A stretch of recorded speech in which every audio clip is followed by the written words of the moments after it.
We are in it. You know, Joe.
Stinky boy, he says.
Yeah, be back real quick.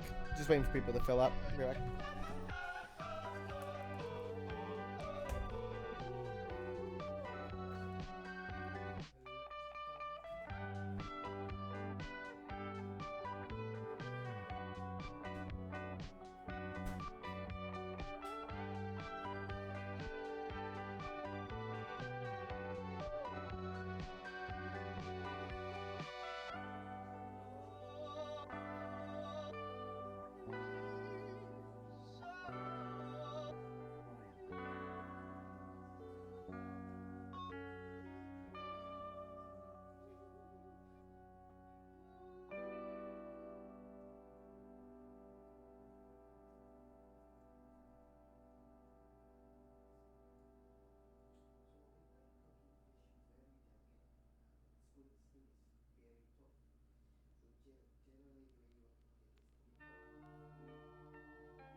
Look,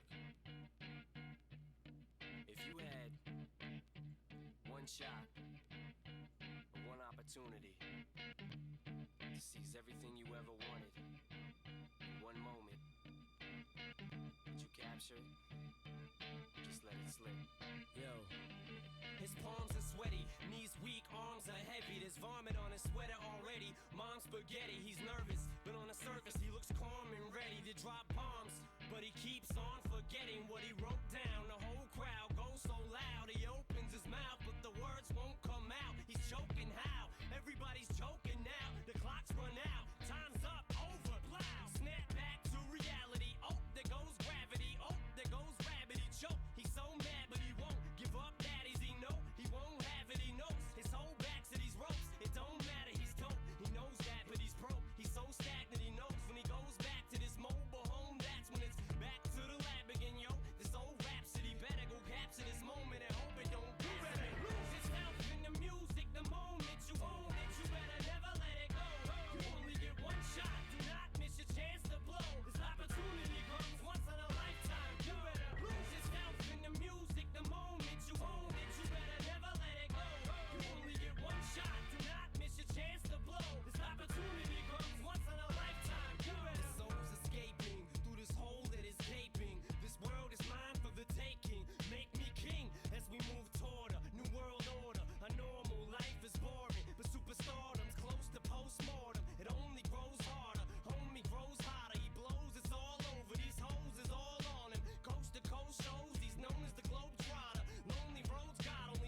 Uh-oh, stinky.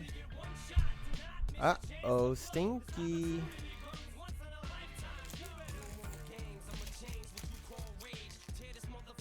Oh, oopsies. There's nothing there. Thank you, Quinn, for being my only real fan.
Is really like no one else showing up right now? Extreme Boys.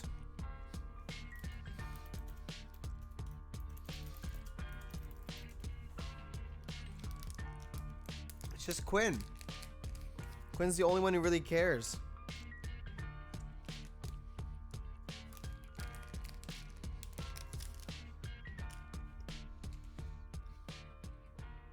There we are. Fake friends is right.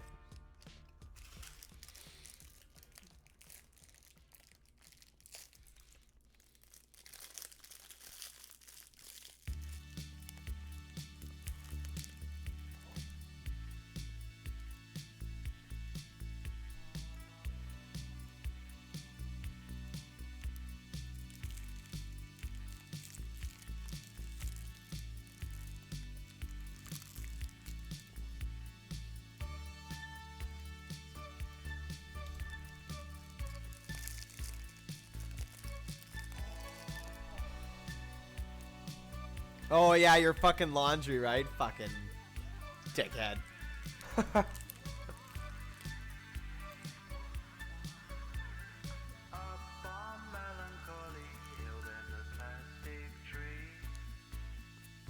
Fucking laundry.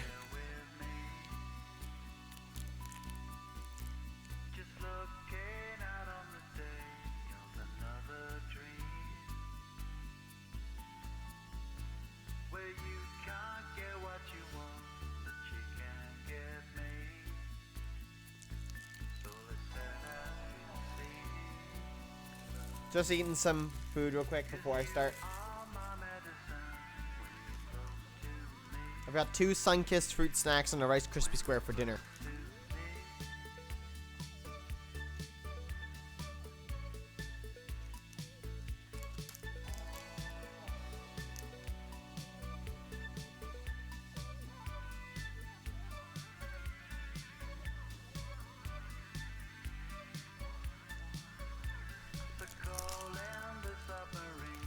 It's dinner. It's dinner. It's dinner until you order me a pizza.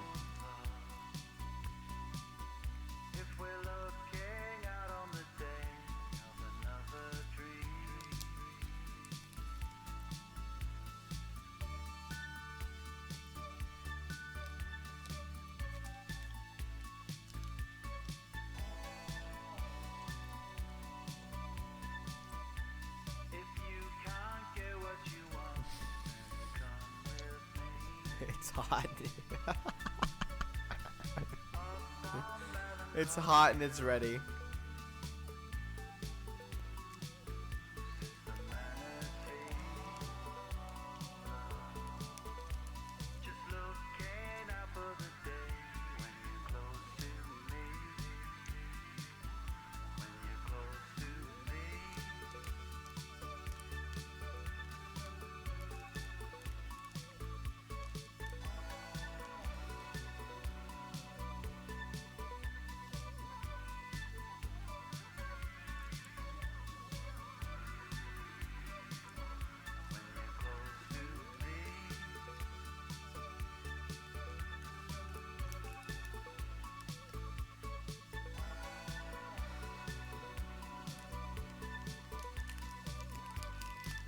I cannot legally play COC2.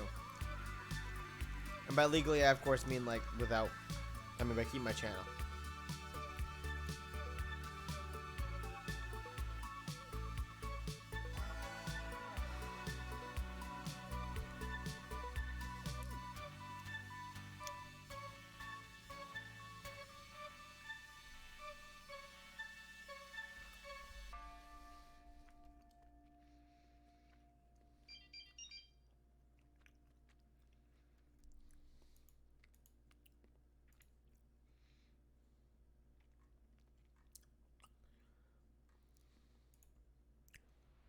I thought I had it all together, but I was led astray. The day you walked away, you were the clock that was ticking in my heart. Changed my state of mind, but love's so hard to find. Your feelings changed like the weather, went from clear to gray, all that night and day. How can I go on with the cup falling apart? Love's so hard to find when someone's on your mind. Listen, baby, your wish is my command. Baby, won't you understand that your wish is my command? What can I do to make my baby understand? Something tells me that I'm dreaming. I can see us there, waving unaware of problems that have a tendency to keep the truth far from our minds. You need someone you can believe in. This I do declare. Trust me, I'll be there. The road that leads to heaven can be so steep. I will help you climb. Change your state of mind. Listen, baby. Your wish is my command. Baby, won't you understand that your wish is my command? All right, we're gonna start. My baby, understand. Your wish is my command. Baby, won't you It's content. understand that your wish is I'll be honest, it's content. All right, we're gonna start here.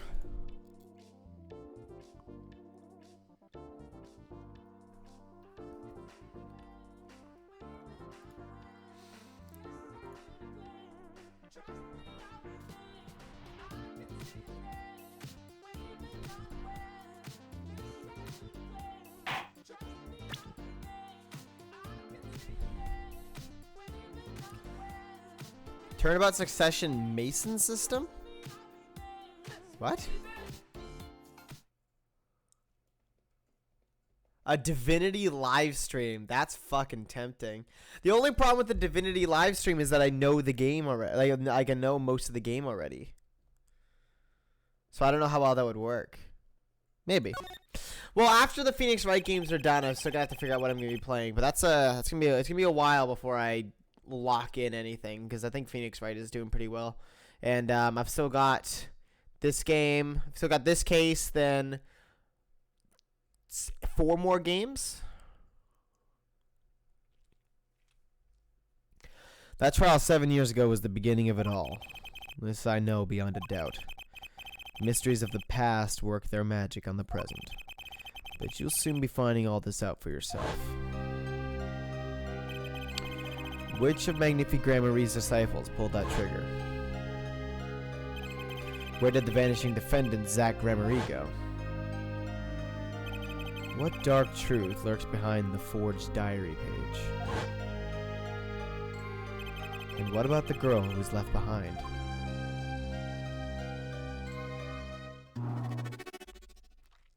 Mason system. Oh. The past left us these 4 keys to unlocking the truth.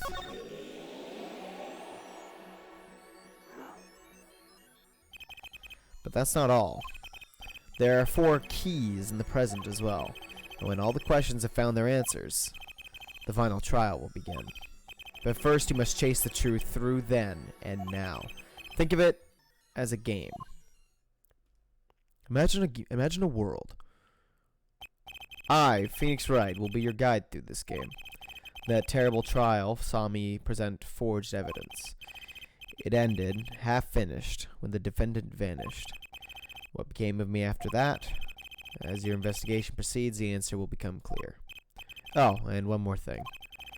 There's something I must tell you. As Apollo Justice has his bracelet, so too do I have my own weapon of sorts. My Magatama.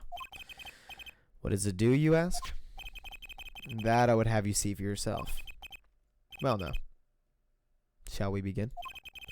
Touch the arrow to switch between past and present.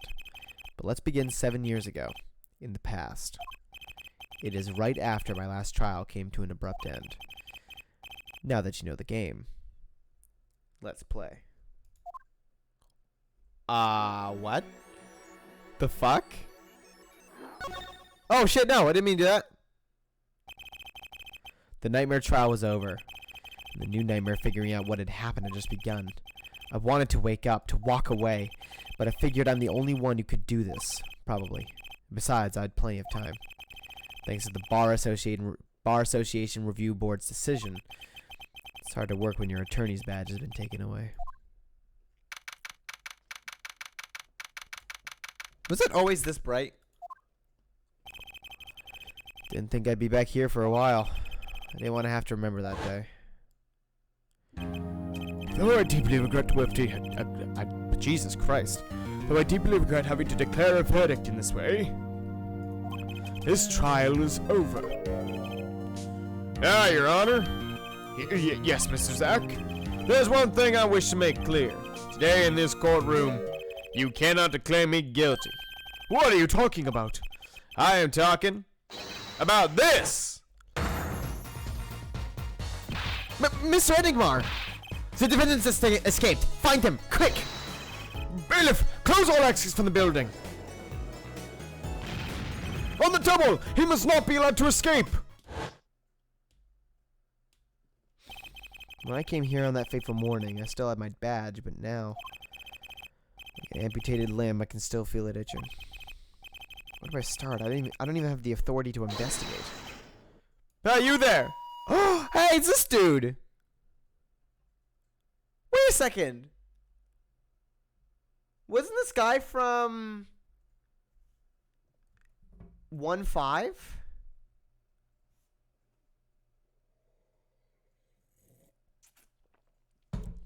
Down on your heads! Floor on your head! Now!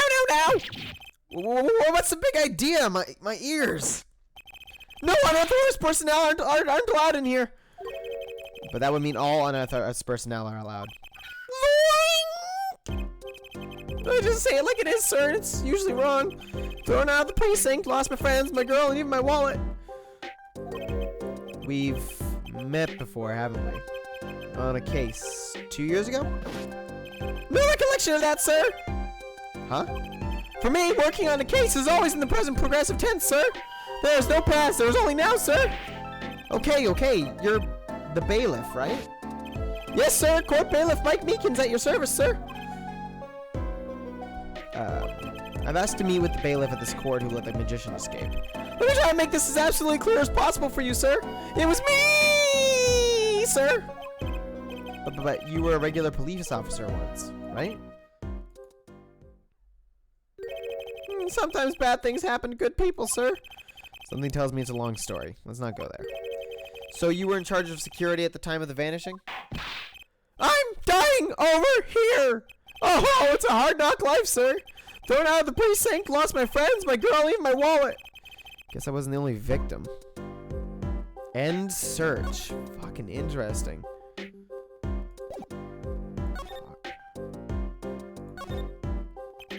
Last time we met, you were a police officer, right? In fact, you're still wearing your uniform.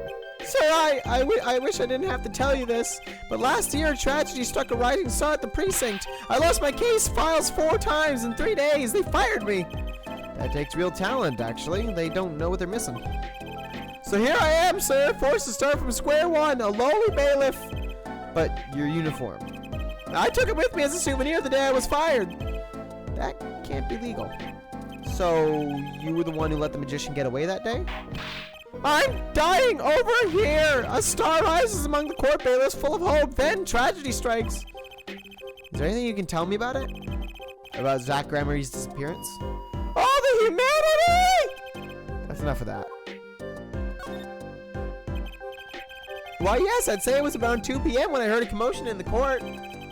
I opened the door to see what might be amiss. The door slams open, slam, and some guy's face is right in front of me. Face! So you saw someone suspicious coming your way? Yes, and I, being a bailiff of little standing, I gave chase. I chased that silk hat all the way down the hall, sir. I have a diagram of the court building here. Aha, there's courtroom number 7. That's where I was, sir. All by myself, nary a friend to call my own. Okay, and which way does Zach Gramarye run after bursting through the courtroom door? He ran up like this and around the corner like that. So I, with no delay, ran after him with no delay. When I turned the corner, I saw the magic man run into the defendant lobby. Swiftly I ran. Following him, I threw myself boldly into the room. Why, I remember it like it was right there, because it was. Lobby number 2, sir. You ran into this room? I don't see any place to hide in here. Believe it or not, sir, I didn't believe it. Here, in this room, the magician, gone, vanished like a puff of smoke. Except there wasn't even any smoke. He was just gone. That's impossible. Yes, that word. Oh, how many times have I said that word? Even the sound of it causes me indescribable pain. I'm dying. I'm dying over here. Okay, oh, okay. I won't say it again, I promise. But you have to admit it's difficult to vanish into thin air. Did you search the lobby? I searched. Why the pause? No, nothing here at all, sir. That's right, nothing was here, sir. How can I talk so loud and still be hiding something? This is past Phoenix, right? So Zach was in this room when he vanished. Absolutely, sir. I saw him with my own eyes. That red silk hat, the flowing cape. He ran right in here, right inside this room. Silk hat, cape. That's Zach, all right. But sir, look at the room. There's not a single place to hide. Sir, there was nothing I could do, but nothing, sir. What about now? Have any ideas? Sir! Ideas about what exactly, sir, if you don't mind me asking? You've had quite a bit of time since then. Has nothing occurred to you at all? Do you have any idea what trick you might have used to disappear like that? Oh, shit.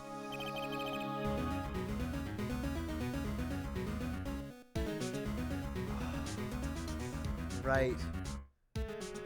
Oh, man, that's weird. This is really weird. This game is really good. Psycholock should have known. My Magatama, one of my most prized possessions, which I got during a certain case, can show me the locks on people's hearts. And if I can unlock their hearts, they'll tell me their secrets. The Magatama starts it all, and the Magatama ends it. Oh, it's up there now.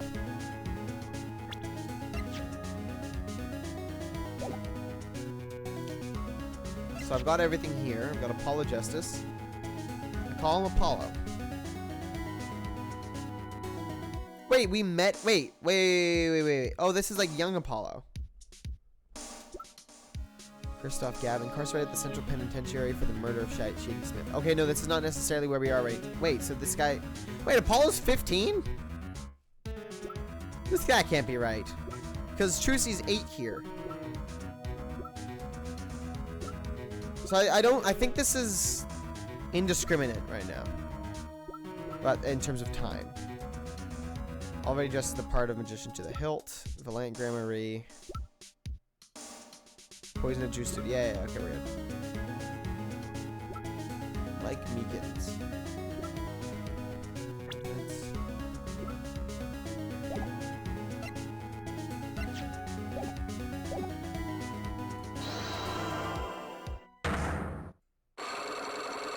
Yeah, he's 15 right now.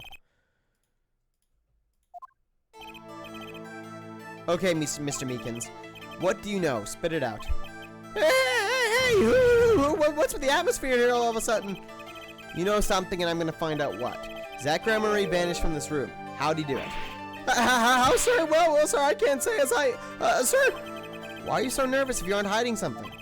Well, sir, you see, at the time, sir, I was here and... Listen, it was impossible. What could such a little girl possibly do anyway? What did you just say? Sir, did I just say something now, sir? No, you screamed it through the megaphone of yours. There was someone else in the room, wasn't there? Sir, I'm gonna have to invoke my right to remain in a state of not talking. It's okay, Meekins. You don't have to tell me who Zach's accomplice was. I know who was here in this room that day. Take that! I've never seen that girl until just the other day. Mr. Meekins, I'm not buying it. Sir! Sir, that day, she was here in the room, sir, but he wasn't. You mean you chased her into this room, not him? Sir, my days as a police officer, literally days, I learned a thing or two. Okay, just one thing, but it was how not to mistake a girl for a 7-foot tall magician. 7 feet? Zach isn't that tall, is he? You have a point. I find it hard to imagine that anyone would mistake a little girl for Zach Gramarie, but you saw something. And therein lies the trick. I think you know what it was, Mr. Meekins. Tell me, does this trick look familiar?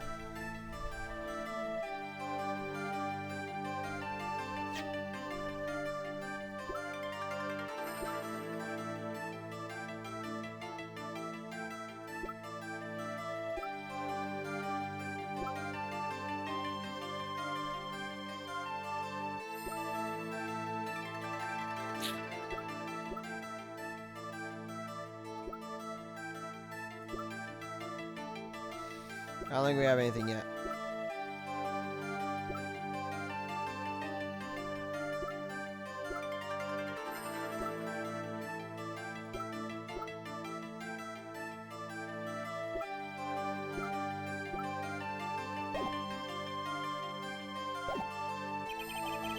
I may not have enough evidence right now to pull this off. Maybe it's time to do a little more legwork.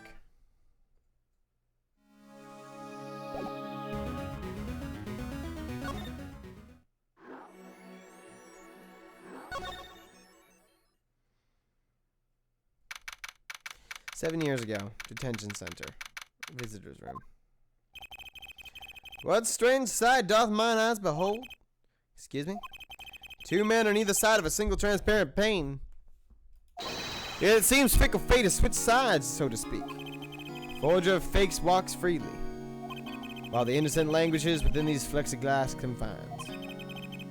There's been no proof that I forged anything, no proof that I took the life of my dear mentor.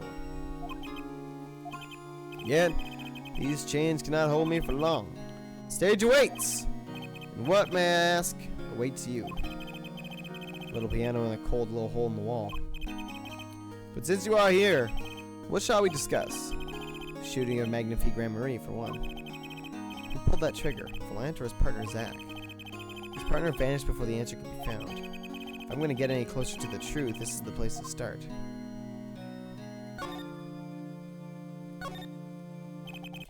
I have to hand it to my partner. He knows how to make an exit. That's talent. Yeah, he made my attorney's badge disappear, and he never even touched it. The Lord's spotlight always leaves someone weeping in the shadows. Yet his very disappearance itself is a revelation. Revealing what?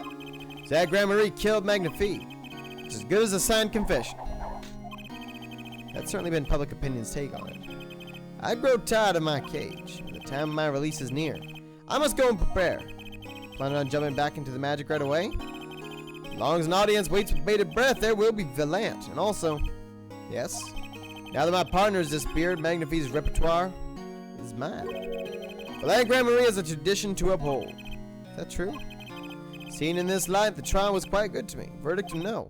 And you can't pay for that kind of publicity. The suspicion on you hasn't lifted entirely, Valant. After all, you received one of those letters too. You were just as obligated to follow Magnifique's instructions as your partner.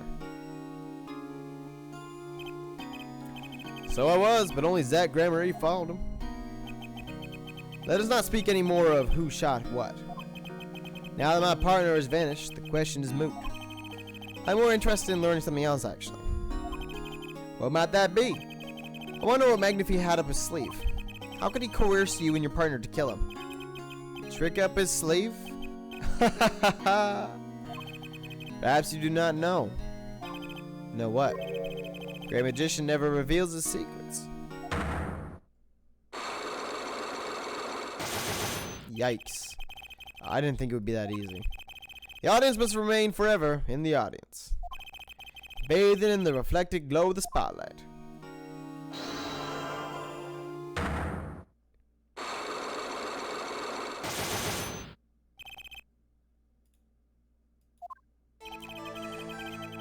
Woo! I'm flying by the seat of my pants on this one. There must be a path leading from the evidence to the truth, and that's what I'm going to find.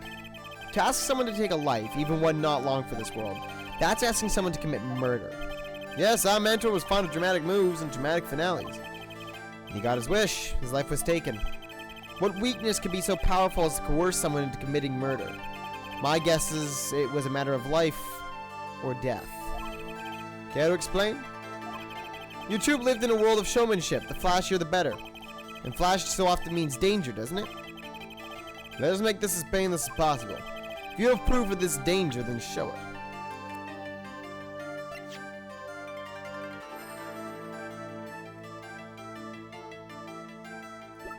A gun, most likely.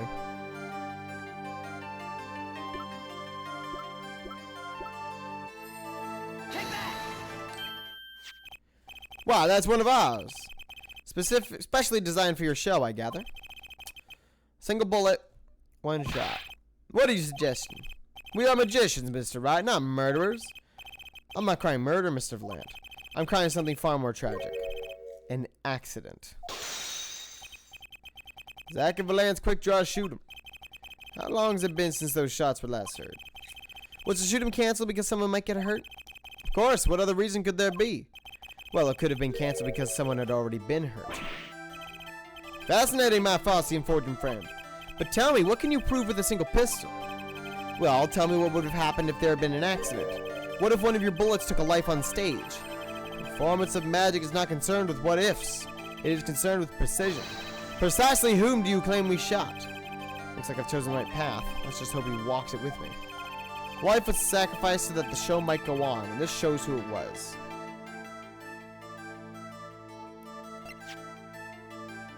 I don't have this either.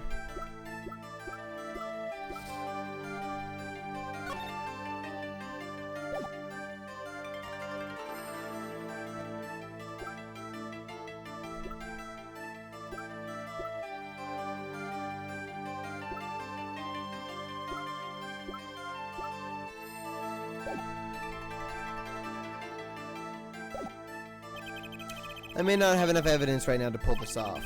Maybe it's time to do a little more legwork.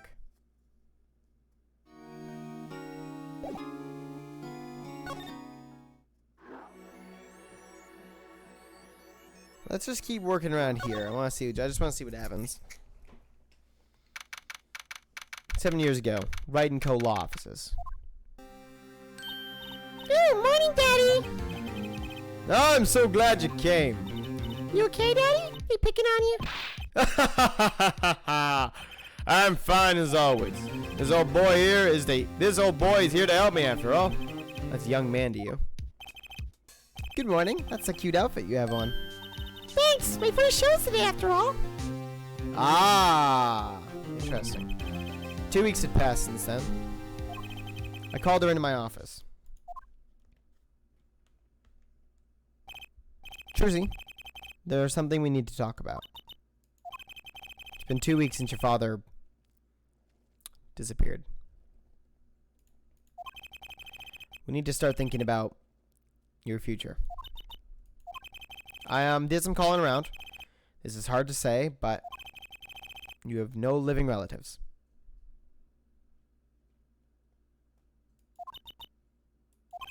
So I was wondering if you wanted to stay with me for a while? Just until your daddy comes home. It won't be long. I hope. Of course, it's totally your choice. If you don't like it here, you can go wherever you'd like. I could look up some places you might like to stay at. This is so weird. Mr. Attorney, Daddy told me about you. He said I could trust you. Huh? Really? So if I stay here, does that mean you'll be my family? Huh? I guess so. Getting weirder. Mr. Attorney. Or actually, why don't you call me Nick? Oh.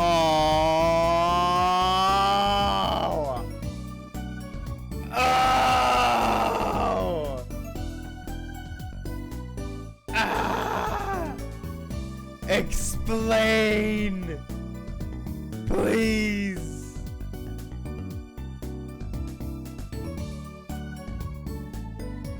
Oh, that hurts. That hurts, and I want to know why. Or you can call me Daddy if you'd like. It doesn't have to be today or anything. Okay, say, Daddy. That was quick. Yes. Because he said he paused and then said Nick in quotation marks, which is what Maya calling. I don't know.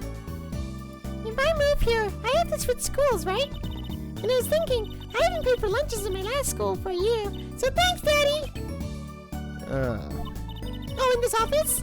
It's a little black. A little color goes a long way, you know? Ah.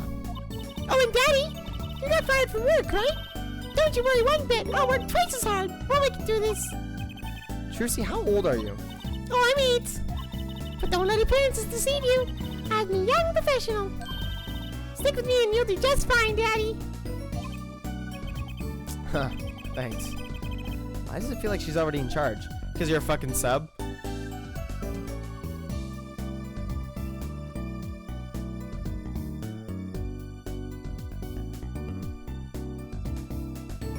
I guess talk.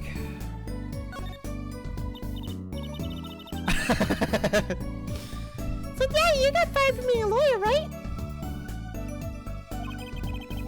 You could at least kind of look aside or say or something when you say that. It's actually kind of hard for me. For Daddy. Oh, I'm sorry, Daddy. Wait, is that foolish pride? My other daddy always used to talk about that. Actually, that's pretty accurate. So here's my idea. We'll make a new office.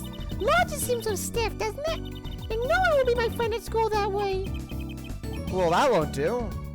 I guess. I just don't know how. I don't know much about anything other than law, or even much about law. If you were to ask some people. Maybe the problem is calling it an office. We should run an agency instead. You mean like a talent agency? Forgive me for asking, but doesn't that require talent? You've got me, don't ya? I'm a professional. A professional? Yep. After all, I am directly descended from the famous Zach Grammary. Directly descended. He's your father. Oh, and now I'm directly descended from the famous Phoenix Fight too. I think an 8-year-old just massages my ego. Could you tell me a bit more about your daddy, Zach Grammary? Daddy? Sure thing, Daddy. Which daddy was that again? Daddy's so amazing. The biggest star of true Grammary, and they're big. Grammaries. They were on television a lot. Haven't seen them on much recently, come to think of it. Big magic happens when you put Zach and Valet and Grammary together, you know? Once they made a giant waterfall right there on the stage, and this giant trout swam up the giant waterfall. Let me guess, there was a giant fisherman waiting for him at the top? I wish I could have seen more of Daddy's magic. Oh, I shouldn't have brought it up so soon. I wonder what'll happen to me with Daddy and Mommy both gone. Mommy? Yeah, what about Mommy? I haven't heard anything about Trucy's mother. But I have my magic and a great daddy, even if he is unemployed. Dude, it just unlocked? No, it didn't. Alright. You know, I think things are gonna be okay. I wonder if she'll talk about her mother. So, Trucy, you're a professional? Yep. It's like that thing they say. Baby frogs grow up to be frogs. They say that? I always thought it was funny, though. What was? Aren't baby frogs called tadpoles? Maybe they thought it would be easier to understand that way for kids. How stupid. Right. So, in conclusion, you're a professional magician, Trucy. That's right. Well, I see a trick. You're gonna do a magic trick? Please show me. Actually, I would like to see a trick. The future of the agency depends on it, after all. That's a spirit. Ready? Here goes. Ta-da! Hey, folks, it's Mr. Hat. I gotta say, it's good to be seen. Yeah! Whoa, that was startling. It's even more precious. Amazing Mr. Hat. Isn't he great? Your friendly neighborhood Mr. Hat at your service. He certainly makes an impression. Doesn't he? I'm so glad you like him, Daddy. Some of those things will get a bit heady at times. Get it? Heady. My friendly neighborhood Mr. Hat nearly gave me a heart attack.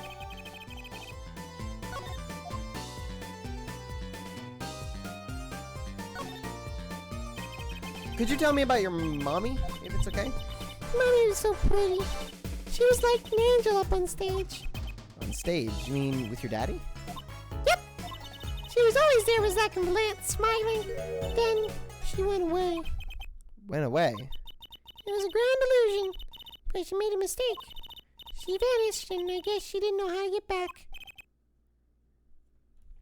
Maybe so. I cried then. A lot. That's when Daddy gave me this. Here.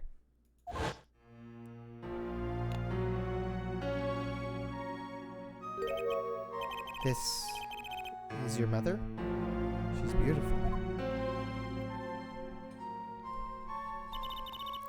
Her name's Thalassa. Thalassa Grammarine. Poor girl. I didn't know her mommy had gone missing. Now her daddy's vanished too, right before her eyes. Hey, Daddy, you won't. Don't worry. I won't vanish. I promise. Right, you can't even do magic. You're like a backup plan. Daddy always said to have a backup plan. I guess all I rate as is a backup plan.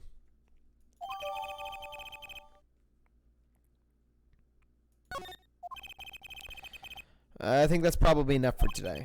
Sorry to ask you so much all at once like that. It's okay. After all, we're family. I just hope you're ready.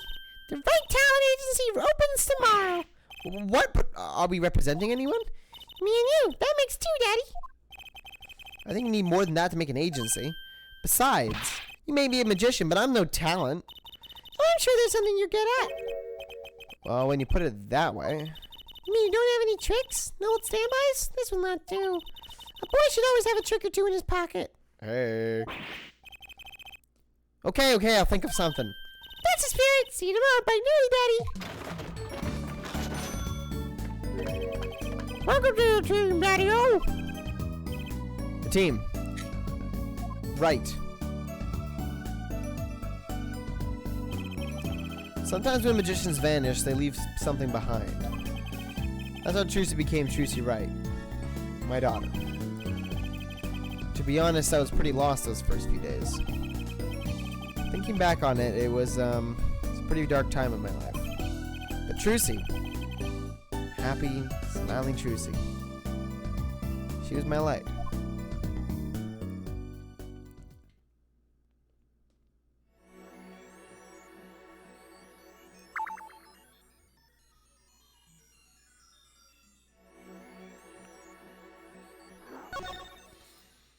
This is fucking fascinating, by the way.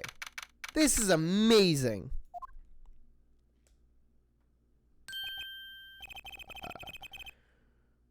What was his voice again? Oh yeah, like Bob Ross.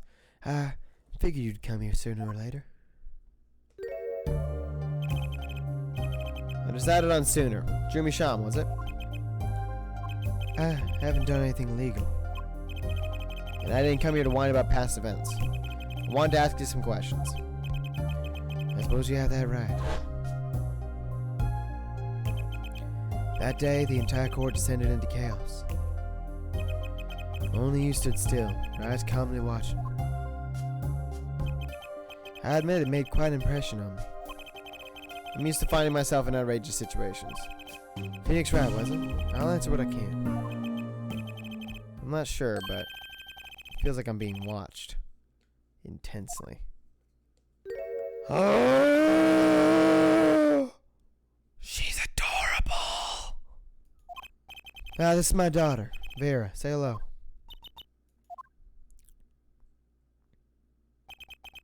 She's gone.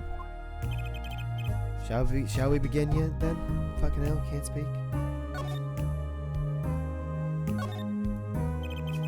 Judging from this place, you're a painter? Not, sadly. A profitable one. I've never sold a painting. It's a source of considerable embarrassment. I would be able to get by if were it only me. Your daughter? Her mother grew weary of me and left. I don't want her to grow up needy, Mr. Wright. That is why I began my other occupation. Forgeries. Don't look at me with those eyes. I know what it is that I do. More than half of the paintings they bring me are stolen. And who knows what my copies are used for. But some of your works aren't paintings, correct? You may not believe me when I tell you this. That was my first work outside painting. What? To think it would be used as evidence in a murder trial. I never even imagined the possibility. Then why did you take the job? I was well paid. Very well paid. I think he feels worse about it than I do. The past is hard to escape. Honestly, the sooner I can put this behind me, the better. With apologies to you, of course. Sorry, but it's not going to be quite so easy. He's trying to forget what he made. Looks like I'll have to remind him.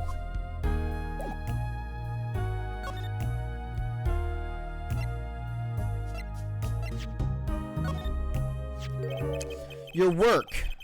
Don't try to pretend you've forgotten. Sure, all you did was make a copy. But that copy might have destroyed the life of an innocent man. I'm responsible too, which is why I have to know. And you have to tell me. I knew it would be difficult to escape this. Then let's talk.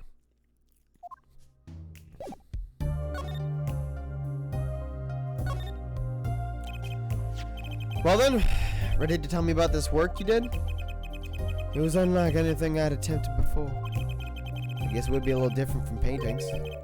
That is not what I mean. In all my previous work, it sufficed to create a copy. This wasn't a copy? The client gave me two things that day. First was a sample page as reference. Second, a printed document I can only surmise was written by my client. So you used the real writing as a reference to reproduce what the client wrote? Yes, as I said, it was the first job of that nature. So, who was your client?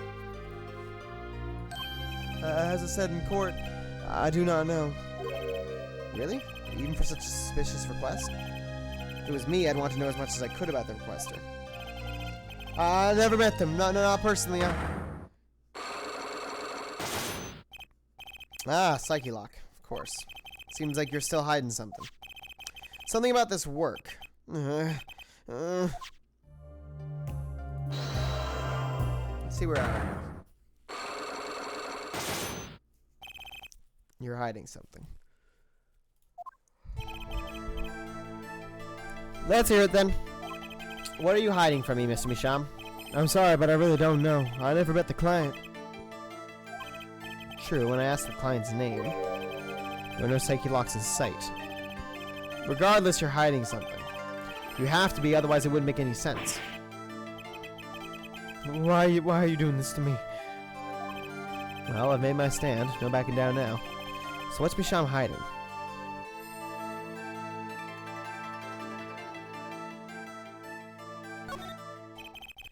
I can pretty much piece together what it is from what you've said.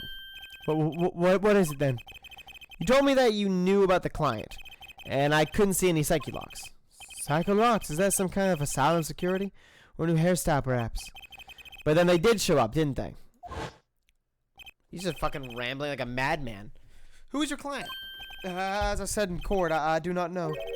Really? Even for such a fucking Christ. Even for such a suspicious request? Even if it was me, I'd want to know as much as I could about the requester. I never met them. No, personally, Not personally. Those words triggered the psyche lock. Again with the psycho locks. Now I really must know what they are. So you didn't meet with the client, but someone else did. Maybe the real forger behind this evidence. Perhaps I'm hung up on this lock business, but I'm afraid you've lost me. Yeah, well, I didn't come here to talk about psyche locks. Pretty on. As long as I come to the right conclusion, it doesn't matter how I got there. And your conclusion is... the real forger behind this wasn't you, Mr. Misham. Poppycock. I don't know what you're talking about. That's my work, I tell you. Made here in my studio. Who else could have done it? Could it have been but me? That's the real question, isn't it? If the forger wasn't you, then I don't have many other people to choose from. The real forger Juice Studio is... the real forger is your daughter, Vera Misham, isn't it? Ridiculous! My daughter's only 12 years old, Mr. Right. I've always been one for landscapes, not surrealism. Nice comeback, but you're shaking in your boots. I've got you now. The only two people with access to the studio are you and your daughter. The psyche locks tell me you're not the forger, which makes your daughter the only possibility. I feel very much on the verge of going psycho lock myself.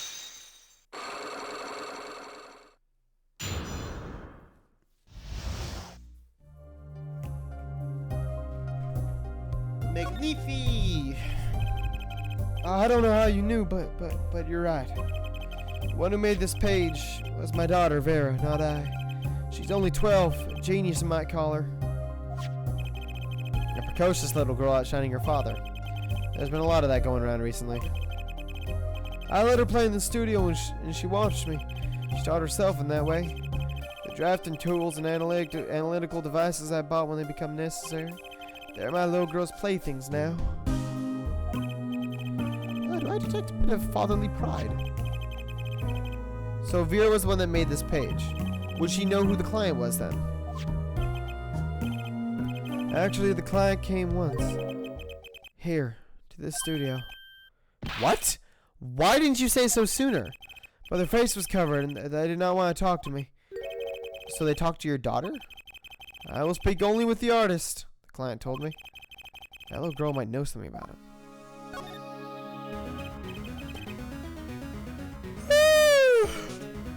Big yawn, fucking Christ. Okay, what do I do now? Maybe I should talk to her father a bit more. Or it's time to turn my attention to Vera. Mr. Misham, I have a request. Let me guess, you'd like to speak with my daughter. Can I? My daughter has never been one to talk with strangers. She's quite shy, extremely shy actually. With only one exception, which was... oddly enough, it was that client. I left the studio while they talked. I returned when they had finished, and she was laughing. It was the first time I'd seen anything of the sort. Please, let me speak with her. Alright.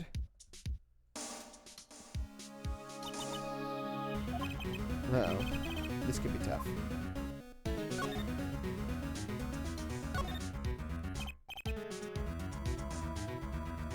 Vera, was it?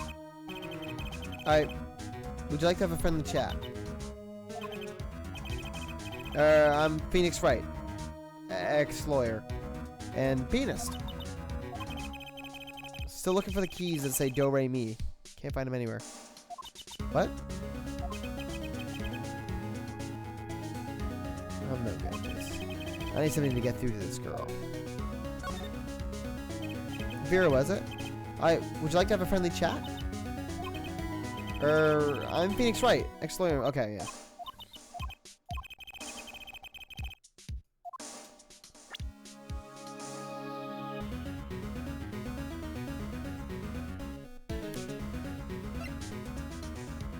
What about a lethal injection?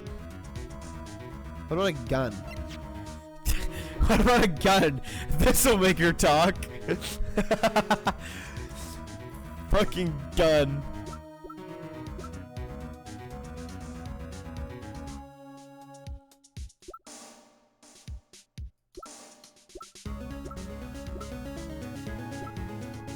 Modern solutions.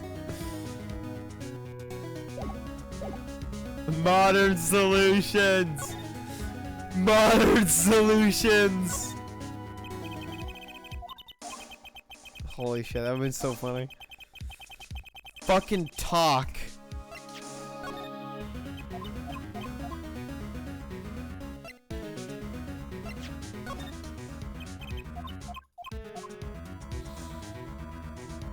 Yeah, I don't think I have it yet. I'll be back. Going back to the detention center.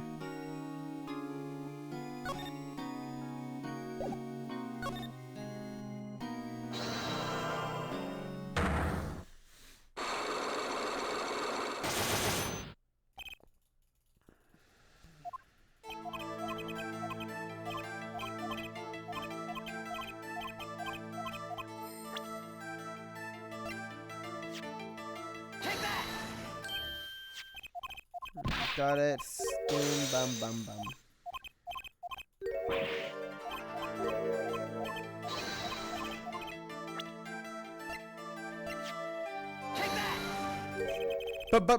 But that's Zach Gramarie's wife and Trucy's mother. Thalassa, I believe her name. But how can you say this? How can you say she was struck by one of our bullets? Still in denial mode, huh?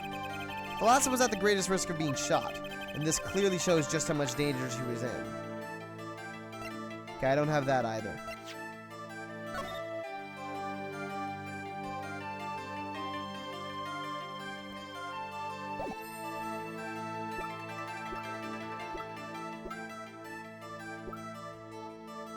Is this the gun again? Take that! Yeah, no.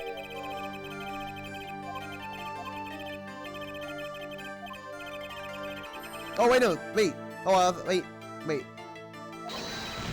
Okay. That was like kind of on point.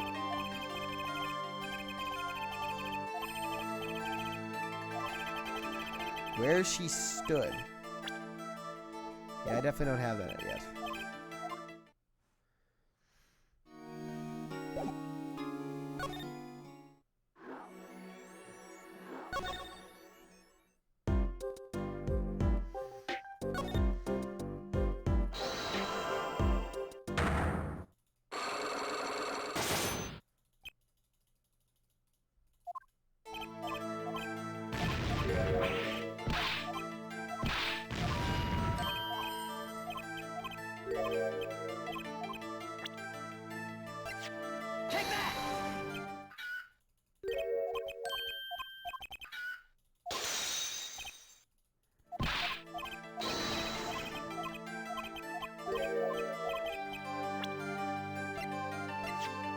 Take that! Take that!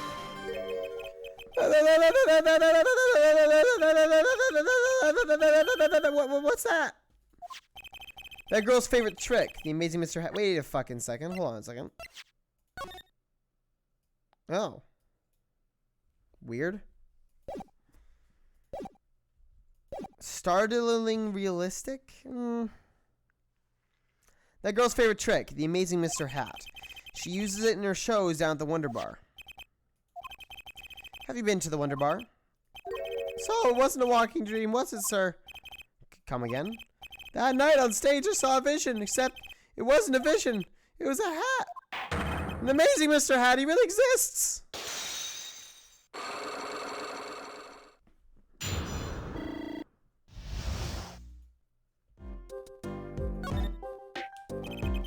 I remember it clearly, but the details are a little vague.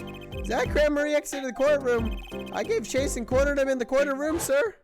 Zach Gramarye, don't even think you can escape me, Kings. Down your hands, floor your head. Hello? Something the matter, mister? No, that is... sir, I'm currently trusting a suspect, sir. Zach Gramarye, do you know him? Oh, I love Zach Gramarye. His magic is the best. I'm his biggest fan. I see, that's why you're wearing that costume you're wearing. Anyway, the very same Zach came into this room. But no one's been in here except me. Well, he has to be in here somewhere. Under the sofa, in the trash can, behind the painting, under the rug. So, Trucy was his accomplice. Imagine my astonished surprise when 1 week later, I just happened to walk into a bar and see him, Mr. Hat. I couldn't believe my own eyes. For a while, I thought it had been a long dream. A dream that lasted a week?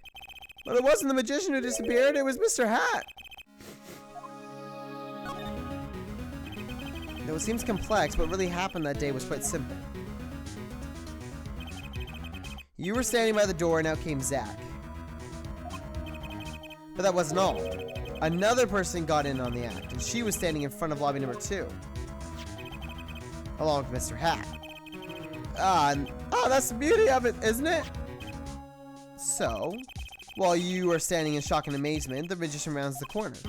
And most likely runs in through the closest door into lobby number 1. This is where you come in.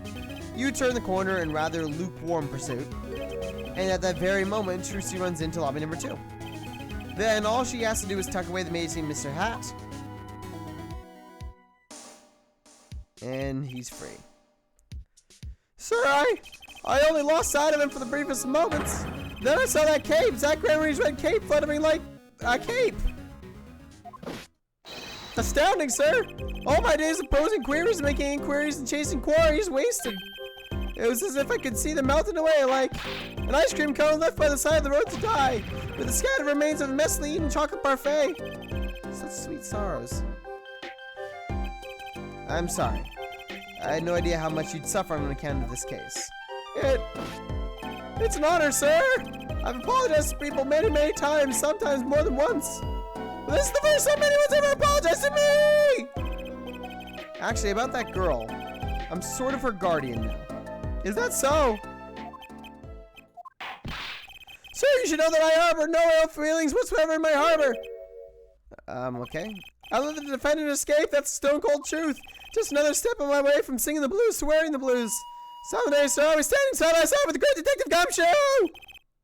Mr. Meekins, this is a free ticket to the show at the Wonder Bar, if you want.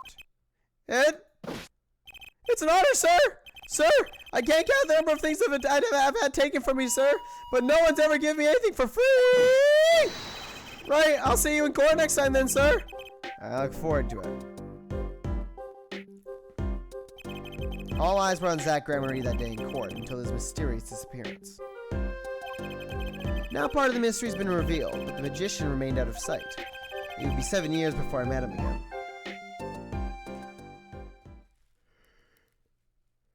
Interesting. Very, very interesting.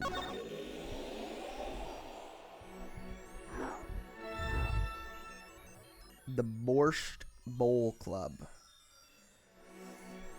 Oh no. Oh no, we have to go back. We have to go back to the Borscht Bowl Club.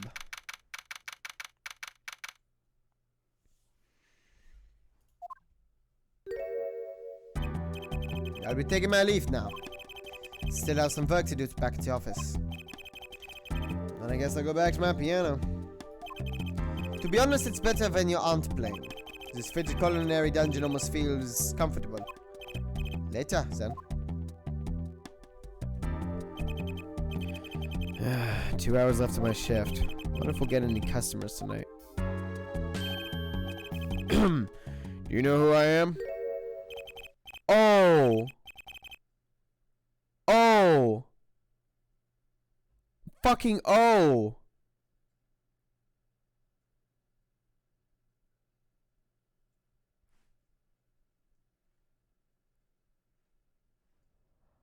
What? What? What? Oh my god! Holy shit! Because we knew what this guy looked like before, right? Yeah, we knew what this guy looked like. I never fucking noticed.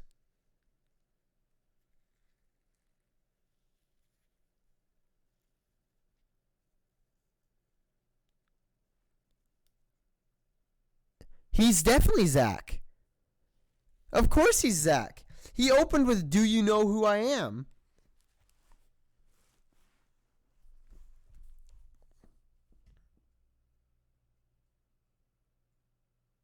So why did Kristoff want him dead?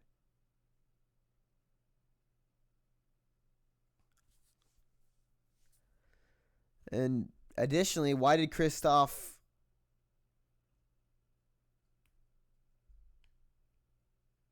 Wait, what? Who am I? No, but if you hum it, I can play it. Just kidding. I don't do requests. How about a different sort of request? You see, I play cards. Oh, a customer. I was just hoping someone would come in and save me from the night at the Keys. I seek a true competition. I've heard the Borscht Bowl Club is the place for this. Now I see the rumor is true. And this is... you're here?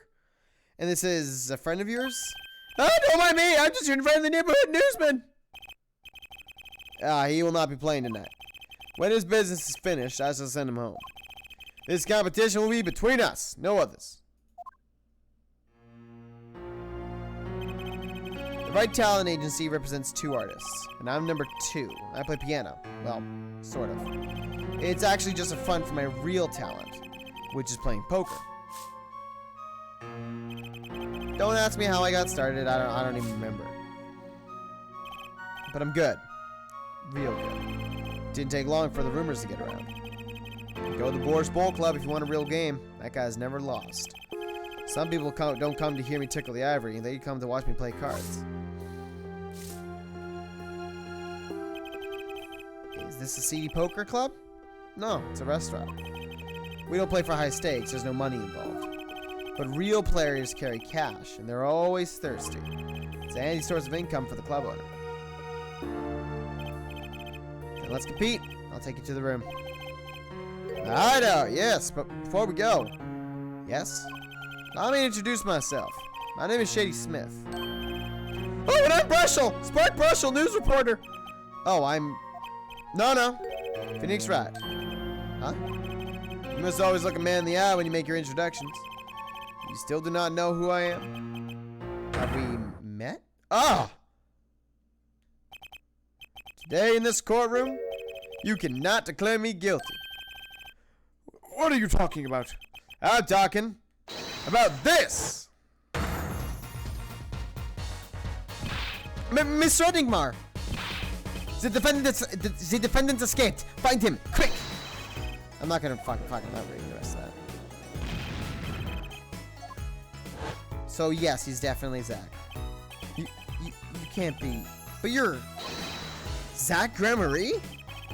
Yes, the reincarnation act of the century. Pity I only have an audience of 1. You. Zach Gramarye? This must be a bad dream. In a sense, this guy ruined my life. You there! Da. We will play soon. Ready to the room. I will be preparing the hideout for you.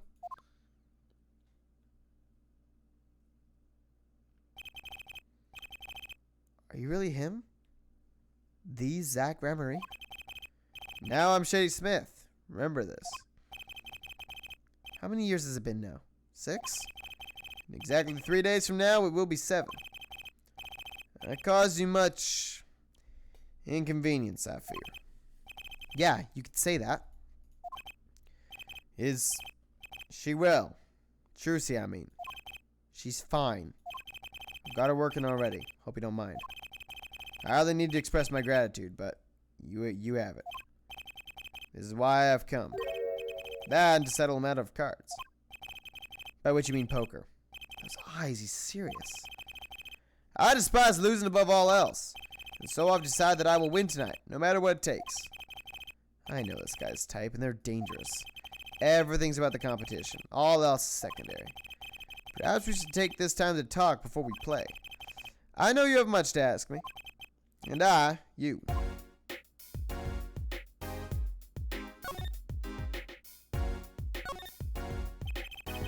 So Phoenix knew. Phoenix knew when he was there.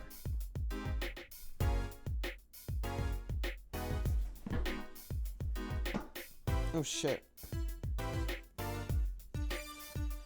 We competed that day 7 years ago too.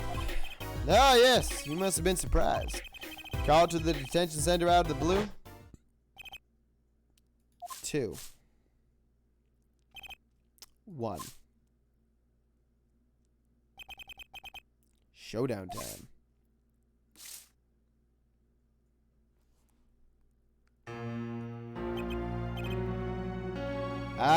I lost. It's only a game of poker. Game I played for a long time. Game I played for a long time and only lost twice.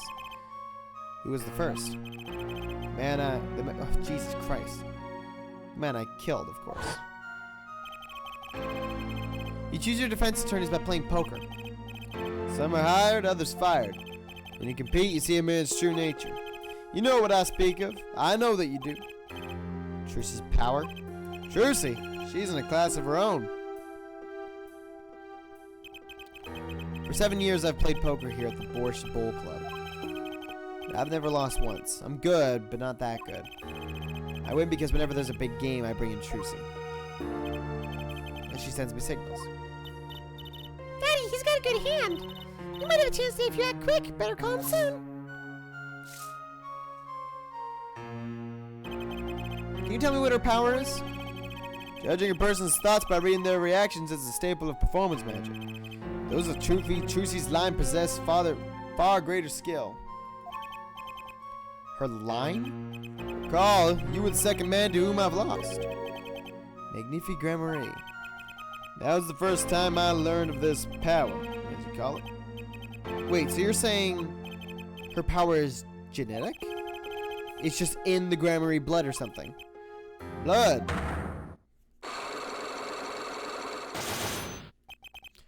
I'm sorry, but it is not something told loudly to outsiders. And it is nothing you need to know at this time. Some kind of Gramarye secret then. Fine. She's 15 this year. She's still trying her best to follow in your footsteps, you know? I see. When I planned my disappearing act, it was the thought of her alone that gave me pause. Wait, you were planning on vanishing from the get-go? 1 second.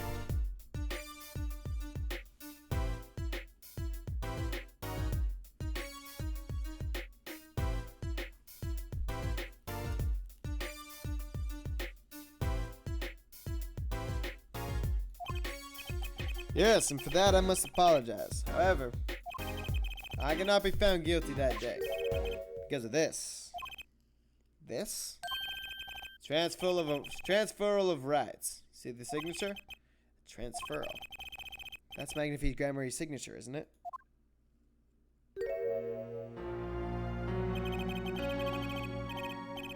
I hereby give all rights to the secrets, staging, and performance of my magic to the recipient named below.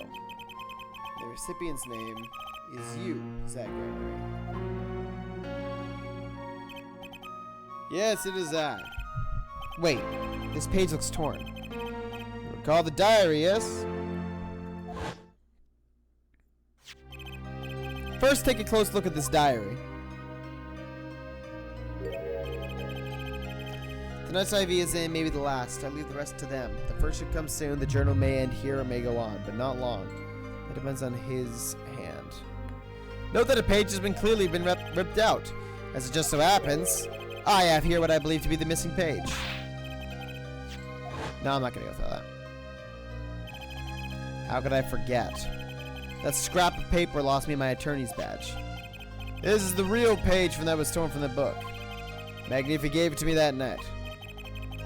Could have told me this earlier, like 7 years earlier. Once again, I must apologize. It was all that I could do to prepare for my escape from that courtroom. Greatest of Magnifique's Gramarye's illusions are true art. As such, they are well protected by this document. Only its bearer may perform his illusions on stage. Sounds like a pretty important thing to have if you're his disciple. As the rightful heir to his art, I too wanted a rightful heir. Rightful? I'm sure you know who I chose as my successor. Your daughter. That is why I've risked all to come here tonight. Brushel? Sir! Here you go! What's this? Letter passing the rights I've inherited to Trucy. I would have you sign here as a witness. But, I'm not a lawyer anymore. And you need a public notary besides. I may not look it, but I'm a certified notary. You are? By day, I wear notary's glasses and hunt for news. Also by day, I wear reporter's glasses and notarize. When I take off the glasses, I can't see very well. That was awesome. Your signature, please. This is the first reason I have come here tonight. Interesting. Ah, finally figured it out.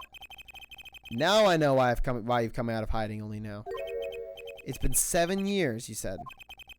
Precisely. There's a law that covers your situation. After 7 years, missing persons are considered to be legally deceased. So if someone was to vanish from the face of the earth 7 years ago, they would lose all rights as a living person after 7 years from that day. Not to mention all of their possessions. Exactly, which is why I'm here. I risk showing my face in public for the sake of this document. 4 my 7 years are up. You might say I'm securing my daughter's inheritance. But do you really need this document? Wouldn't Trucy inherit your estate automatically? Not in this case, I'm afraid. This case? Yes, I received the performance rights from Magnifique Grand Marie. Moreover, this was done in secret without witnesses. Before Magnifique died, 2 potential successors were to his repertoire were named. Myself, Zach Grand Marie, and Valant Grand Marie. Not Trucy. I see. So you do need this document. I've known Brushel since before I vanished. He is a man I trust. Now, only 3 know of my rebirth. I took the liberty of looking into Trucy's background and found you had no other close kin. It is as you say. Okay. I was kind of hoping you'd say something about the mother at this point. I know everyone else, but Trucy's mother is a mystery.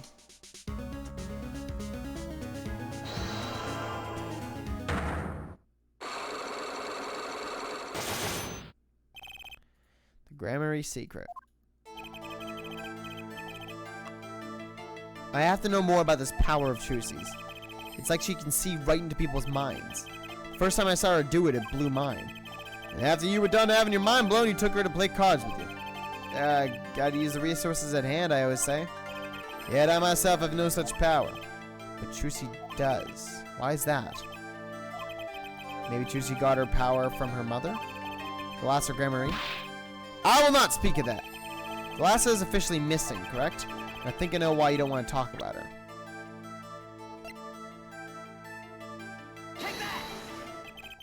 The 3 of you were a team once. Not that the entire country doesn't already know this.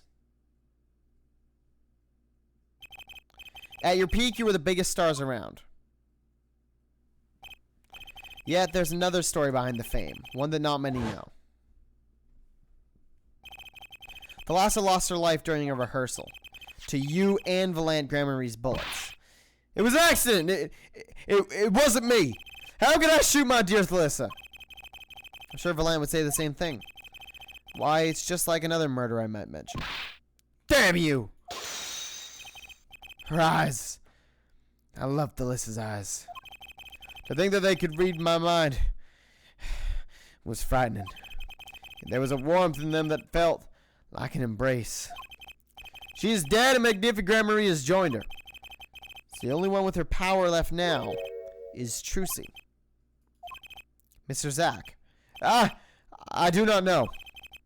I don't need any power to see through that one, buddy. So there's someone else. Someone other than Trucy. Someone who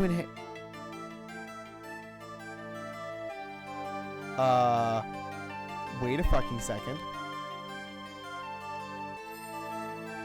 Are they brother and sister?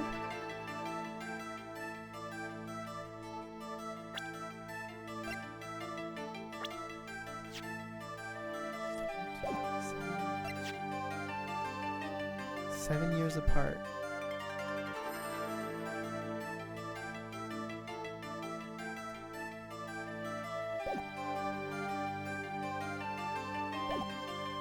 Someone who inherited Thalassa's power. How would I know? My chances are slim. It would take a miracle to learn the truth. Or maybe one has already occurred. There is someone else with the power, and I know who. This boy? His name is... I forget. Something weird. Who could he be?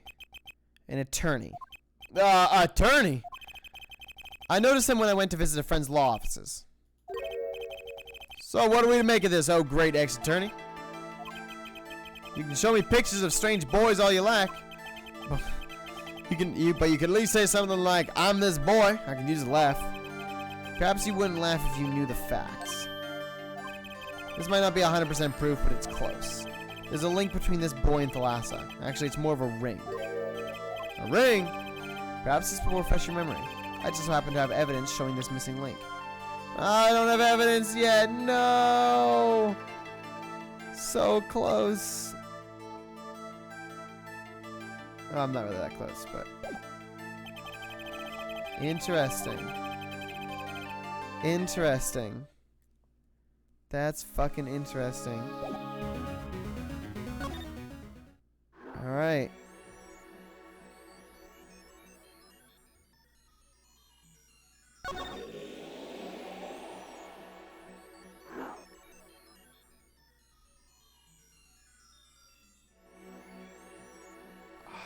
What the fuck, man? So can things from the past affect the future?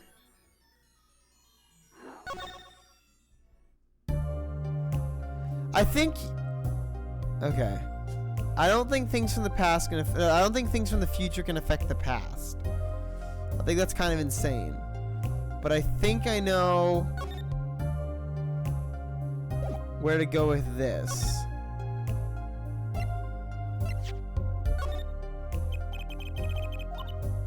I think I've got to... No, I already tried that. I need something to grab her attention. Let's just give her a fucking...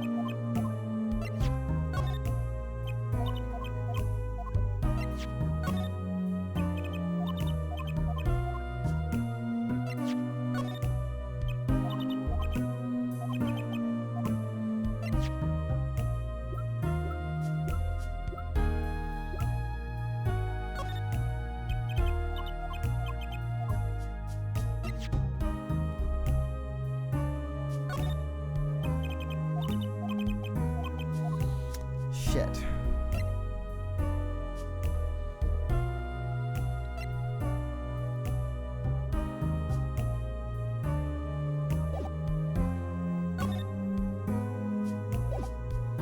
Maybe I need to find something. Oh, the bottle. Maybe I'll just sidle on over here for a closer look. Whoa, what's in here? It's an awfully small frame. Is that inside it? A stamp?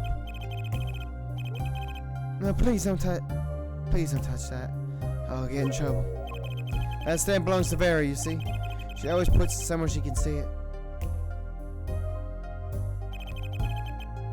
That's Zach and Valant, the Gramarys, isn't it? Post office issued that commemorative stamp last year, when the Gramarys were at the height of their popularity. Not anymore. Now that one of them has vanished off the face of the earth. Vera went to see one of their shows when she was quite small. She's been a dedicated fan ever since. She watched them every time they came on TV, till the end. I see. That stamp's quite hard to come by, I hear. I still wonder how she got her hands on it.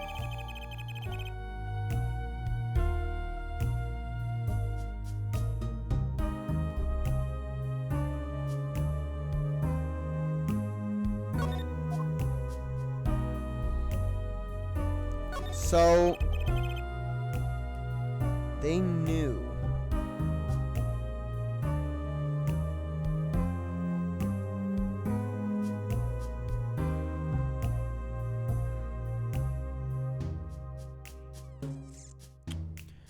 But why? Okay. That's a pretty bottle. Oh, don't touch that, please. I'll get in trouble. Belongs to Vera, you see. She always puts it somewhere so you can see it. She looks at it often. There's a light pink fluid inside.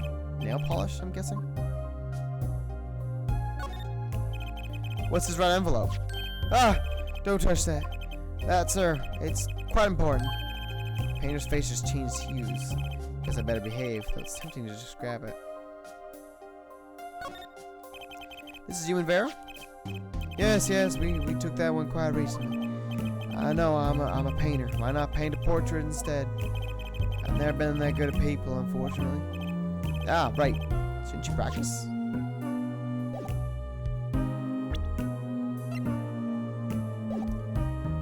there we are. Now I can speak to her and I can present the picture to get some interesting information. We are all good.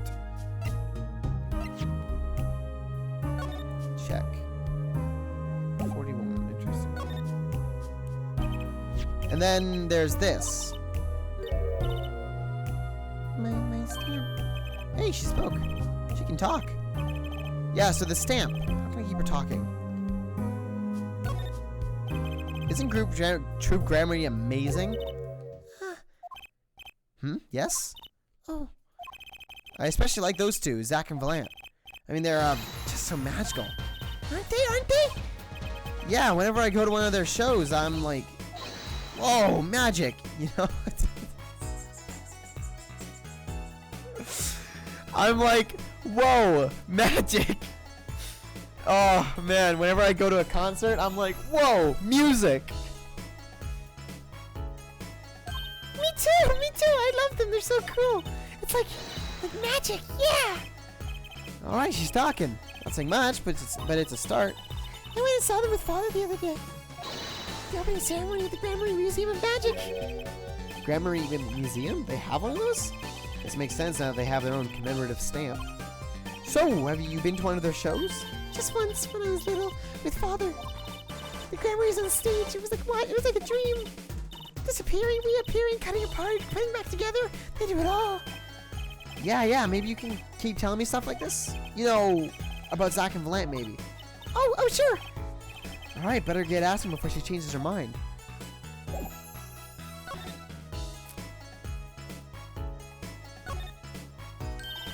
They're the best in the world. Huh? Oh, you mean Troop Grammarly? Of course. Father gave it to me. Your father? But I asked him about it. He didn't know how you got it. I guess I just took it, yeah. Took it? Father got a letter from that person. That person? You mean that letter was from the client? Oh, we talked about the Grammarlies forever that day. I'm sure that's why I was sent that stamp. I didn't want to just send it back, so I took it. They're a sneaky one, this client. So they were trying to get on her good side. But why were they trying to kill her? What do they gain out of this? What do they get out of killing the person who forged it for them?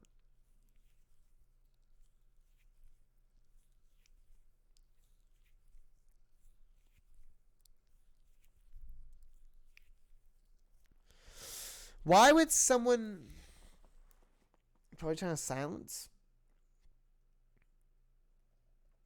So who's trying to silence him?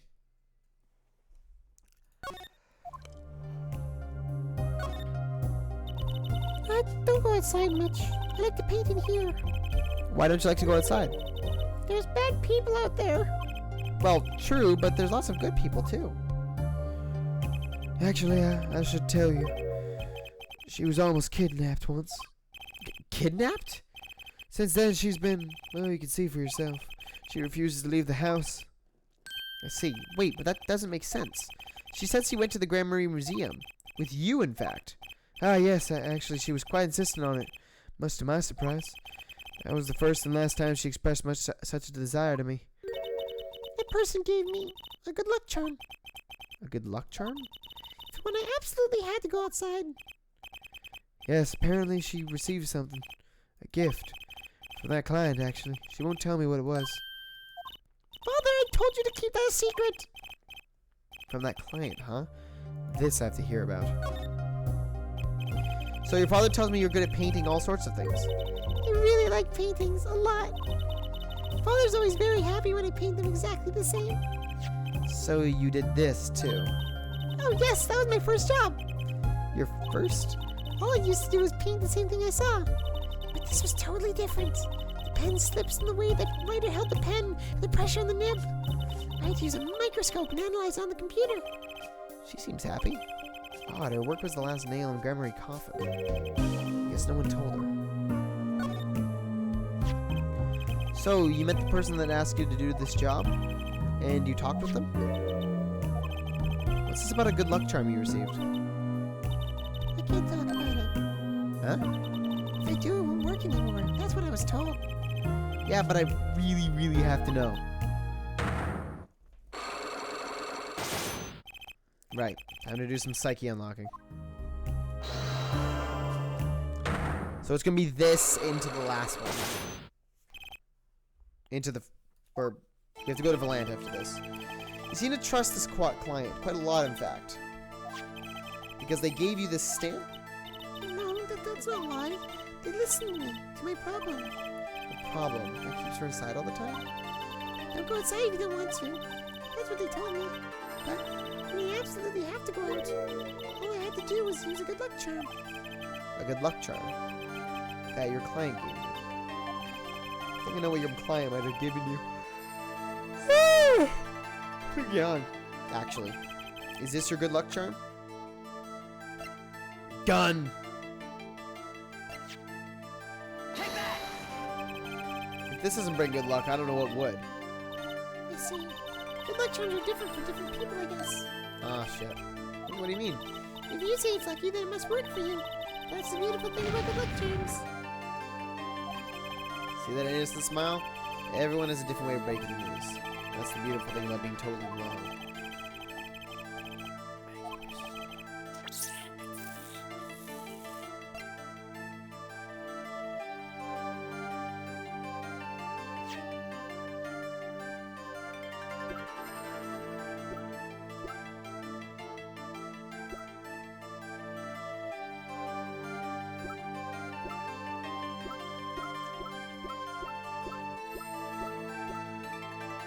I guess I don't have it yet.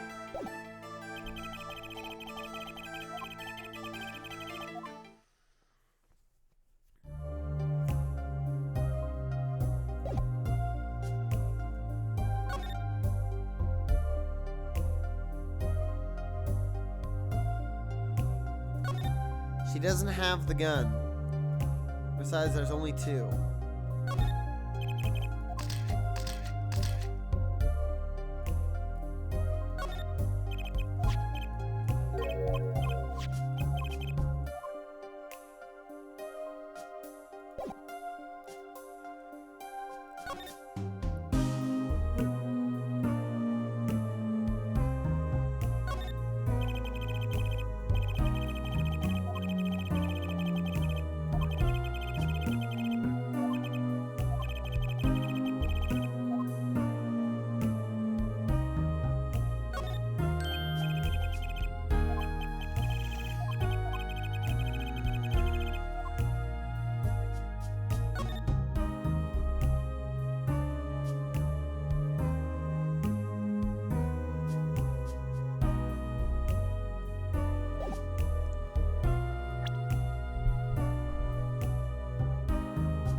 I think maybe I can use this on the detention center.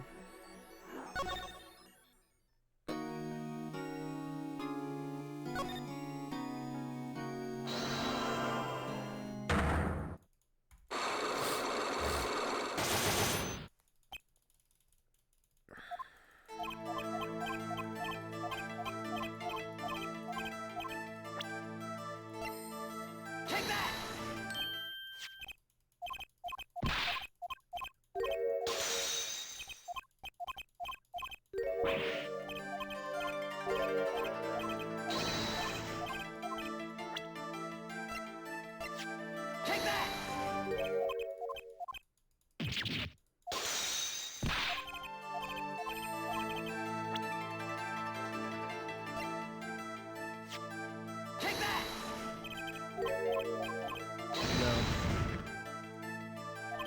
Already tried that.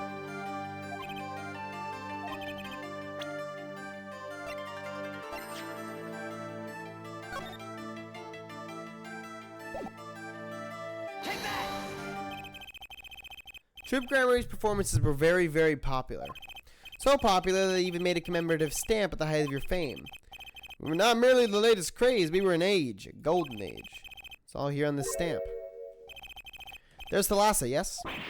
Ugh. Truce's mother is missing, I hear. What happened to her? I don't know. Part of his memory is still locked up. There's one thing you're failing to address. What's that? As you say, our troop was at a world unto itself. If our leader Magnifi was so inclined, he could hide anything he wished with ease.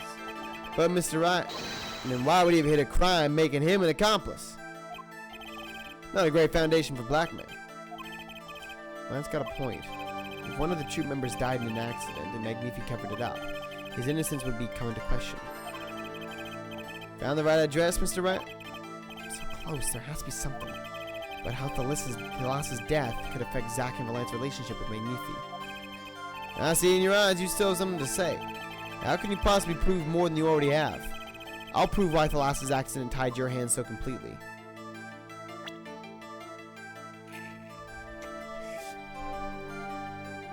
With evidence or a person?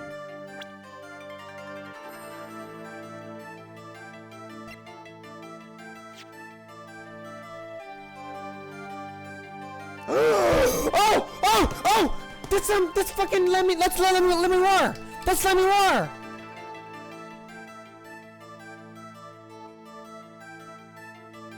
That's fucking Lemmy Roar!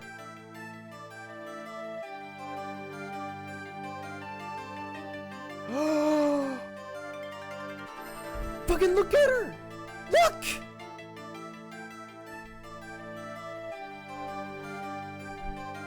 And didn't she have an age?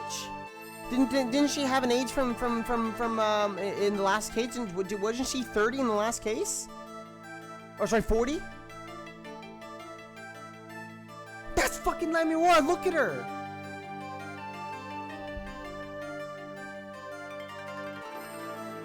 There was one big unanswered question from the last case that was just left out in the open. And that was Lemmy Roar. Well, who the fuck was she? That has to be her. She survived and developed amnesia. But why? What's missing? Holy shit.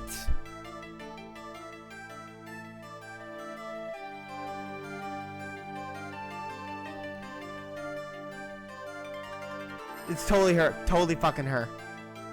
Oh my god. I am the greatest person in the world. So fucking smart. I'm the smartest.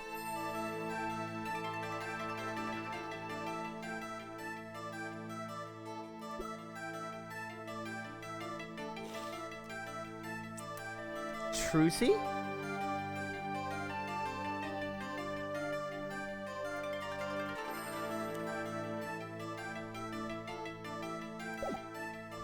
Is the answer Trucy?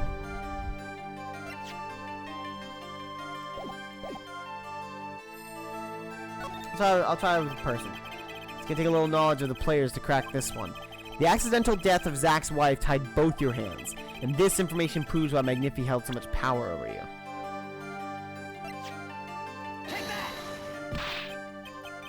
No.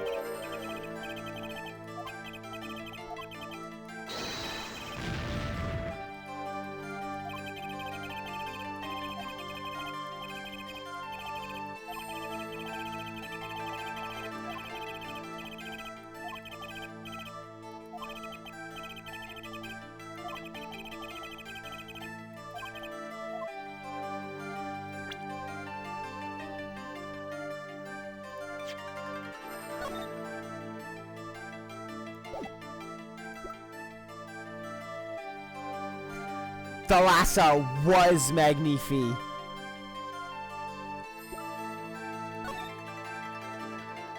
That's the big twist.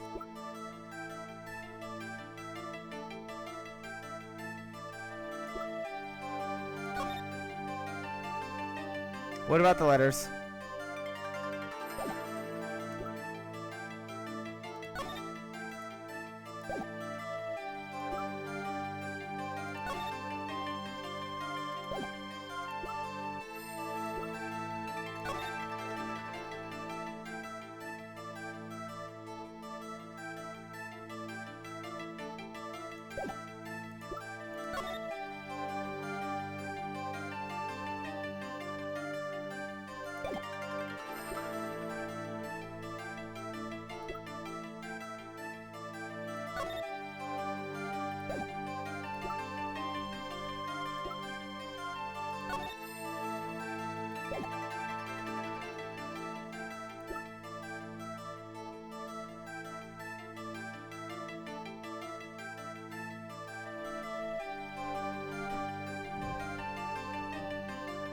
No, they don't mention owing a debt.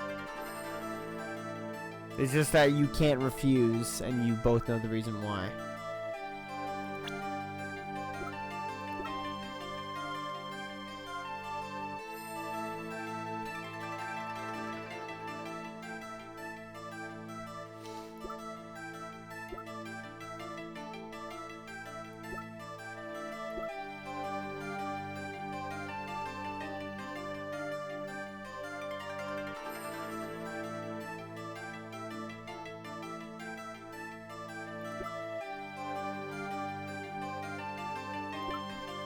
Maybe it's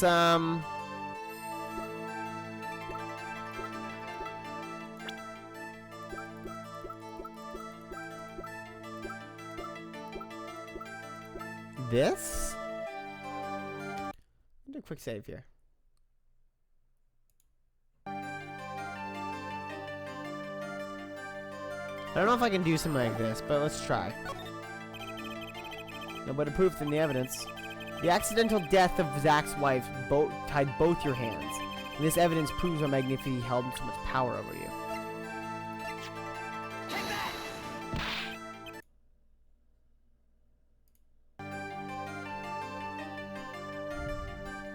No, but that's what we're specifically talking about. They say you cannot refuse, and we're trying to define what that is.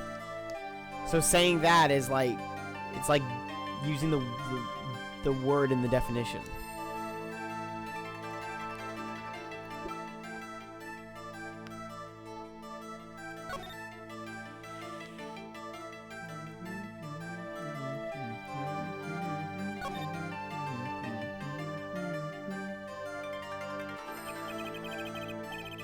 So this is Trucy's mother, Thalassa. She's pretty. I can picture her on stage with Zach. Still, she looks like a down-to-earth type, too. I guess Trucy takes after her.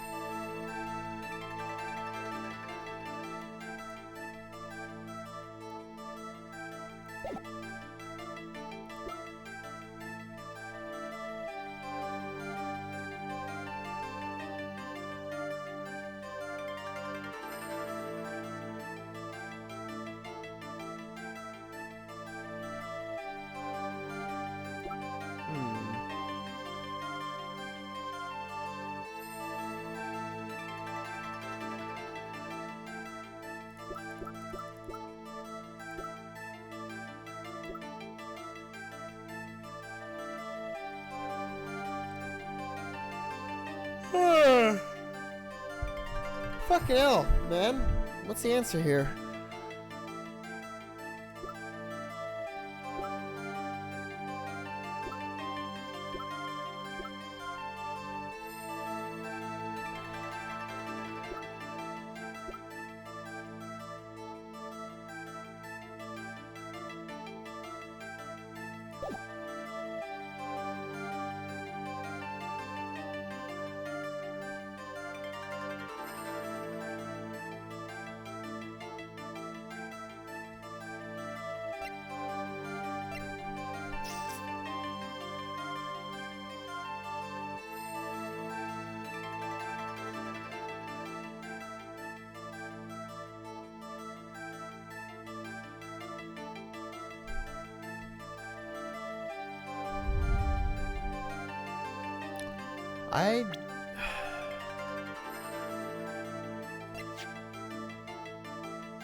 Thalassa's accent tied your hands so completely because...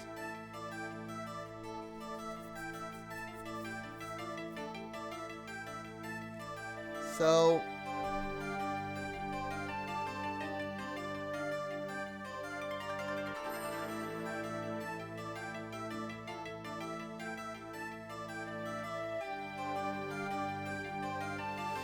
I don't think it's particularly relevant right now.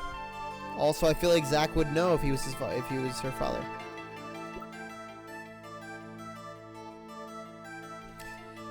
But why did Thalassa's accent tie their hands? Because they did it, right? But how do I prove that?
I think I maybe know it.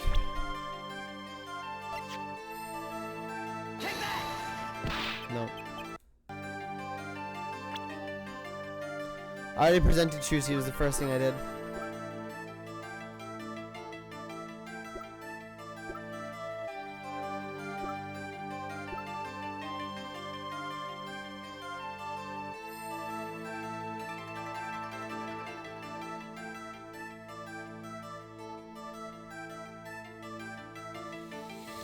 Well, I don't have the evidence anywhere else. It has to be here.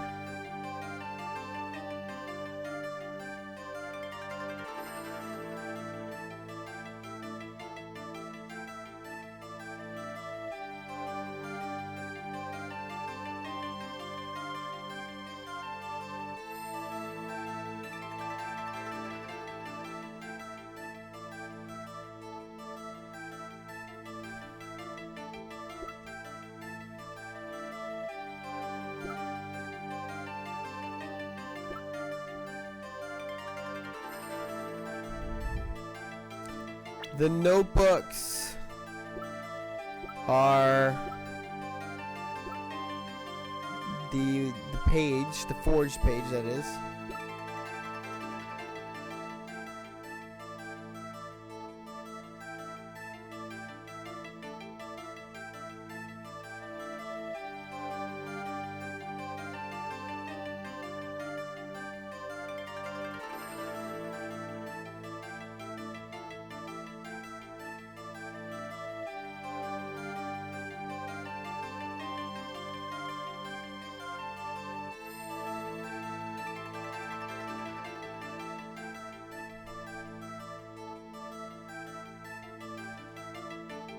Okay, let's see here.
I think, look it up and tell me if I even have it.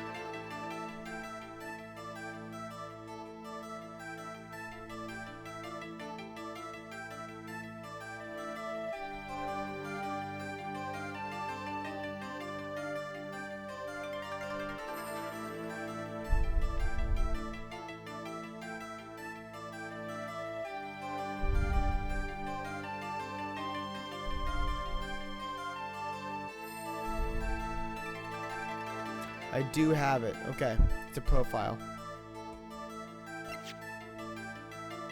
Because it's Trucy's mother? It must be because it's Trucy's mother.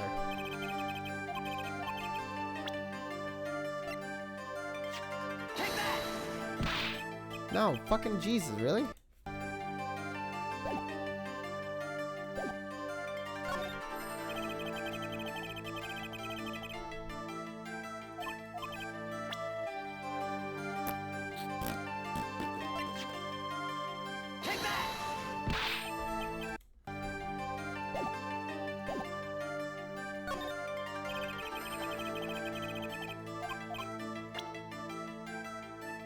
In the locket, it's Thalassa.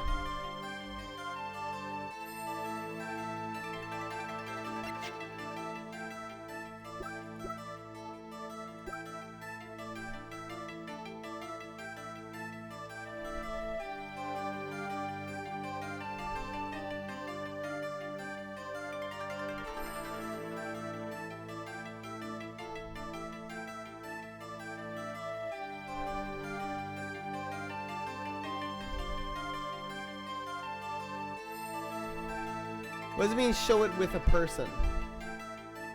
After you've shown Trucy's locket to Zach at the Borscht Bowl Club? So I have to go back to the...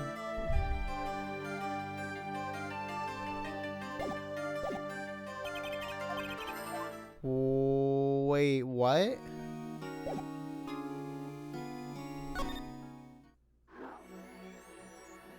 What kind of bullshit is that?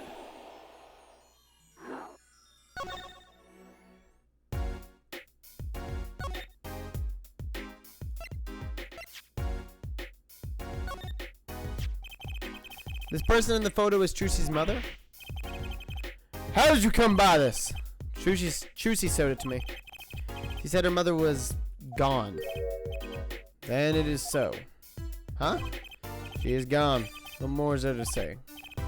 Lots? Oh, I know! Whoa, you're still here? According to my in-depth research, Trucy's mother, Magnifi's Gramarye's only daughter. End quote. What? Magnifi's daughter? Oh!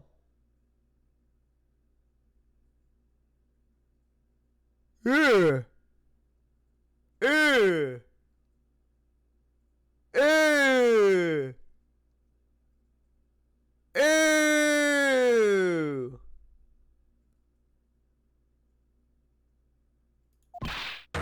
Marshall, you say too much.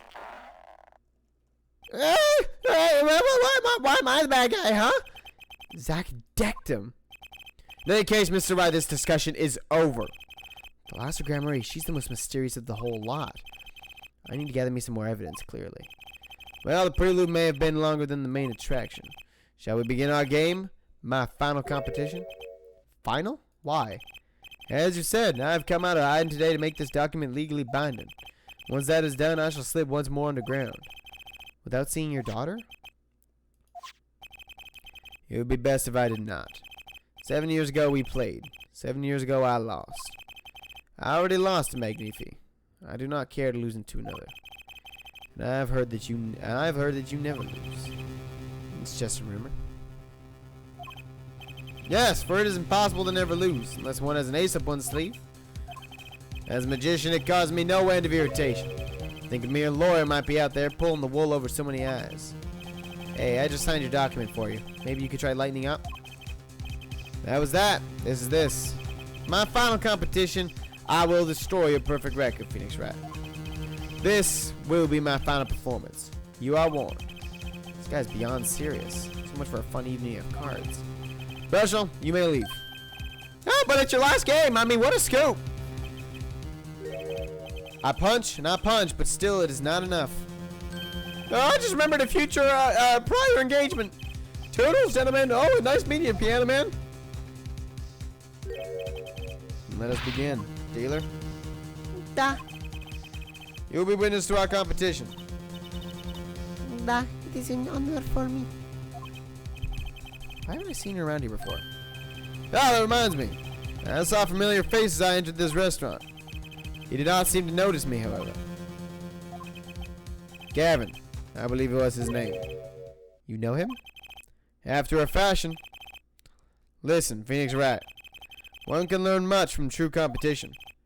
Remember this. Yep.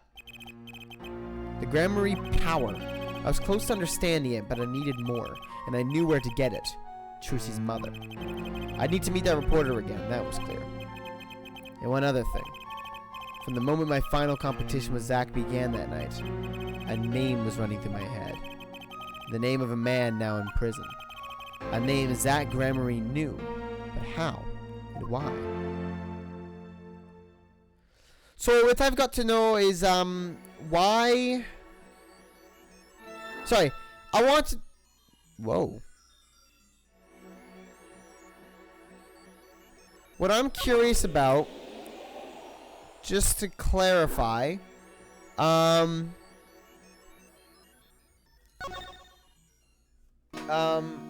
he did he say that Thalassa was Magnifi's daughter, or that Trucy was Magnifi's daughter? Because I thought he said Trucy for some fucking reason, but I feel like that's probably not right.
Daughter of Magnific Grandmother. Okay, so that's why. I don't know if that's necessarily bullshit. It sounds bullshit when you're explaining it, but this unlocks this part, which is what makes it work. It wasn't a question of who shot Thalassa. Thalassa herself was the problem. What do you mean? She was Zach Grandmarie's wife, Trucy's mother, and Magnific Grandmarie's only daughter. It was a terrible accident, and the two of you killed your mentor's only daughter. If that wasn't the key to Magnifi's power over you, I don't know what was. It was an accident!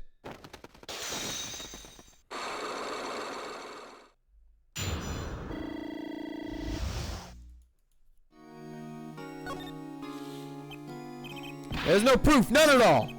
Thalassa went missing, and your mentor blackmailed both of his disciples. It doesn't take a genius to put one and one together.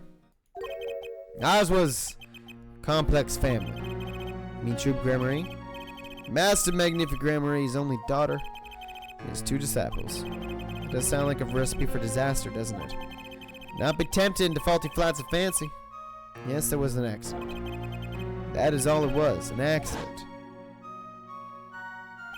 Zach and Valance tour de force. The guns blaze, the bullets fly straight towards that beautiful body on stage. And then crash, zing, pow! Into everything but her. Now that is magic. It happened one day when we were practicing. Same trick with a new twist. And tragedy.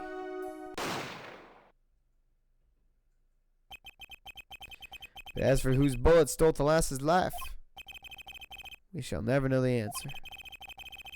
Thalassa disappeared from our lives, and Zach was bereft of his wife. Trucy lost her mother, and Magnific his daughter. And that led to blackmail, I take it.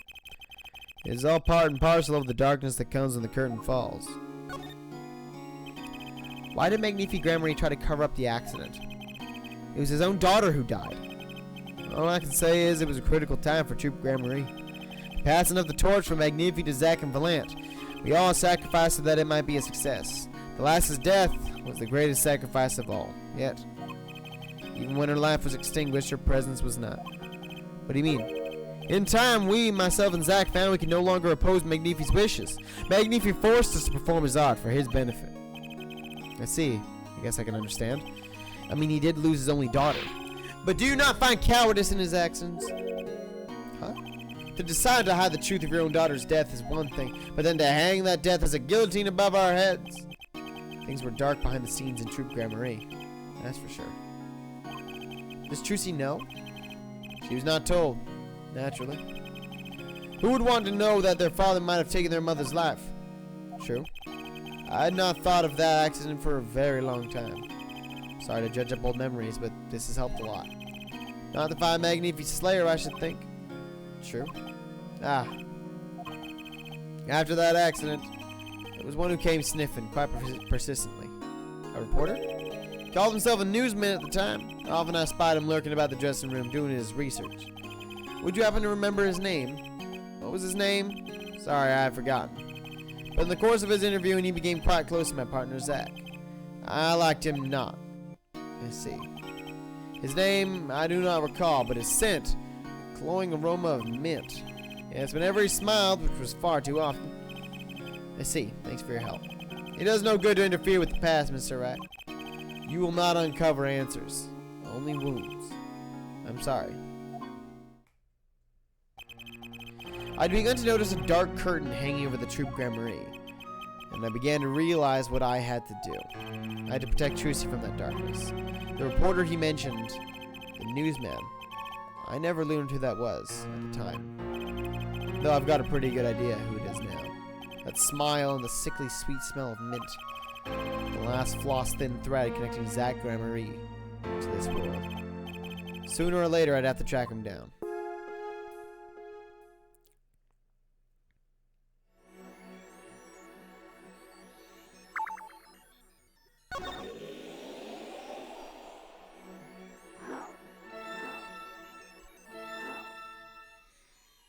Interesting. Just want to go in here real quick and find out what the last piece of this puzzle is.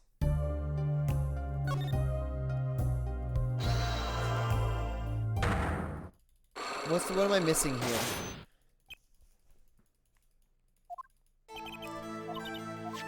Can I give you the stamp?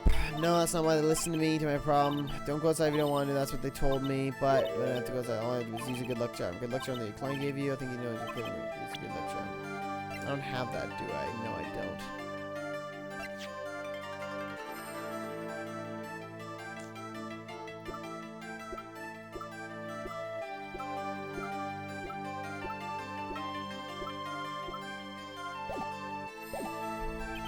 Yeah, I don't think I have that now. But I think I'm gonna get that from the present Drew Studio. I'm gonna find the significance of it here. Wait, I thought I did you.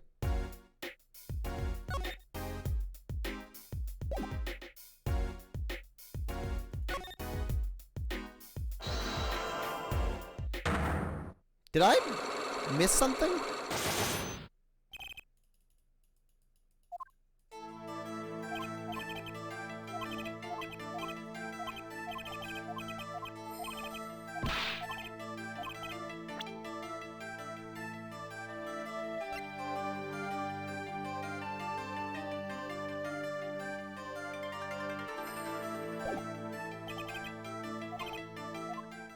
Wait, didn't I already do this?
I thought I did this already.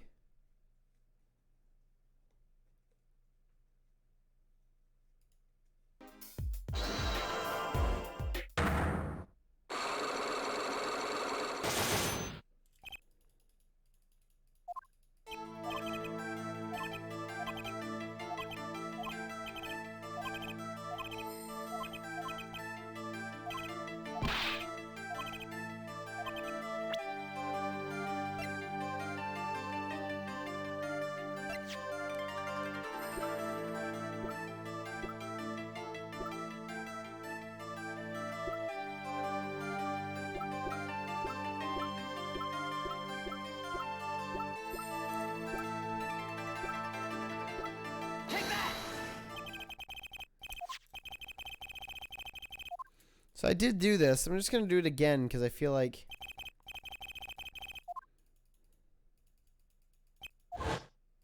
No, actually, I think I can just go.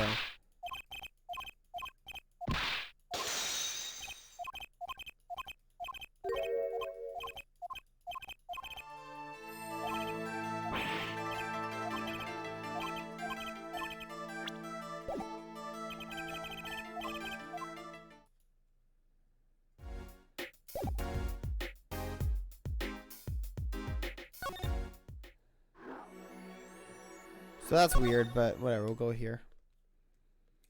This I am interested in.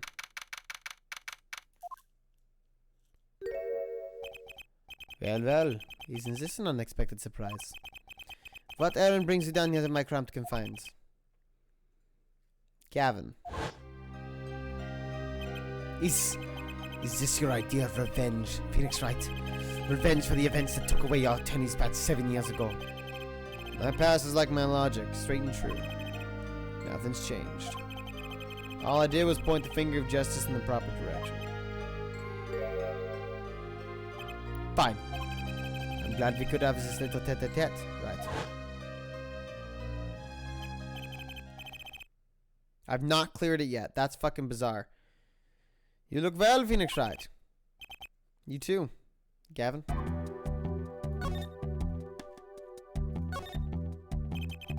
Life has been full of surprises for both of us. I've no doubt you never expected to lose that attorney's badge of yours. And I'll bet you never were expected to wind up here. Shady Smith was the name of the man you killed. Did you know who he really was? Who he was? Zach Gramarye, you know, the defendant. I remember him, of course. But you say Smith was Zach? Impossible. Don't even try to tell me it was a coincidence. What did I just say? Life is full of surprises, don't you think? After that trial, you were arrested and found guilty, but your motive was never made clear. Mistake I plan to remedy. You're not an attorney anymore, Phoenix Wright. What possible conclusions do you think this investigation of yours can lead to? I killed a man named Smith with a bottle because I'm an evil human being. Isn't that enough? Not for me, it isn't. I need to know why you did it, Gavin. You recall that case 7 years ago? Ah, yes. The trial where Zach Gramarye pulled his famous vanishing act. My brother found his fair share of praise and adoration for that trial, as I recall. Genius prosecutor reveals crooked attorney, was it? That was when I met you, wasn't it? Was it now? The Bar Association Review Board voted unanimously for the strictest punishment. Unanimous, save for one dissenting opinion. Yours. It was my brother who was responsible for putting you in that position after all. For 7 years we've been friends. And yet, I still don't understand you. But right, your friendship towards me was never pure. You suspected me then, as you still do now, don't you? Honestly, right now, I'm not sure what I think. You didn't just brain a guy with a juice bottle for no reason. Tell me why you did it. Persistent, aren't you? I came here because I remembered something. The night of our game. Zach Gramarye mentioned your name, Gavin. Ah, that reminds me. I saw a familiar face as I entered this restaurant. He did not seem to notice me, however. Gavin, I believe was his name. After that, he was killed. And I asked you to help me. Because I remembered your kindness back when everyone turned on me. Seemed to be in a bit of trouble. Something like that. Dead. Someone hit him. Hard. Me? Please. The cops should be here any minute. I'm in your hands. Should it come to that. I have to know. Why did you kill Shady Smith? No. Zach Gramarye.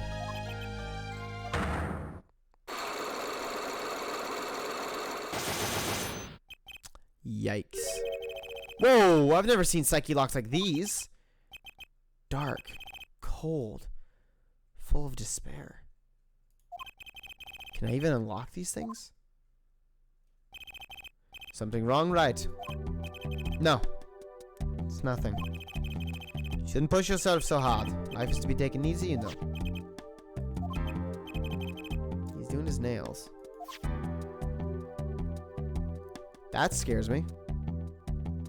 That scares me.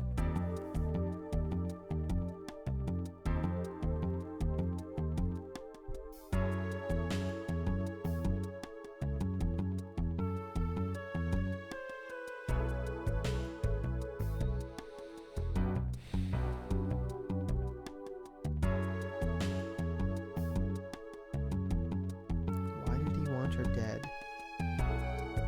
Why did he have it out for right? Or didn't he? Or did he? He forced that evidence so that Wright would lose his job. But why? And then why vote for him to keep his badge?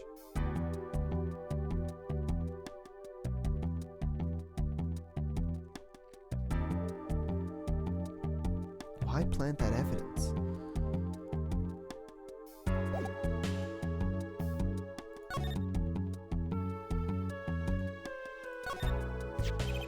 You're thinking what self-respecting man would use nail polish? Not really, I know appearances are a big thing with you. You know what I say? One cannot live a beautiful life without beautiful nails. First-rate in all things, except nothing less. That certainly does look like the first-rate nail polish. I like the sparkly bottle. It's crystal. If you're so drawn to it, please, have one. It's on me. There we go. And now we can finish the past. Maybe.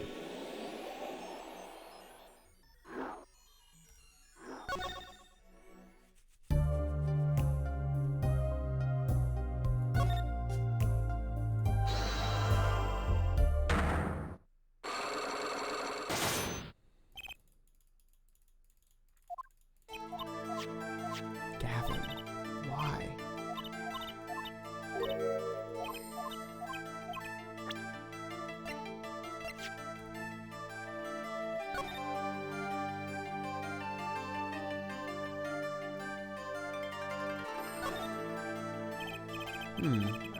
Ariadone. I've heard of that brand. This must be the brand's symbol. It's supposed to be some kind of flower. Wait, no, maybe it's a hand? Wait, on second thought. Is that an eagle? Who makes these things up anyways? You'd think they'd try for a clearer symbol at least. Eagle, eagle! This was what they gave you, wasn't it? Ah! Same bottles over there on your desk. Your good luck charm, right? I got this from the future. 7 years in the future. I heard once cosmetics were once thought to ward off evil. This is a magic bottle. It has the power. Ah, of course it does. I'll just refrain from commenting any more on that one. I think I know who gave you that bottle, actually. The one who asked you to do this job. Was this the client? This man is a friend of mine. Know him?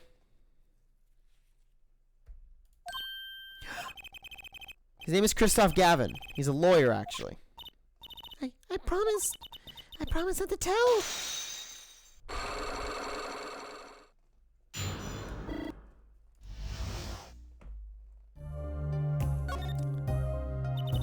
I'm sorry, I can't talk about the client. I promised. And if I break my promise, the spell won't work. I don't need a name anymore. I've got my answer. You're pretty confident in this charm, then. I think they might be the devil. Huh? Or maybe an angel. What do you mean? I saw it, or I think I saw it, when they gave me this. I saw the devil's face. Are you saying the client's face looked like the devil's? No, the client was gentle, with a gentle smile. So where did you see this devil, then? It was so quick, I don't remember well, but that's when I knew that person wasn't like other people. That's why I believe in my good luck charm. Not sure what this devil she saw was, but it's pretty clear that Christoph Gavin has her charmed. Well, I think that's all. I'll be leaving now. I'm sorry for what happened. If you want to apologize, try my client, Zachary Marie. Did I do something bad? What makes you think that? Your eyes. They're sad. Very sad. I'll put on my smile next time I come. Promise. I hope to see you smile then too, Vera. Oh, okay. Take care. Thinking back on my first encounter with the young forager, I witnessed something of vital importance that day. Of course, by the time I realized it, it was already too late.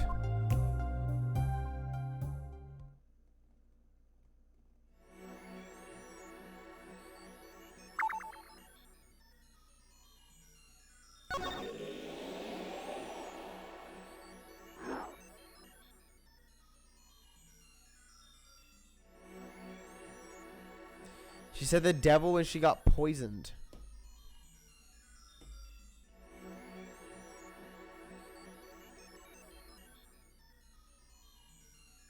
Do you think it was in the nail polish?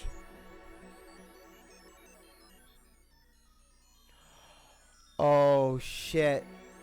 Guys. The nail polish is clear, but Gavin's is pink. Do you know what else is a clear liquid? Atrocanine.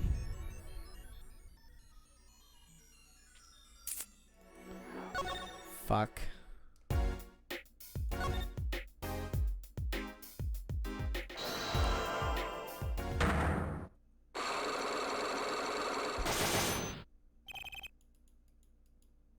But why?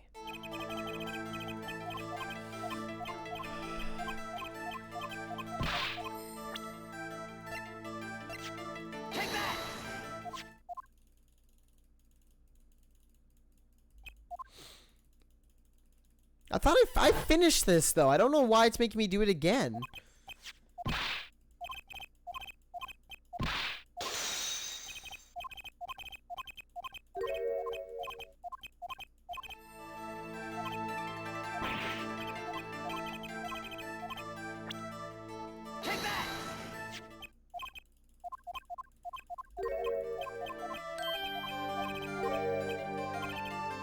Oh, right, because I don't have his ring yet. Right.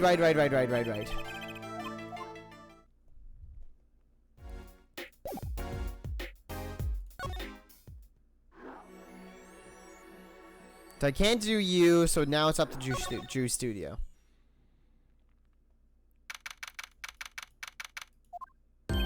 Yeah? Well, what do we have here? Remember me? Of course I remember you! Journalist meets ex-attorney at bar, end quote! Can I ask what you're doing here? Mr. Michon... Oh, sorry, Jesus. Mr. Michon was poisoned and his daughter's... Oh, yes, I know! Wow, I know, yes! It's caused me no end of grief, to be honest. Journalist wishes he'd track down case just a little quicker! End quote. Were you on the trail of the case this whole time? Zach Gramarye was a good friend!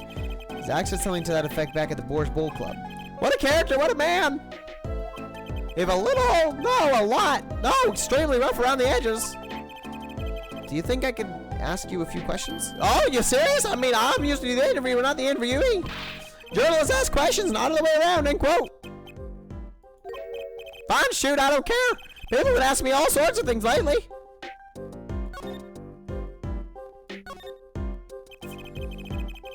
It was tragic what happened to Drew Michon and his daughter. Forgery is a serious crime and they paid the price. You know what really did them in though, don't you? Yes, a forged diary page. Not I interviewed him. I found out something about Mr. Michon I hadn't known. What's that? You know, he always felt like he was being watched. Every day for 7 years, walls have ears, potatoes have eyes, end quote. Being watched mean he felt guilty. No, I'm not talking about feelings here. You know, I felt watched too. The whole time I've been on this case, no less. Journalist gets tingling sensation on back and neck, freaks out, end quote. Because you felt guilty? Why would I feel guilty? You felt like you were being watched, huh? I wonder what it all means. Drew Michon felt like he was being watched, and you along with him. You sure it wasn't just nerves? Nerves? No, it's nothing so mundane. I stopped paying attention to my nerves long ago. But I felt it too. Journalist sure as he is being watched, end quote. Don't you wonder why Zach Gramarye got rubbed out after 7 years? Right after coming into contact with me? He completely vanishes from that courtroom. Then for 7 years he talks to no one, not a soul. Then just as the remaining time was almost up, he contacts me in order to have this made. And then he dies. Starting to put the pieces together, are we? And you were being watched this whole time. Maybe not just me, maybe you were too. Me? I met Zach through that case, actually. You mean the shooting of Magnifique Marie? No, before that. It's not widely known. You mean the accident during the quick draw shooting practice? My, you're well informed. You should have seen me back then. I dug up quite the scoop. I wanted it all. Money, fame, women, little puppy, all for me. I was younger then, and my days and nights smelled of fresher mint than they do now. Valentin Marie did mention one particularly nosy reporter. In fact, I was on close speaking terms with Magnifique Marie at the time. I knew his daughter too, of course, Thalassa, was it? Really? Then Thalassa disappeared quite suddenly at that, and Magnifique wouldn't say a word about it. Yeah, my evil habit got the better of me. Journalists catch a scent of a scoop, goes on feeding frenzy. End quote. I set up a one-on-one interview with Thalassa's husband, see? Zach Marie. Something strange was in the air over the true Marie in those days. The whole screwy mentor controlling disciple scene started by then, I'm guessing. Thalassa, she was a part of it all, right? Come on, you can tell me off the record. Sorry, I don't know.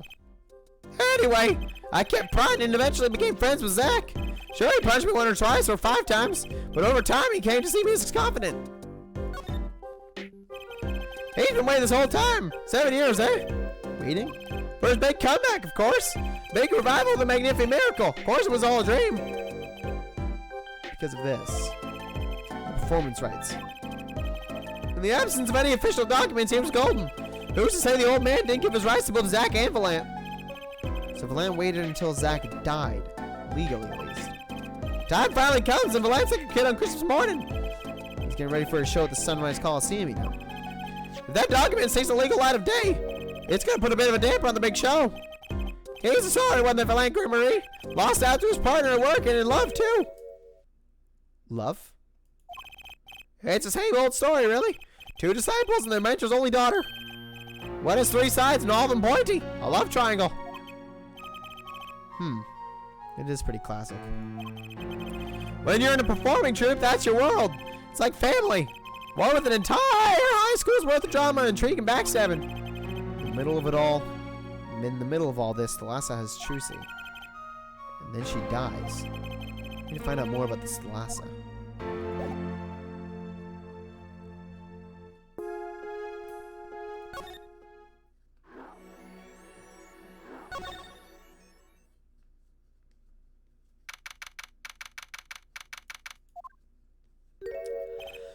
Well, this is a blast from the distant past. Long time no see, Mr. Valant. 7 years has it been? Frankly, I didn't think I'd ever see you again. Actually, I came because there's something I wanted to ask you about. I've spoken to the press. I have nothing more to say. I've spoken to a lot of people myself and come to some conclusions. But then I realized I need to hear it from you.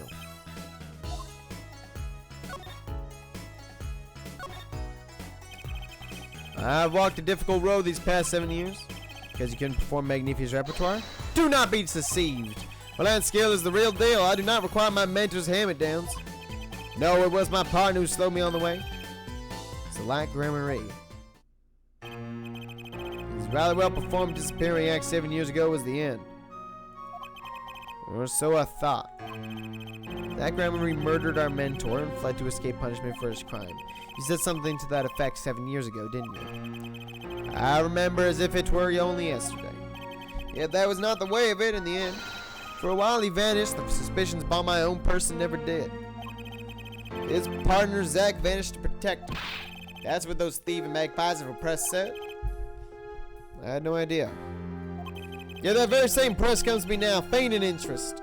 They cover the greatest magic show in history as if it were a vaudevillian distraction. And here I must stand, smiling at them all. What am I if not a player in some fiendish farce? Might I suggest it's because you never made it clear what happened? Magnifique's death is still a mystery to this day. Which is why I came here to get the answer from you.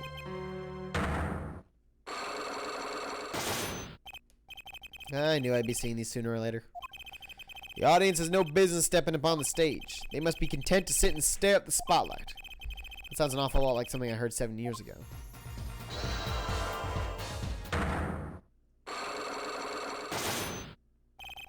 Magnifi's death. Ask what you will, you only get nothing from me. I'm as much a part of this affair as you are now. I have to know what happened. For 7 long years I've endured. Now finally the curtain lifts on my new golden age. All the miracles of our troop within my grasp. Sorry to do this, Volant. But right now I need answers. I think I'll start by dropping a bomb. That should shake things up. Volant, I wouldn't be so sure about those miracles. Not as long as I have this.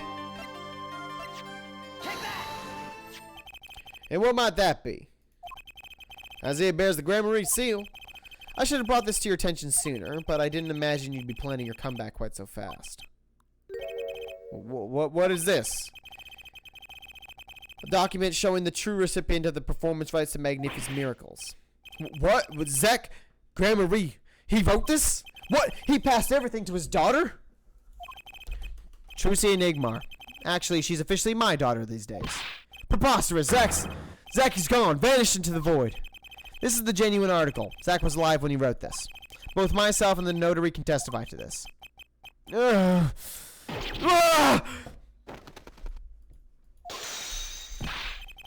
does fate toy with me so? Why must my life be lived in thrall to the dead? You're not the only one with that problem. But he shot Magnifi. Yes, it was Zach. It was. And then he left. My career as a magician fell into darkness. Did you think there might be some way out of it? Say, if you could prove Zach Grammary shot Magnifi. Was that why you testified? Yes, my way out. It should have been my way out. Well, it might not be too late, Mr. Volant. All you need is a way to prove your case. Who really killed Magnifi Grammary?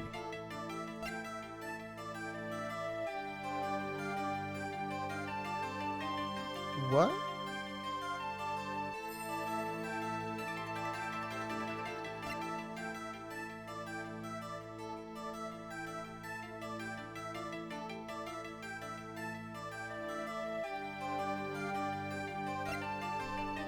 I have the real... No, I don't.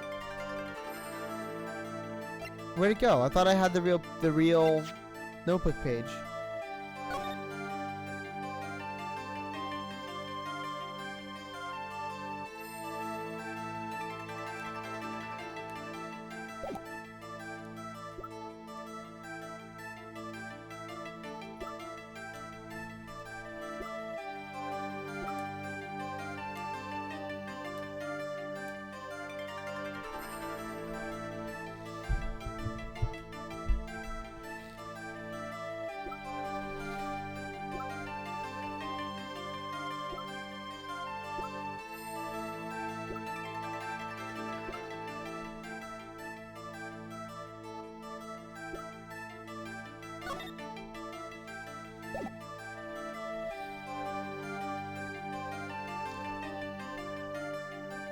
Do we...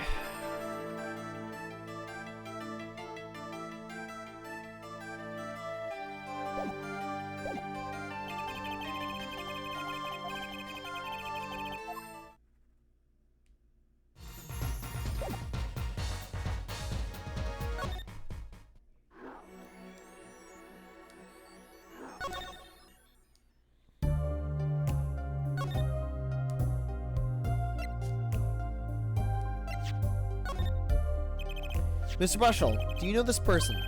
Do I know that person? Of course! I was friends with Zach after all. He hit me a few times, 5 times actually. But still, I'd never forget his wife. Vlasta Grammary. Magnifi Grammary's only daughter. Do you think you could tell me more about her? Well, why the heck not?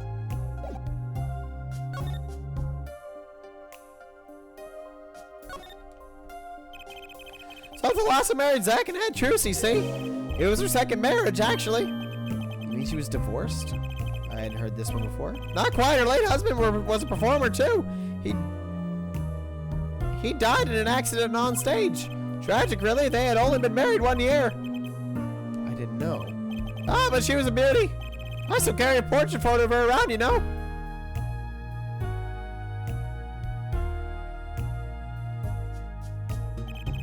I've known Trucy since he was a little thing, too. She got the better deal, really. She's got you for family, after all. What do you mean? Just reminiscing, you know. The last has another child besides Trucy. End quote. What?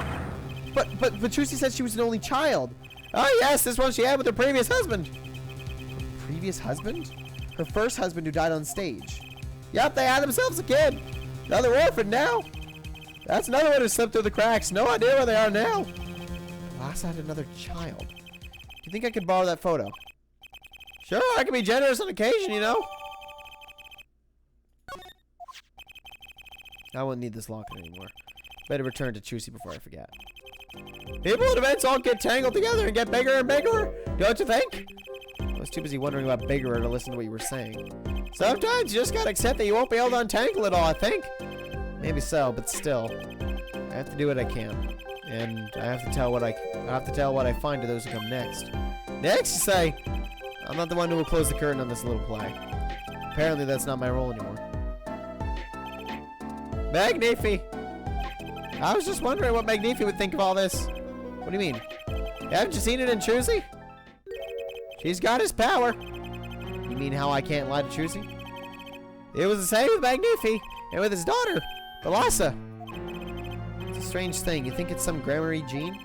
Magnifi told me once back when Zach married Thalassa. He said Zach had good eyes. Not good like a Grammary's eyes, not that good. I wonder if Zach ever played a game of poker with his wife. Who knows what the Grammary secret was? Maybe nobody, now that Zach's gone. Zach Grammary.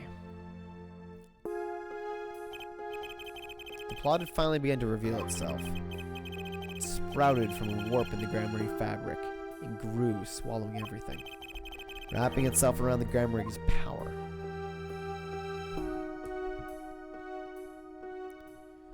A power which passed from Magnifi Grammary to Thalassa to the next generation. Now would once again need to meet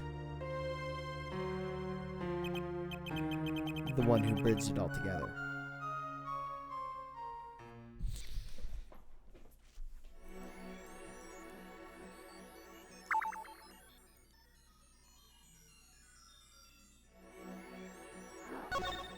I'm gonna go back here.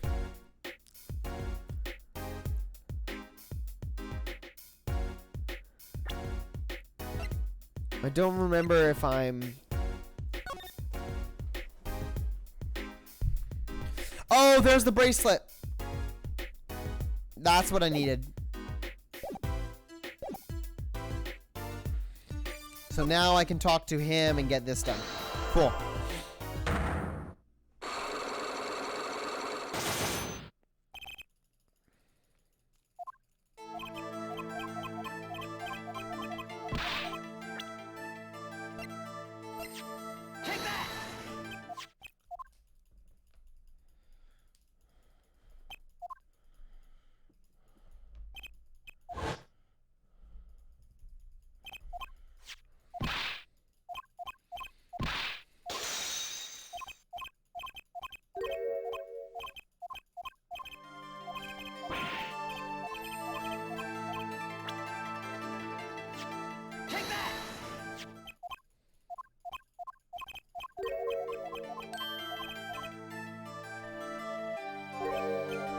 Ring?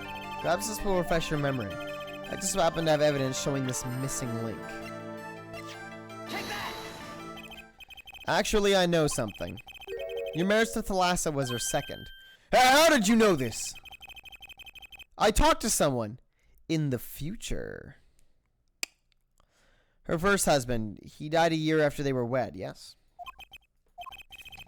He was a performer. They met when he joined us Grammarys as a guest in our show. After Thalassa wed him, he left the troupe for a while. And you say she had a child then? I have a photograph of her here. I couldn't help but notice what she was wearing when I first saw this. Those bracelets stand out. They're a Grammary family heirloom. This boy wears a bracelet just like the ones in the picture. What? So, that's why. Why what, Mr. Zach? I took this photograph of Thalassa before she left us. When she returned, she wore only one bracelet. Bet I know where that other one went. She gave it to this boy. Her son. Oh, cool. Got a twofer.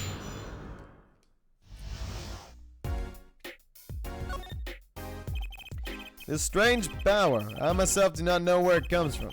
And the fact that it is passed down the Grammary line, it runs in their veins. What is it? I asked her, Thalassa, once. This is what she told me. Her power responds to tension in others. Tension. If she were to face a person and they became tense, even slightly, then she would know, no matter how hard they tried to hide it from her. So she could see it. Not quite, this is the strangest part of it all. She wouldn't realize that she was subconsciously detecting this tension, without the use of a particular object, or in her case, objects. Objects? Wait, were they something she wore? Yeah, her bracelets. I meant the first time I saw one of those, I felt there was more to it than just fashion. But what kind of power could a bracelet have? I've made a decision. I will tell you all I know. Consider it a gift. Well, I hardly need you to tell me at this point, but those two. My brother and sister, yes. My brother, too, has his power affairs. So Trucy is an older brother. I wonder what will come of that. Mr. Wright, tonight after our game is done, I will return to a life of hiding. I would not see her live her life without knowing. I understand. I'll tell the two of them when the time is right. I am in your debt. Once again. No kidding. What I want to know is how all this got to be so messed up. Those bracelets are made of a special alloy. It is said to expand and shrink very slightly. Oh my god, Thalassa's blind. That's why she didn't know she had to rely on the bracelets. Because she's fucking blind. Said to expand and shrink very slightly in response to body warmth. So they're temperature sensitive. So they're temperature sensitive or something? Yes. This is how they can shrink to the exact size of their wearer's wrist. Wow, that's just straight up a magical item. And this is something to do with the power? What have I told you? Gramarye power reacts to tension in others. When a Gramarye senses tension, they too become tense. And this tension translates into minute contractions of their muscles. So minute, they cannot sense it on their own. Their muscles? Oh, so that's what the bracelets are for. With the bracelet on, one can sense these contractions, because the bracelet is always a perfect fit. So when the person they're watching gets tense, the bracelet feels tighter on their wrist. Precisely. But that alone that actually is a surprisingly sound. That's surprisingly sound for this game.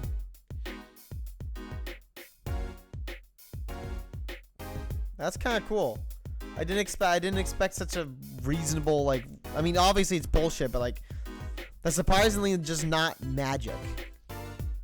I don't know how to explain it. But that alone doesn't really count as mind reading. I believe I understand how the process works from there. It's a simple question of eyesight. Eyesight? I guess that sounds simple enough.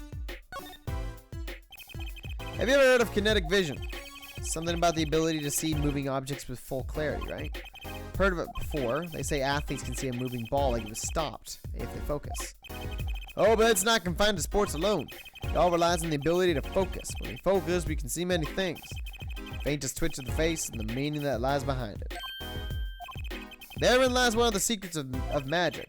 One must know the mind of a crowd before one may distract it. So basically what you're saying is the Gramaryes can see really well? For them, seeing is more than believing. It is knowing. Their power relies on eyesight combined with exceptional focus.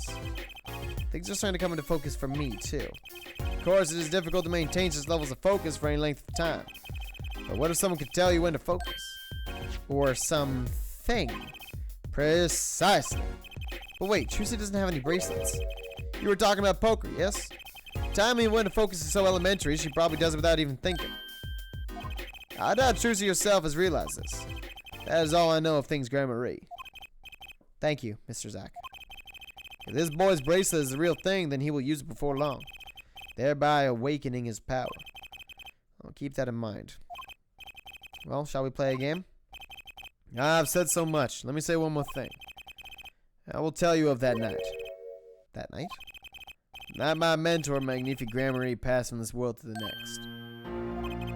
There were 2 pistols, 2 letters sent. This was Magnifique's test. A test? In his last years, Magnifique Gramarye worked us to the bone. No, to the pain. Oh, that's a nice little reference there, I think. But that night, I could not shoot him. So I shot the clown's forehead instead. This, it seems, was the correct answer. Take this. I give my art to you, Zack. What? It is thanks for playing along with my show. You shot well tonight, Zack. Though I would not have minded dying by your hand. How could I shoot you? You're my mentor. Bah! I thought you might say that. If I went home without shooting anything, what would you have done then?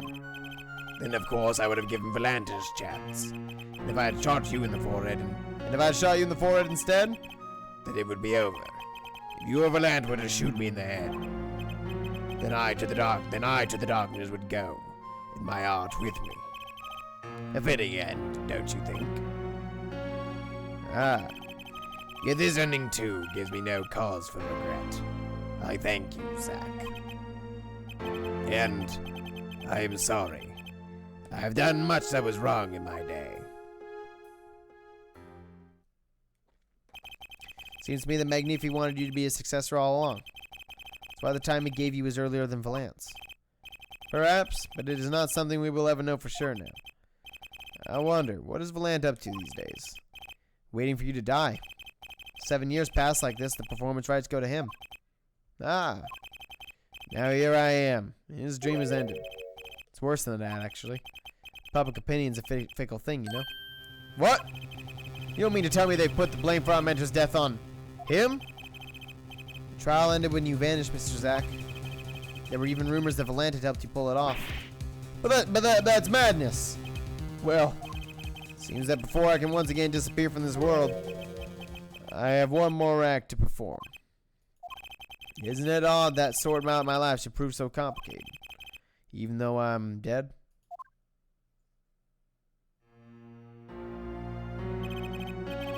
That night, Zack Gramery was killed. He died as Shady Smith, a mysterious traveler with a secret past. But he left one thing behind before he parted. This. To whom it may concern, 7 years past, I, Zack Gramery, murdered my mentor, Magnifi Gramery. I apologize for the trouble caused by my sudden disappearance from court, and hereby confess to my crime. His confession. To use as I saw fit. Of course, he'd killed no one. This was his way of tying up loose ends with his old partner, Valant Gramery. Interesting.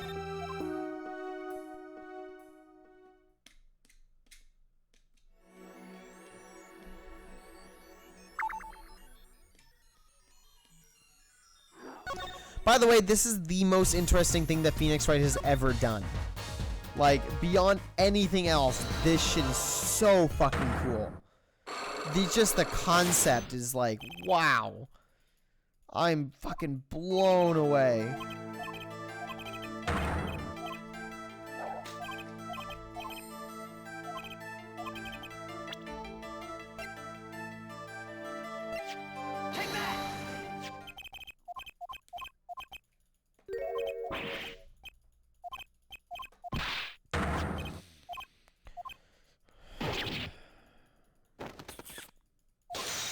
What the hell am I gonna do about Gavin?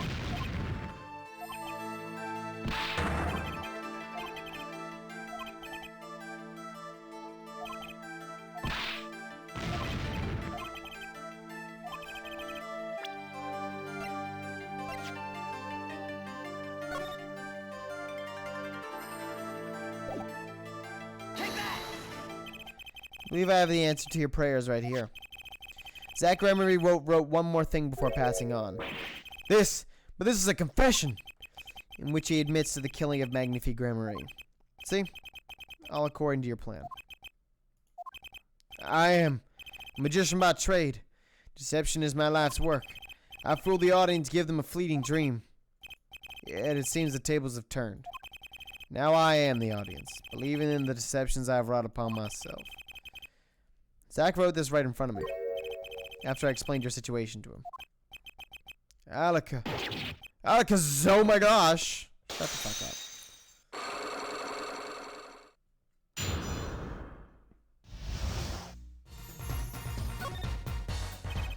You do know that this confession is nothing but lies. Yes, it's my opinion that Zack Gramery killed no one. Then you must be thinking the truth is a simple matter of elimination. Two received instructions to kill, but if one is innocent, then the one who remains is guilty. That would be the logical conclusion, yes. So he vanished to protect me, his partner.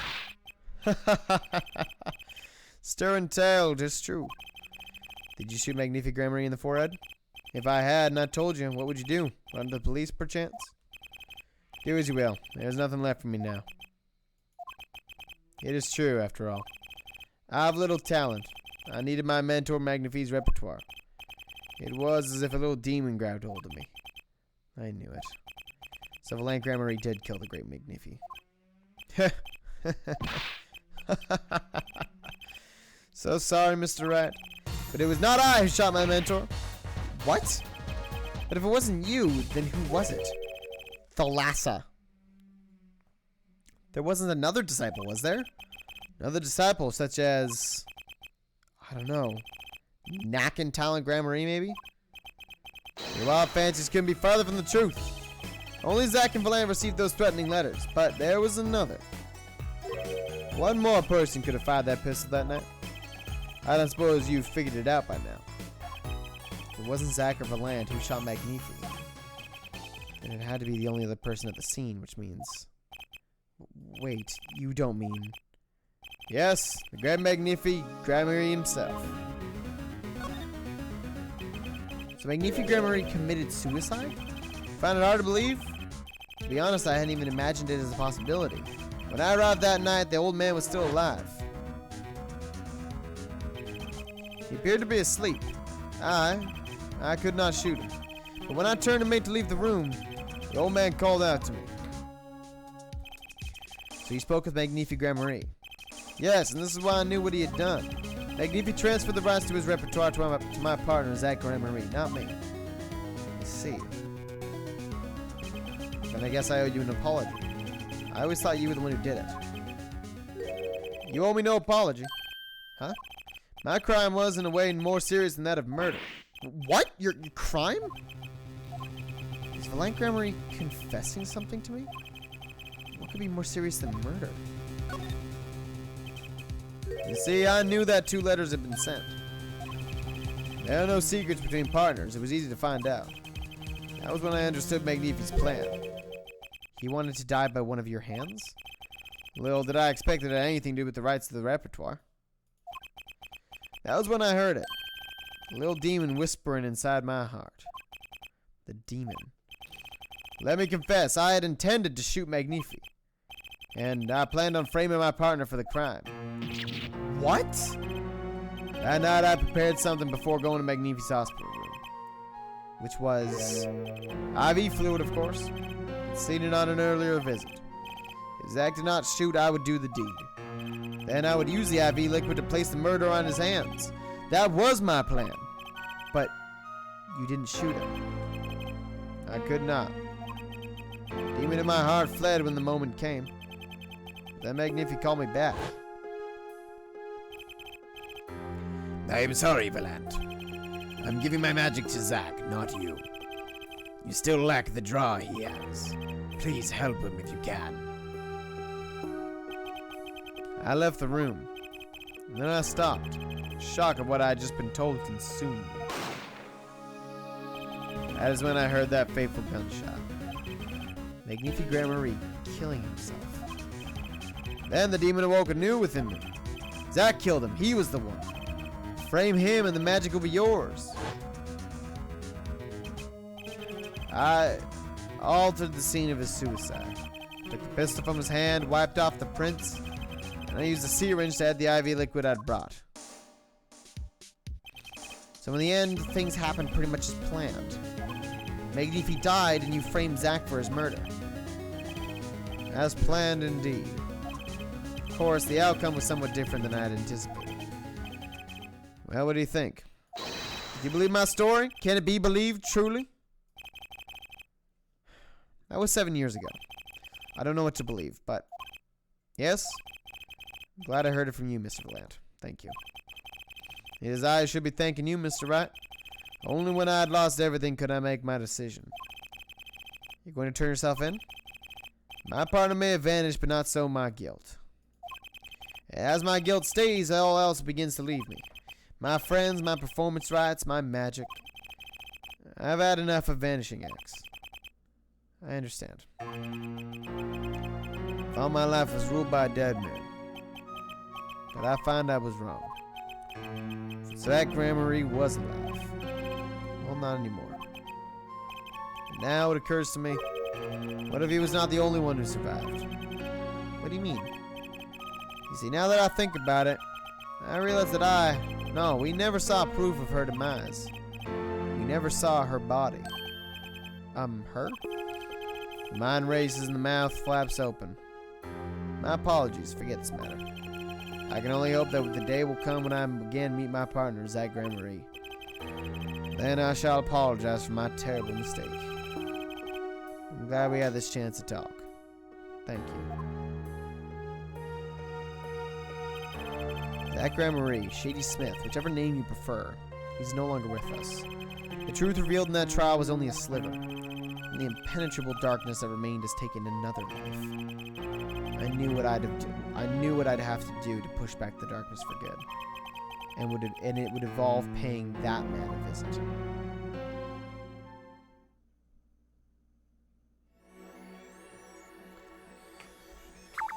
Solitary Cell 13.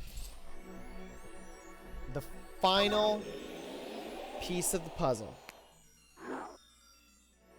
I've got all 4 keys from the past. And I've got 3 keys from the future. Present. Let's make ourselves a new future. Sorry, sir. Prisoner Christoph Gavin is currently occupied. I see. Do you know when he'll be finished? Well, could you go find out? Certainly, sir. Please wait here a moment. My apologies to the guard, but there's something I need to see.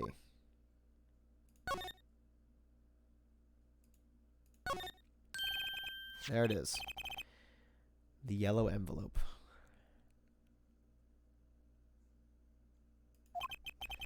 The sender is Jumi Sham.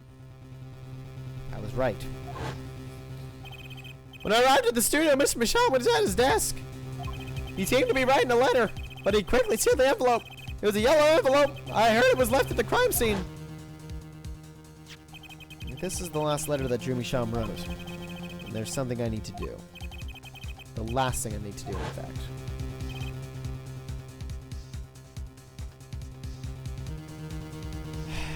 Here goes.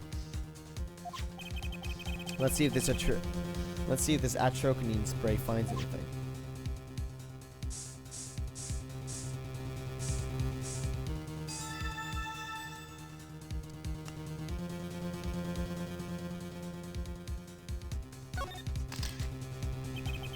So this was Jumi Sham's messenger of death. It was his stamp, all right, no mistaking it. And his last letter was sent to Christoph Gavin. The interview request came like you said it would, and they're looking into the case. I swear on my life I won't tell them about you, so please release the spell you put on my daughter. I'll write later with a report.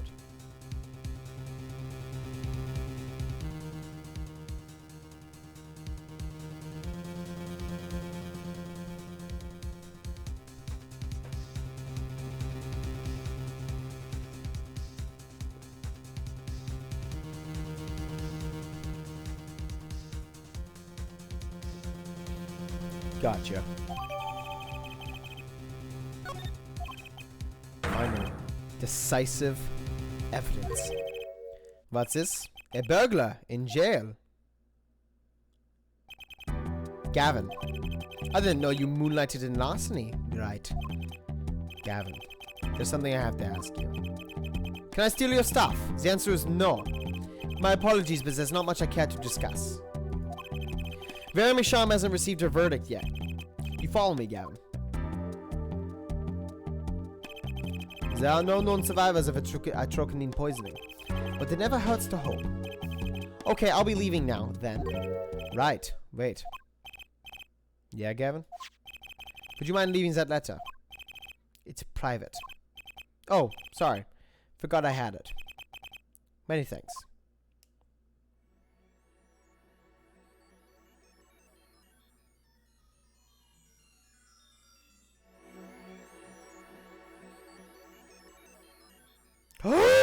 Oh! Oh! What the fuck? What? Holy shit! Oh my god! What? Oh my god! What the fuck? He's a fucking god! He's the greatest thing! Holy shit! Are you fucking kidding me? Are you fucking kidding me?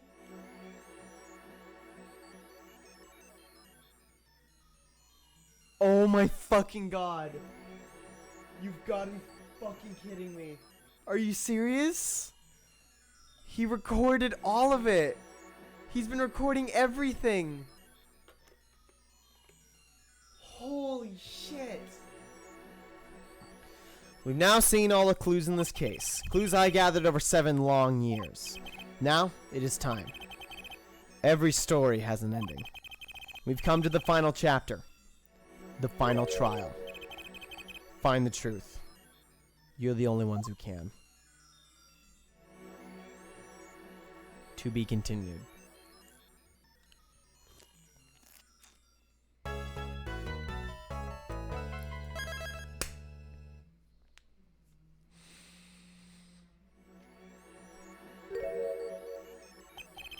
Welcome to court. 7 years, all leading to one verdict. A verdict which you must decide. Is the defendant, Vermisham, innocent or guilty? The courtroom doors are opening. The trial awaits. Are you ready to begin? Courtroom number 3. Preparations. What the fuck? Whoa! Something inside me. Rising, surfacing.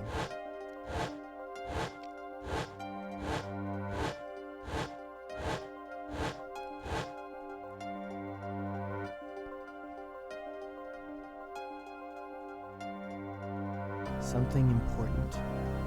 Lost long ago. It's close now, so close.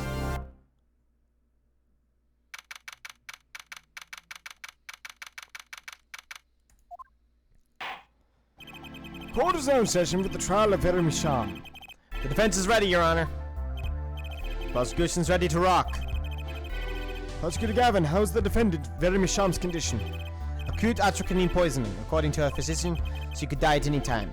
Thus, her absence from the courtroom today. What? They can't put her on trial without her being here? It is unusual. They should wait for her to get better and do it then. It's so bureaucratic of them. It's being a little harsh. Can't delay the trial any longer, or they risk having no one left to try. A trial without a verdict can only cause grief. The records of this case and experience tell us this. Apologies to the defendant, but the show must go on. Right, if Vera dies, the trial will be cancelled. I'm not gonna let that happen. Mr. Wright told me everything that's been going on behind the curtain all these years. I'm gonna get Vera her innocent verdict while she's there. I'm gonna get Vera her innocent verdict while there's still time. Very well, your opening statement, Prosecutor Gavin. The prosecution's case is unchanged by recent events. Why did Vermisham succumb to poison? Because she couldn't live with the guilt of what she'd done. But Vera was poisoned with atrocanine, the exact same poison that took her father's life. What better confession could you ask for her? Being a killer, she would have access to the poison. Significant since it's rather hard to come by. That is true. In other words, I see no need for further discussion. We could have had our verdict yesterday. Well, Mr. Justice, if you have no objections, I see no reason to postpone a verdict. What we need to worry about isn't the verdict, but the trial itself. The defense holds that Vermisham is the victim, not the killer. If that's so, then you have to prove something. She was in court giving her testimony before us.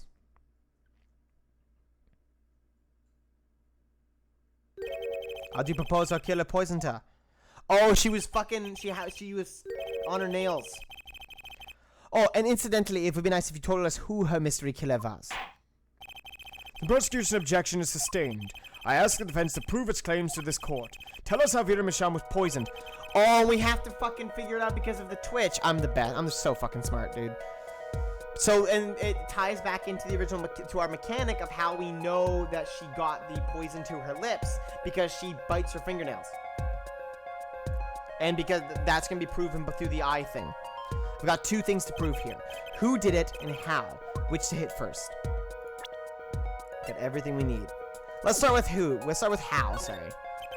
How did the killer poison Vera Michon? I will focus first on the method used. Any comments before we begin, Prosecutor Gavin?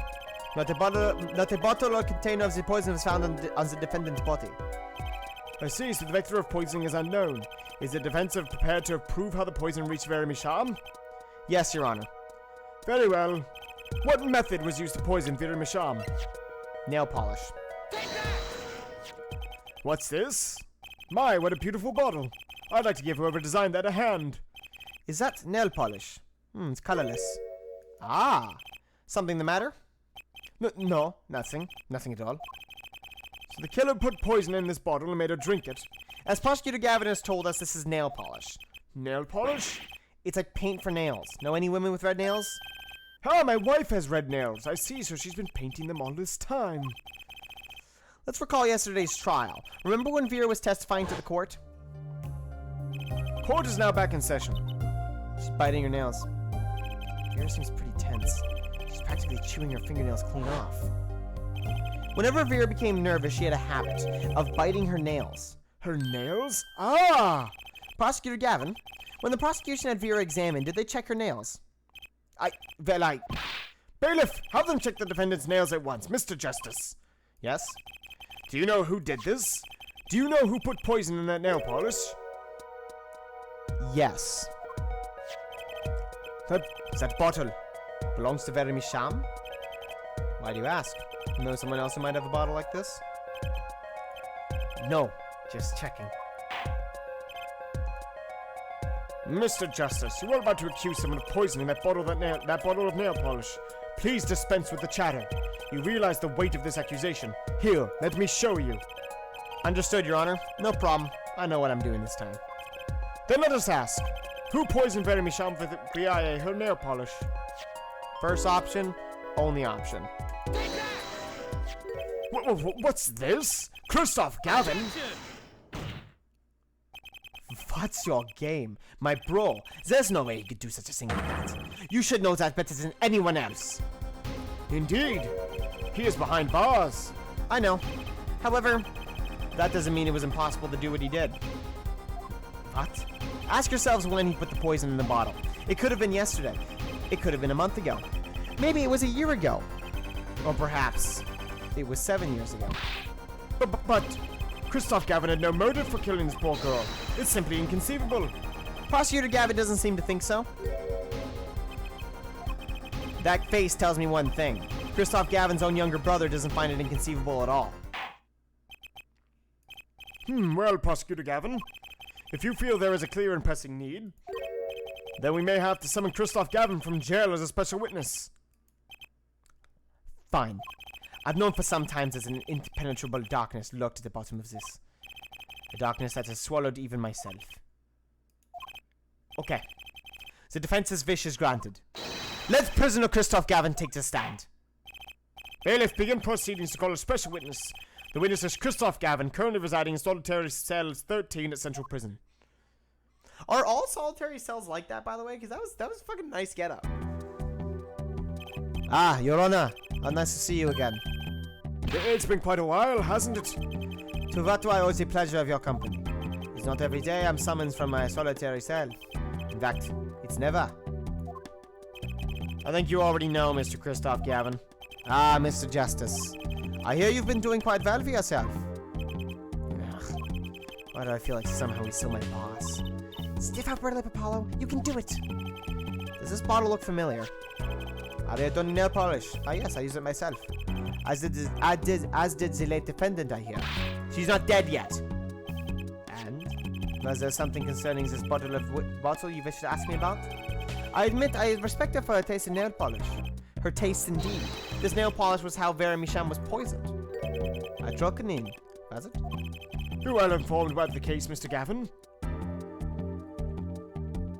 Even in solitary, much comes to my desk. I have nothing to do but read. Well, Clavier? Maybe you can explain this. You're being accused again. By him. Again. Ah, and? You agree with his accusation, do you? Let's hold a proper trial, shall we? Christoph Gavin, your testimony, please. I'd be delighted. Charges against you are quite severe, Mr. Gavin. You are suspected of the poisoning of the defendant, Veremy Sham.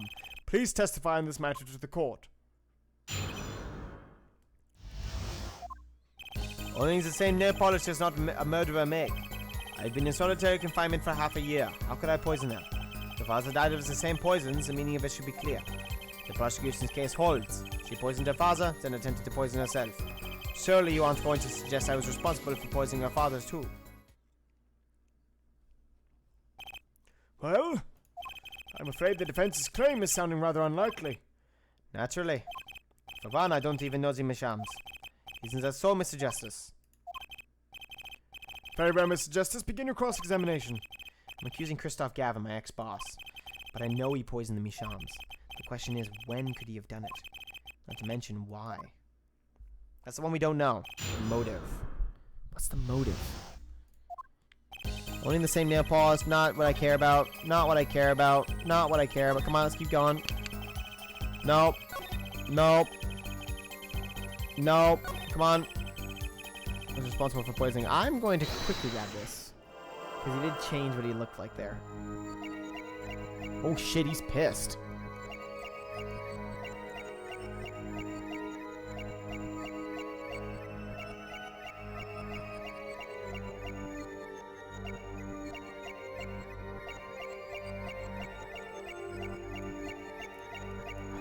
Whoa, whoa, whoa, hello, whoa, what the fuck? Oh, shit. That's fucking creepy. Ew! Wait, the fuck? That's just a fucking face! Oh my fuck, that's not like a fucking, that's a fucking face!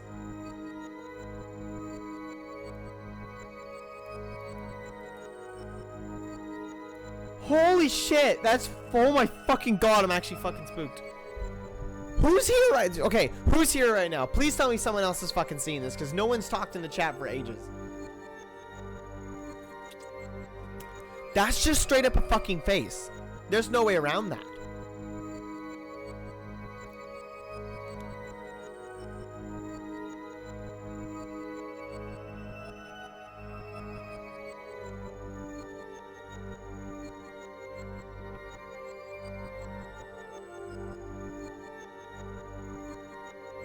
Oh, holy shit.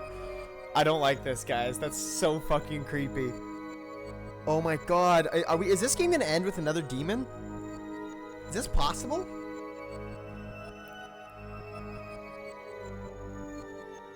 Where's the scar from? Why the scar?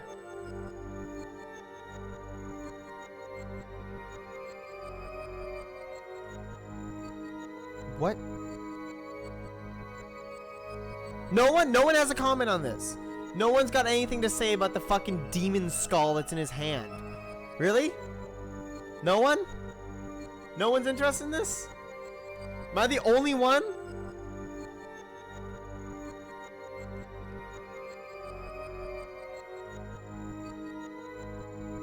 Fucking Jesus Christ, you guys. Gotcha! Gotcha!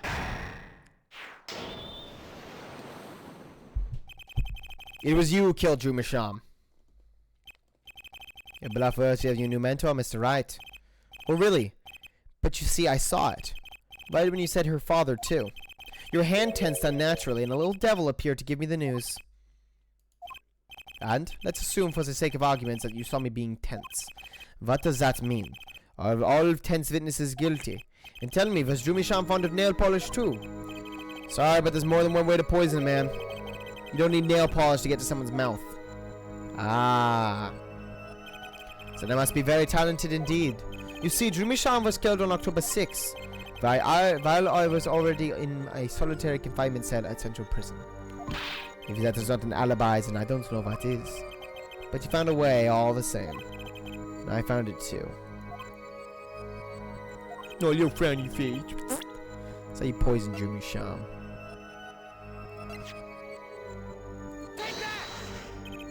My. And yeah, I thought you'd come so far. What? Fuck you, you little bitch. Much like Phoenix Wright, when it comes to thinking it. Max Justice, I've come this far. I must know the answer. How did the killer get to the victim when the killer was in jail? I know how I did it. It was the fucking stamp. But you fucked me, game. You went and you fucked me. I'm sure this commemorative stamp requires no introduction. The night Mr. Misham died, he was seen writing a letter. 1 second, guys. Be right back.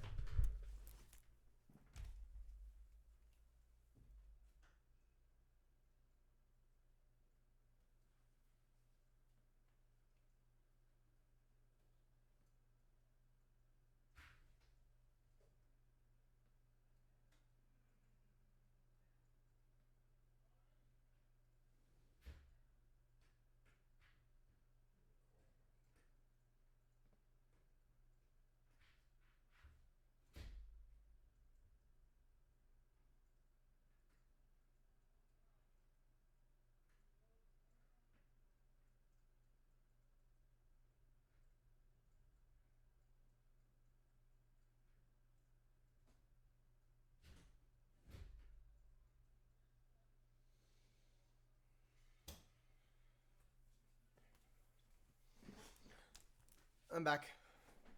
Okay, so Jesus Christ, Nick, you missed some shit.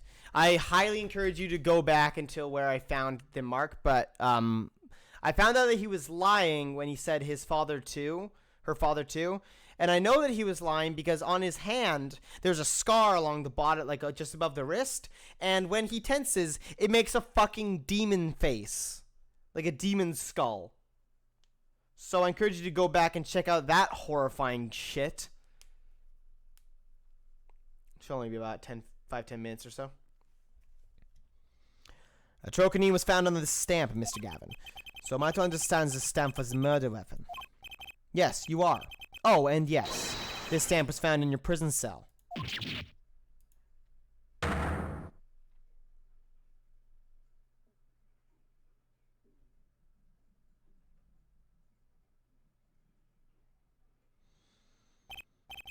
That is all, Your Honor. Order! Poison on the back of that stamp? After Drew Michon was killed, someone paid a visit to this witness's cell. Phoenix Wright. Daddy? That's when he found the stamp. You made Drew Michon write you a letter. That's how you killed him. What? My. You've upset my poor brother to the point of uselessness. Allow me to clarify this matter, Justice. All you need to do is recall witness Spark Busher's testimony. Well, that's the thing. See, after he put his letter in an envelope, Mr. Bisham sat there searching his desk drawer for something. His desk drawer? Yes, a stamp, a so-called postage stamp, end quote. He was looking for a stamp. Ergo, he had no intention of using this stamp. What are you getting at? What I'm arriving at is that this commemorative stamp was in a frame. It was a mere coincidence that he used it as that night. That would seem to be the case. Or perhaps you mean to suggest that I can somehow manipulate coincidence. He does have a point. How would this witness know if the victim was going to use that stamp? Without that, he couldn't have planned the murder. What? Really, Clavier? You should be seeing through these weak-spined bluffs by now. He's right, though. How could anyone have known Mr. Michon would use that stamp that night? Least of all, Christoph Gavin locked away in his cell. Well, seems that the defense has run out of things to say. You assume he had something to say in the first place. I believe the defense's bluff has been called. The defense's bluff. I'm not sure I agree with you there, Christoph. Clavier? Honestly, I wanted to believe you. But the defense wasn't trying to get away with a bluff. You were, Christoph. What are you saying, Prosecutor Gavin? Forehead. What was your accusation again? Huh? It was that this poison stamp killed Drew Misham, yeah? To which my brother responded thusly. There was no way to know when There was no way to know when Misham would use the stamp. Yes, that's right, which is why it couldn't have been planned. Tell me. It needs to be planned. Why? Why couldn't it have been a coincidence? The defense's case is simply that Drew Misham died by that stamp, that's all. Coincidence? Christoph, you tried to slip out from under this accusation by changing the subject. If that's not bluffing, what is it? What are you up to, Clavier? I could ask you the same thing, Christoph. I silence the defense with the fewest words possible. It's called efficiency. But Mr. Gavin, that's impermissible testimony. Very well. I shall take this claim head on, then. Justice. What? You accuse me of Drew Misham's murder, yes? Then allow me to ask you. What possible reason could I have to kill a painter? Apollo, motive. He's talking about motive. Indeed. It's hard to see how an attorney could come to want to kill a painter. Now here's something. Why didn't he bring up the motive from the very beginning? Unless he was afraid it was a battle he might lose. So what does it mean? It means there might be a weak spot. Maybe I have some evidence to prove motive. A motive for murder. This is a vital, if not the most vital element in this case. Please consider this when making your statement. I'd say it's about this vital. That's pretty vital. Well, Mr. Justice? I'm going through with this no matter what. Understood, Your Honor. I'd like to present evidence. Then let's see what you have for us. What reason did Christoph Gavin have for wanting to murder Drew Misham?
There's an address on here and a name I've never heard of.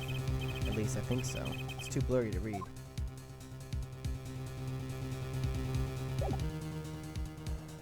Shit. Didn't give me the letter.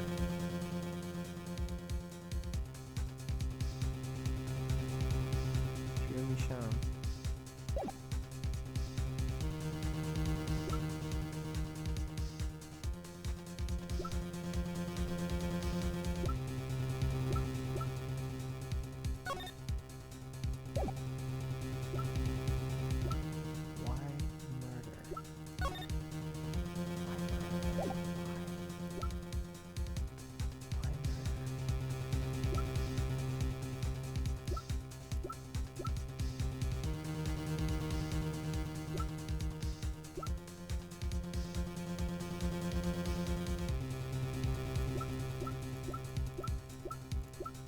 The notebook page is a forgery, but it was Magnafee's. It was the forged evidence that Phoenix used in the last case. Why?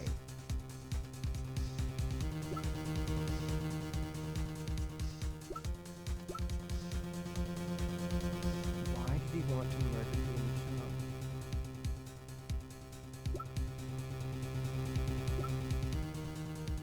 And where do these pieces come together? Interestingly enough.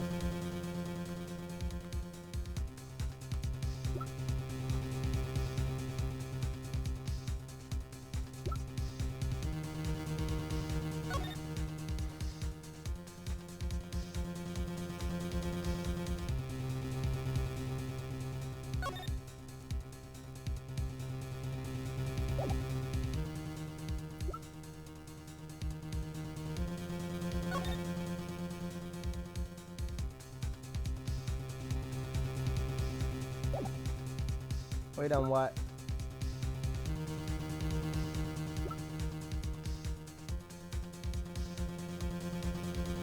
Yeah, well, that's him. So that's him saying how he murdered him. But why did he want to do it? Like, what's the motive? This is the one thing I haven't been able to figure out.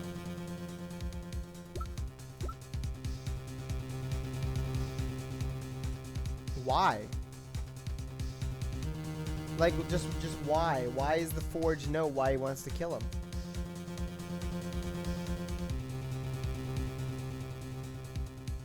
Keep Forger quiet?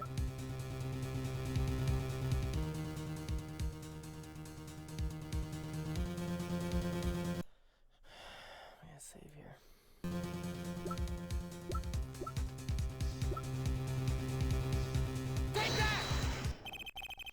Christoph Gavin's motive becomes clear when we consider why the stamp came to Jumi Sham's studio in the first place. And why was that? Forgery, Your Honor.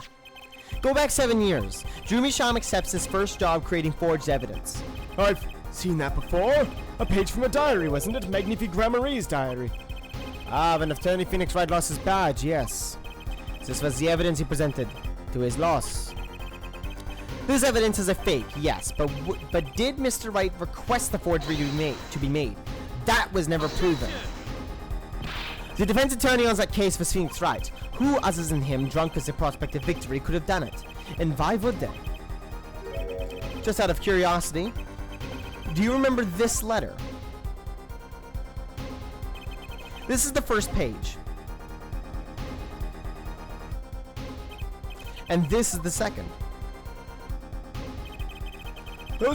Those were presented in court yesterday. This letter was sent to Jumi Sham by the client who requested that forgery. The enclosed stamp was none other than the poison commemorative stamp. Jumi Sham drew his last breath just the other day. However, the motive for his murder was already 7 years old. 7 years old. The client who requested this forgery was very cautious. He tried to erase anything and anyone with connections to the forgery. To keep them from talking? Nice job, guys.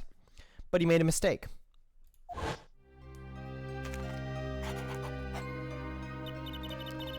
The stamp was a picture of my favorite magicians, so I kept it. Father took me when I was very young. It was a great magic show. I loved it so much. The killer's time bomb was delayed. The poison stamp was sealed within a glass frame, where it sat for 7 whole years.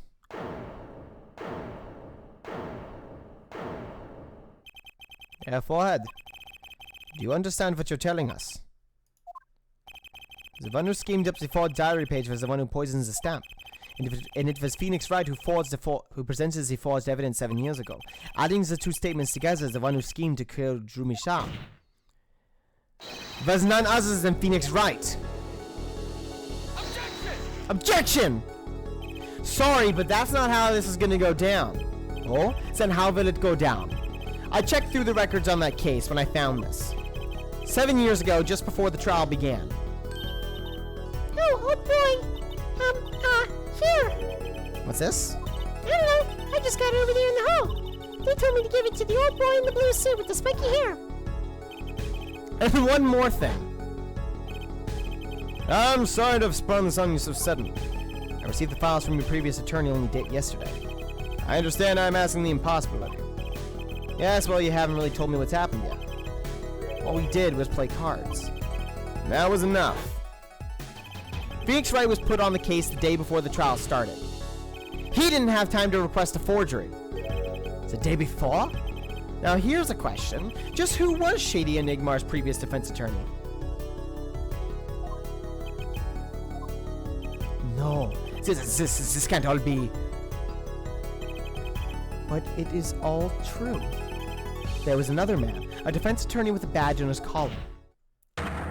It was you, Christoph Gavin! Order! Order! Order! What is the meaning of this? Witness, I mean defendant, former lawyer? Let me begin by denying this. Objection! It's easy enough to look up, Mr. Gavin, and impossible to prove if you can't. Attorneys are registered with the court the day before the trial begins. In other words, no record remains in the court.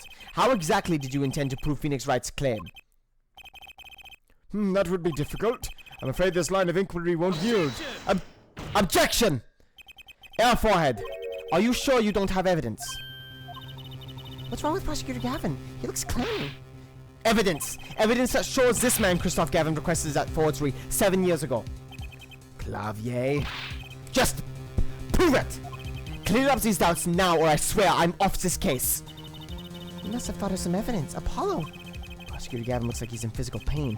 That darkness. I have to pull that darkness out of him, and proof is the only way I can. What proves Christoph Gavin's link to Drew Michon?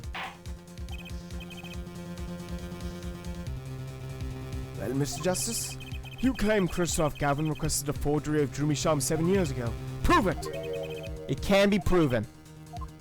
Simply ridiculous. Why even discuss it? This evidence does not. Objection! Are you telling the truth, Apollo Justice? I am. Then, I say we give him the benefit of the doubt. Very well, but if you're wrong about this, be prepared for a penalty. Objection!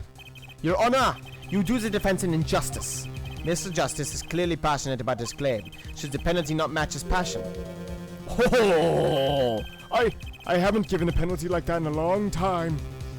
Has he done that before? When was the last time he gave that penalty? Someone figure that out? Well, Mr. Justice? Fine, Your Honor. All I have to prove is any kind of link. Something that ties Christoph Gavin to Drew Michon. And I have something that clearly does the job. Very well, Mr. Justice. Present your evidence. Show us the link between our witness and Drew Michon.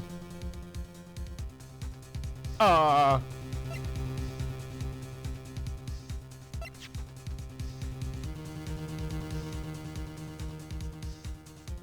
think that's it. The letter from Michon. I'm gonna save real quick just in case, you know. Take that! This evidence proves there's a link. That scrap of paper? I'm afraid I can't let you submit that. Is there some kind of problem? There is. How could you possibly have that? You couldn't. Hey, that's Daddy's handwriting. Mr. Wright's handwriting? What is the meaning of this? I see now. Yes, of course. What do you mean, of course? I just remembered I had a visitor yesterday. Phoenix Wright came to my cell. Except I wasn't there. Phoenix Wright? When I returned, I saw he had something of mine in his possession. Of course, I had no intention of letting him get away with reading my private mail. Mail? You mean this letter was in your cell?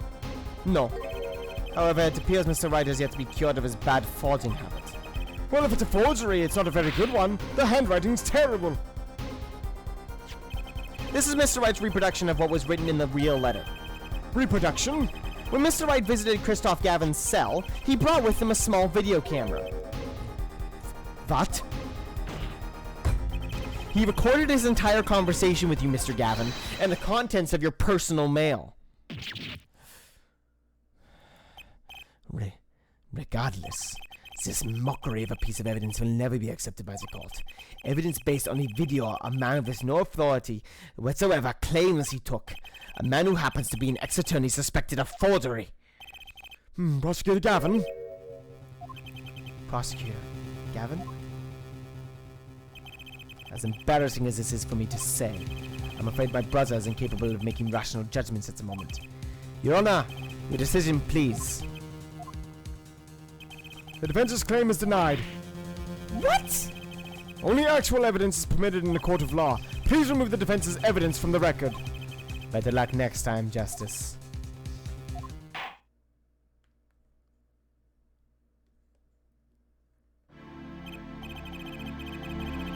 Well, we've certainly taken a detour from a cross-examination, but the defense appears to be lacking proof. I'm forced to end the cross-examination of Christoph Gavin at this point. Apollo, do something! I'm thinking, but without evidence, I don't have anything I can use on him. Very well, this ends the special witness's cross-examination. Objection! The show's over, yet the crowd screams for more. Only now do I understand why. Prosecutor Gavin? Frankly, I'm relieved. This has been bothering me for 7 whole years, and I'm tired of the whole useful angst scene. Now's our chance. Let's clean out the family closet, eh, Christoph? Clavier, you're spinning out of control. Calm yourself before you say something you'll regret. Spinning out of whose control? Mine? Or yours? Take a moment to consider everything you've built. Your reputation as a prosecutor, your fame with the masses. You could lose it all, Clavier. Apollo, did you see that? He's trying to press Prosecutor Gavin. Prosecutor Gavin, try to remember what's really important to you. You amuse me, our forehead. I couldn't forget what's really important to me, even if I tried. In fact, I haven't. Not even once. 7 years ago.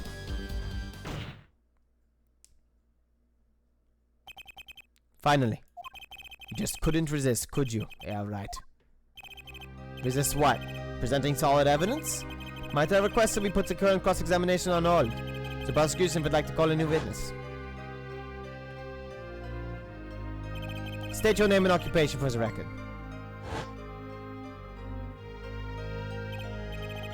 I'm familiar with the trial. I've watched the video several times. Didn't you find anything unnatural about it? Unnatural? Well, you did seem unusually well prepared. I mean, Mr. Wright had only just presented his evidence. In the next moment, you call and drew Michon. It was almost as if... what? Funny. Didn't even occur to me to wonder. Now that I do, I see there's only one possible explanation. Almost as if from the very beginning, you knew Mr. Wright was going to present that evidence. Ah! Correct. I knew that if I applied the usual pressure, Phoenix Wright would eventually come up as that forged diary page. Don't do this, Clavier! I knew because you told me, Christoph! What?! It was the night before the trial. Clavier. Christoph, I'd seen you at the prosecutor's office the day before the trial. I won't be appearing in the trial, actually. Huh? Why not? I won't be facing off with you on your first trial, apparently. But in exchange, I brought information. Information? The attorney who will be there in my place tomorrow is not to be trusted. Don't even give him the benefit of your respect. Listen.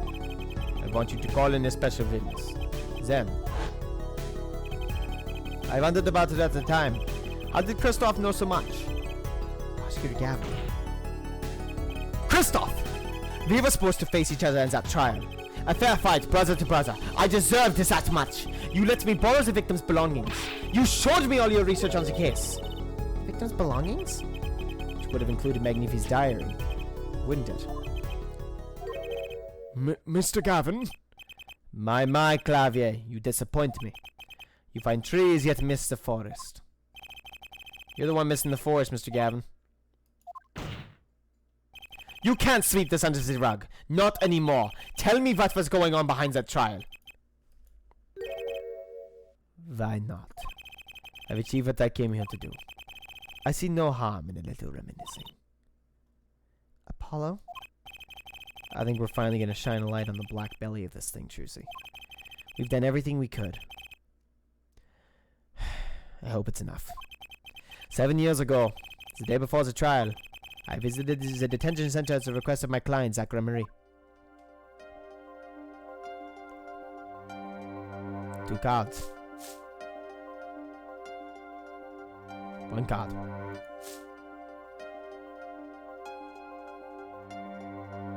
Showdown time.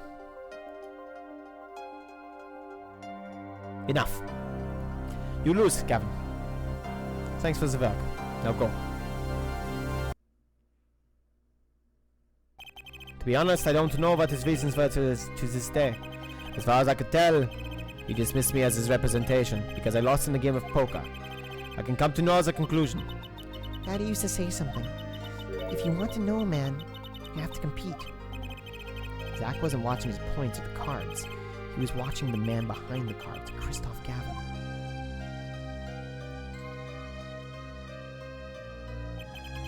I couldn't believe it. Phoenix Wright, a second-rate attorney who relies on luck and bluffs. He dismissed me and went with that pitiful excuse for a man. He deserved to die for that error alone. Hold it! So the one who requested that forgery was... Oh, I'm not admitting to anything. My point is, these two men shamed me and I could not forgive that. Phoenix Wright and Zach Gremery both deserve what they got. So you asked Mr. Misham to forge that evidence, so you could win.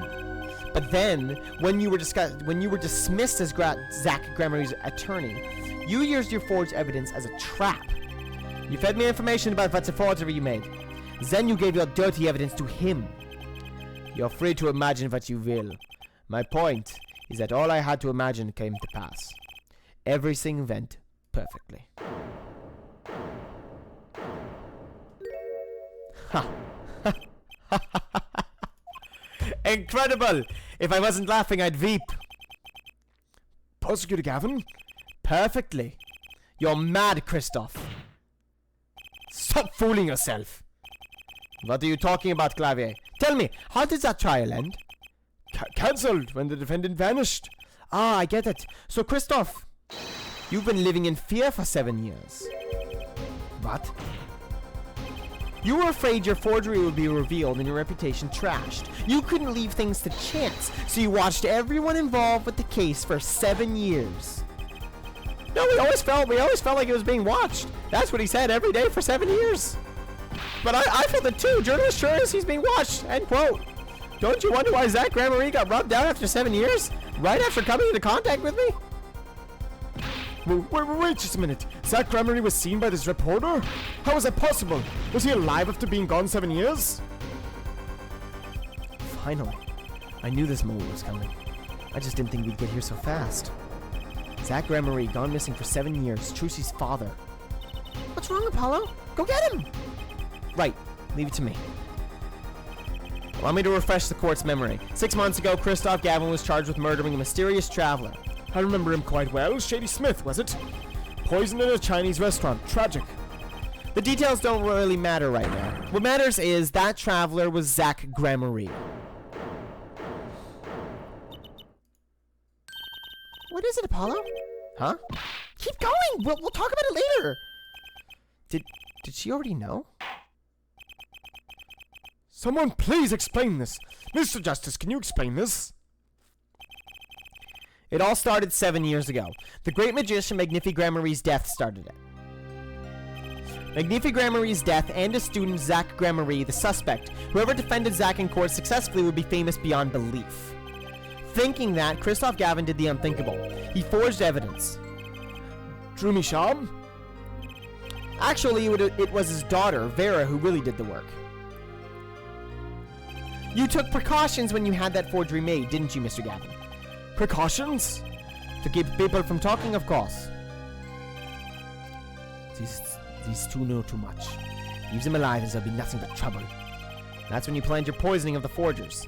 A trocanin applied to a commemorative stamp.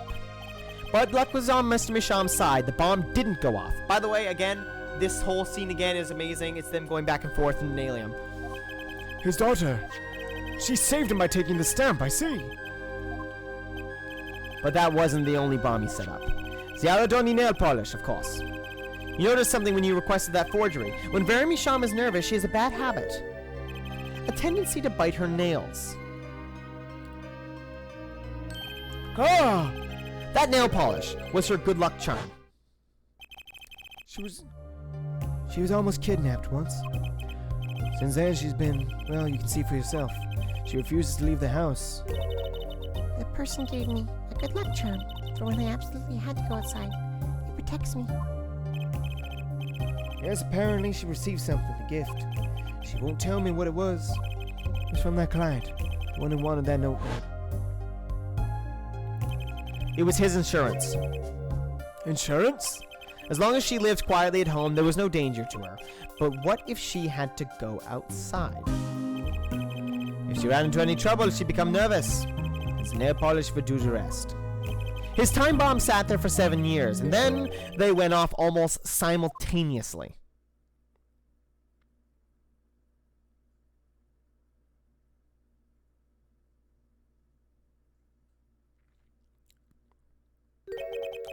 If you're finished, may I return to my cell now?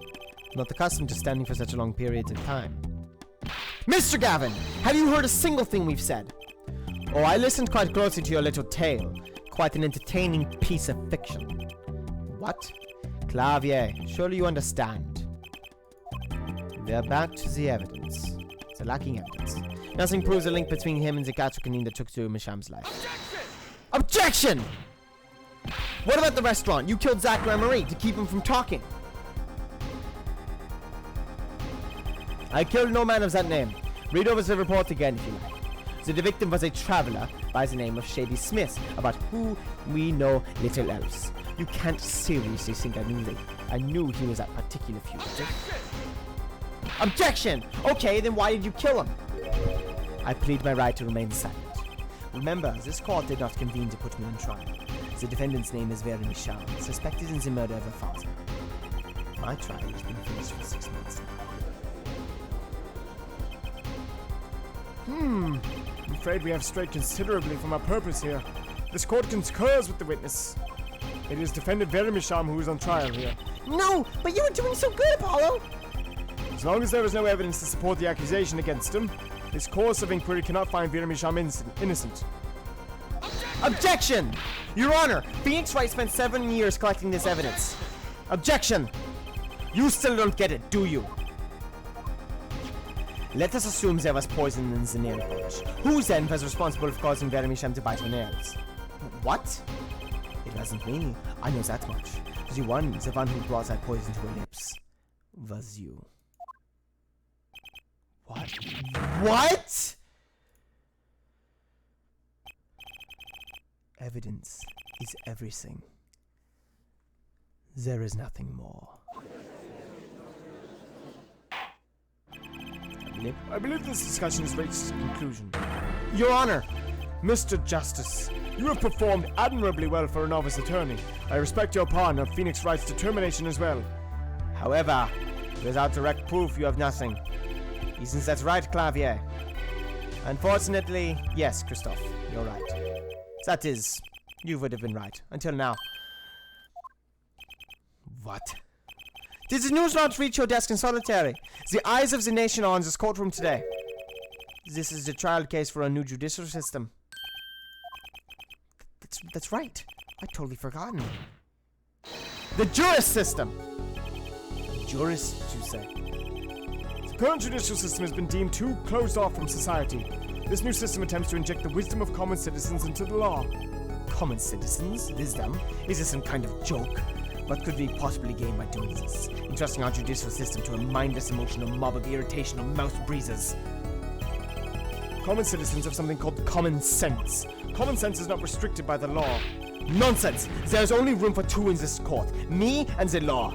Keep the riffraff out. Out, I say! They're not in the court, actually. They're watching by video. Whoa, fucking Jesus Christ. Don't look at me like that. Don't look at me like that! Ah! What the fuck? I don't like that one. I don't like that. What the fuck? Don't look at me. Stop it. What the fuck? I can't look. I can't look. It's so fucking freaky. Those fucking beady little eyes.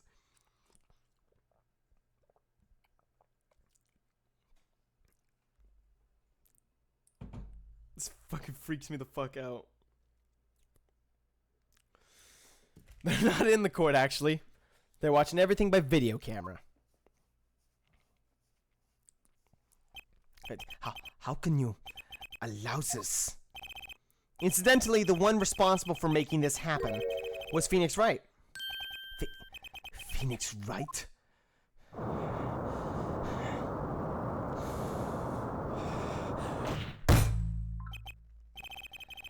So, everything was leading to this. Of course, right. Right. Right. Right!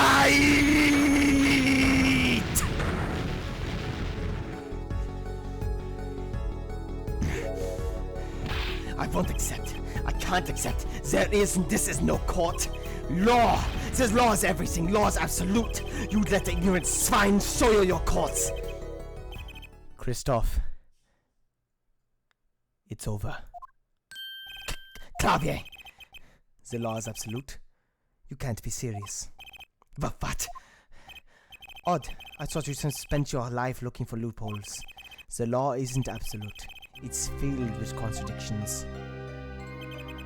The law is the end product of many years of history, the fruit of human knowledge, like a gem polished to a gleam through trials and errors. It is this fruit we receive and pass on and face in our time, and it is always changing, growing, nurturing. It is our task as human beings. Except for you, Christoph. You aren't changing. You've stopped. You're not needed anymore. Couldn't think of anything to say. Maybe because I still haven't seen enough. But someday, I'll know what law is. And I'll fight to change it if I have to.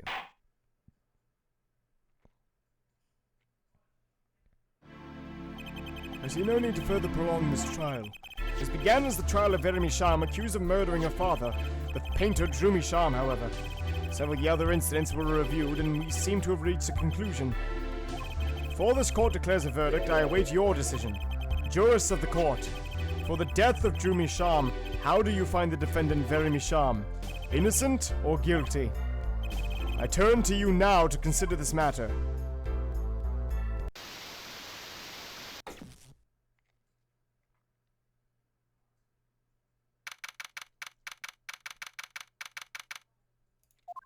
Jurist Chambers. This ends the trial for this case. Only the verdict remains to be decided. Defendant Veremy Sham is currently in intensive care. If a decision cannot be reached today, it may never be reached. The factors involved are simple. Did the defendant poison her father that night? If so, she is guilty. Or was there another reason for Mr. Misham's death? Did another person poison him? If so, she is innocent. A panel has been provided for each of you to input your decisions. That is all. Please, wait. Yes, jurist number 6? There is something in the jurist's handbook here. Persons involved with the case may not be jurists. That is correct. I've looked into all your dossiers. None of you were involved with the development of this case. With the development of the case, I see. Does that answer your concern? It's time for your verdicts. Make your decision in the case against Veremy Sham. After 7 years, the truth is ready to be heard. Jurist number 6 was, I know who jurist number 6 is Lamiwar. Calling it now. Judge wisely. Judge well.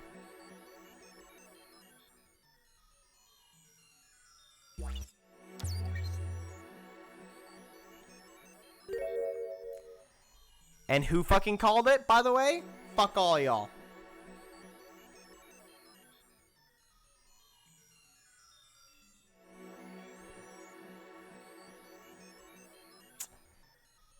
So guys, it's only fair, as the audience and the jury of this case,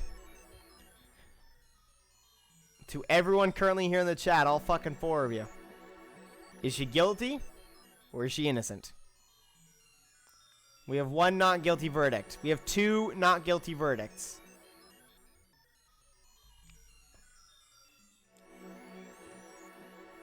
Rainey, I am so sorry to say that you just caught the end of it, but you've caught a good end of it. We have 3 not guilty verdicts. Can I get a 4th? Can I get a 4th not guilty verdict? Can mom bring it home?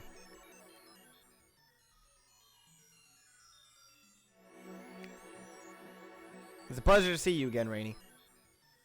You've missed a really good stream. I highly suggest, if you haven't already, please go back and watch the entire Apollo Justice series. This has been an absolutely amazing game. This is far and away my favorite Phoenix Wright game to date. And this case is probably my favorite case to date. I'm gonna be real honest. This case is just good. It's creative. It's unique. It's interesting. The prosecutor's awesome. The villain is really great, and I think that everything surrounding it does actually come down a lot to how it's personal. As a player of the Phoenix Wright games, this case means something to me, and this opportunity right here is so fucking perfect. I reckon this is the best case ever made. At least to date. And you know what? If people disagree, they can go fuck themselves. Because I don't care. This is my stream. Jurist number 6. Hey, Rainey. I know you haven't seen all the evidence, but I'd like to ask you a question. Is Vera Misham guilty or innocent? Oh, I guess maybe you already know. You probably already know.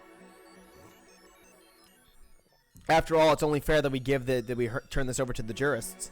I'm just a narrator.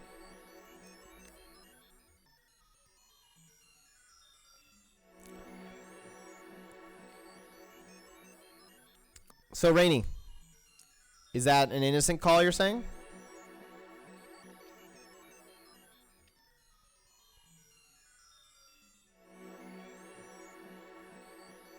Alright, everybody. 4 out of 4 says not guilty. Let's do it.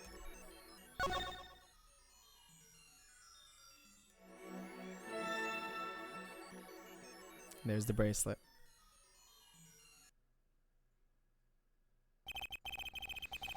That's not Apollo's bracelet. That's hers. And so a verdict was reached on October 9th, 2 p.m. 14 minutes.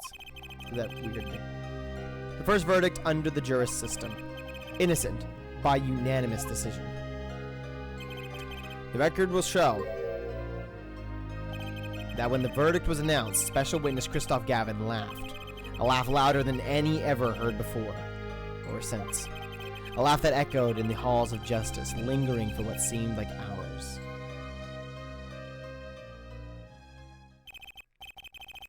October 10th, 8:30, the morning after the trial.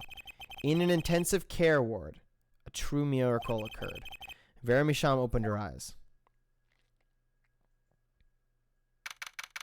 October 10th to 10:12 a.m. Hickfield Clinic. Vera! I'm so glad Don't cry, Apollo. I'm happy too and proud. You did well, Apollo. When I thought about what if Vera... Hey now, don't you start crying too. I'm sorry you had to see us like this. Vera? Thank you so much, Apollo. Thank you. No, I'm sorry. I shouldn't have pressed you like that. If I had, you never would have bitten your nails. No, I was wrong. Staying locked inside like that, clinging to my good luck charm. Vera, when I opened my eyes and saw you, I finally understood. It's important to be a part of the world, to see things with your own eyes. It's like that poison had some effect after all. Killed off whatever was holding Vera back from life. I knew you'd pull through, Vera. I mean, that's what Apollo was fighting for the whole time. Your future. I won't forget it. Here, let me thank you. No, really, it's okay. Oh, hey, look, it's me. I love it. Thanks. Is that me? She really captured your essence, Apollo. Well, I think so at least. That reminds me. Do you know where the other lawyer is? Do you know where the other lawyer is? The other lawyer? Oh, you mean Daddy? Except he's not a lawyer anymore. It's my fault, isn't it? I'm sorry. Oh, no, that's not what I meant. No, it's okay. I'm through looking away from the things I've done. I hope I can look him in the eyes again someday and apologize. I'm sure he'd be happy to hear that. He bought all those things for me when he came to visit earlier. You mean that stack of videos? Mr. Wright finished watching them all? You know, I knew my real daddy was alive. Huh? I was there 7 years ago, remember? I was the one who helped him vanish from the courtroom. You did what? How? I'm not telling. He promised me that day he went away. We may not meet again for some time, Druzy. You know this, I will be watching. One day, I shall return. You're the next Grand Marie, after all.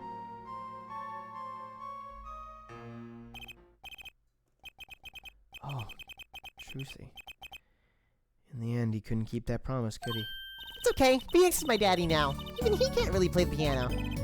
Even if he can't really play the piano. That he can't. Oh, and I've got you too, even if your voice is kind of loud sometimes. Glad I made your list. Hey, come to think of it, where is Daddy, the one who can't play? Do you know Apollo? I think he said he had to meet someone. I wonder. Maybe it's a new mommy. Oh my god, please, please, Maya, please, holy shit, please, please, please, give me Maya. That'd be so amazing. Oh, Trucy. Yes, Farrah? I was wondering, could you show him to me once more? Sir Hat, was it? Oh, he's not been knighted yet. Here goes. Do us an impersonation, Mr. Hat. Objection! Not loud enough. And I like Miss Magic Underwear better anyway. That's magic panties, Apollo.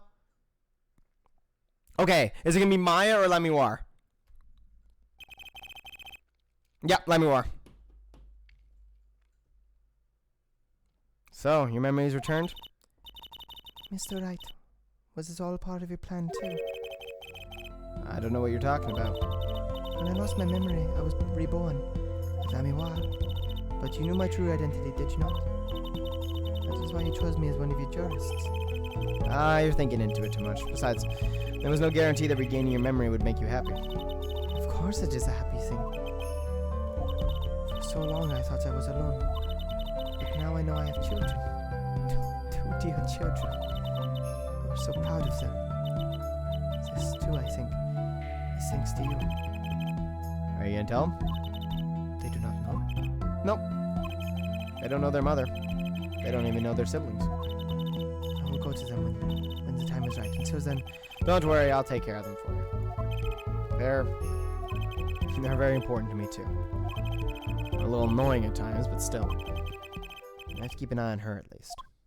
Because I'm the only one who knows how she really feels on the inside. Oh no. Your bracelet. yes? I've seen a lot of mysterious things these past 7 years, but your bracelets were the strangest of all. Look at that boy! I remember meeting him half a year ago now in Christoph Gavin's office.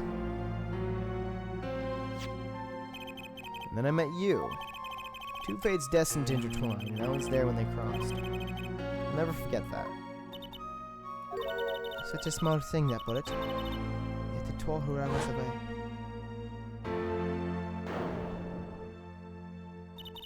10 years ago, during a simple rehearsal. It was a miracle no one died, but I didn't survive the accident. That is why I left the troupe, my family. Now my memory has returned, I myself once more. For the first time, I am glad to be alive, Mr. Wright. Speaking of miracles, Rami Sham regained consciousness this morning. I can only hope she's as glad as you are. It is a strange thing, fate. Sometimes a life is taken. Sometimes a life is spared. You know what I've been thinking? People don't die that easily, really. As long as they've got something worth living for. And that's pretty much the end of my story. For now, anyway. I've still got a long way to go, and this power of mine, well, it needs some work. But there's hope now. We lost it, but somehow we found it again.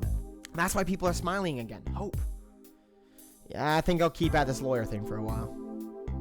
Oops, training time. Gotta go. Cords of steel. Here comes justice. Objection!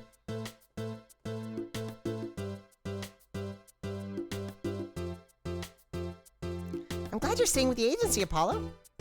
It's like I found my long-lost big little brother. Oh, and don't you worry about Troop Grammary. Truce is on the case. Now that I have this, thanks to Daddy. Truce Grammary? Frankly, I got my doubts, but had Grammary? Now that's a pack 'em in.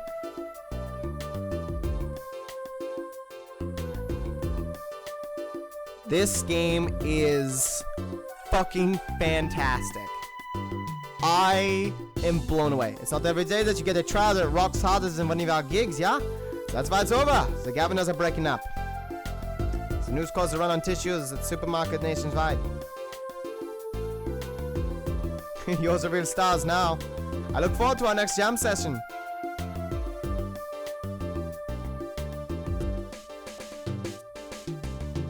weren't for you, Hayden, if you want something to nibble on, go for it. Hit me with it. Yeah, Rainy, if you haven't seen the other episodes, I so recommend you go back and see them. Well, it's finally over. You know, thinking about it, I've been a piano player longer than I was a lawyer. Now that everything's sorted out, I think, and I've got some time on my hands, maybe I'll take some lessons. Or maybe I'll take the bar exam. Again.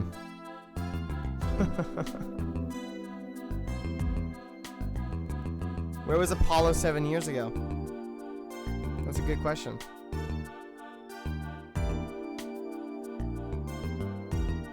This game has blown my mind in a way that none of the other games have. So I was standing around eating snack foods the other day when I got this crazy idea. What if they were golden? You could augment the crunch, or better yet, make them ding. Ah, the power of science. Although the preservatives might not be 100% safe. The music is fucking amazing. And they knew it. I have a hunch that after Trials and Tribulations, they were like, shit, we really fucked that up. Let's try that again. Where was Apollo 7 years ago?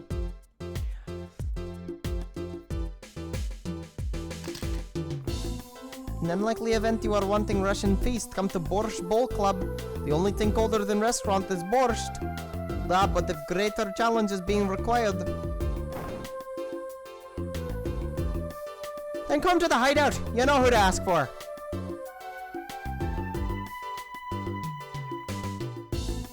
No, I reckon Apollo was somewhere. I'll think about it in a second once this thing is over.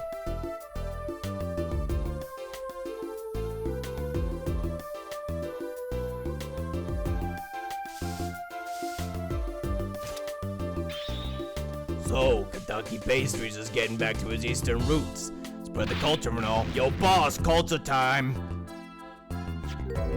This is how we write root, capiche? But we're still about giving back to the people. Yo, boss, PR time.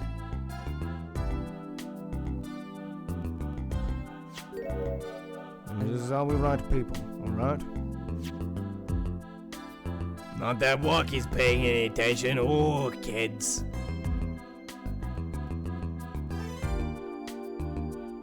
Yeah, I don't have all the pieces to him yet, but I wonder, I'm trying to think of where he might be as that time. Bizzoid, Chinese characters on cake was a fly idea like 3,000 years ago, believe that. Man, you wanna make it today, you gotta keep it real, you know what I'm saying? Yo, that's why I made the OG cracker, for real. I know it don't look like no cracker, G. What, you want me to call it the OG muffin?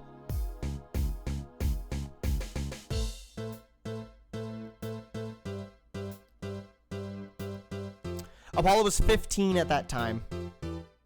I don't know where all this talk about food is coming from. You ask me, there's only one food, and that's noodles. Noodles forever. I got a new one, too. See, this time I just put a big chunk of salt in the bowl. Why pretend? Eldune's noodles is about the salt. Salt forever. I vaguely remember his voice. I don't know.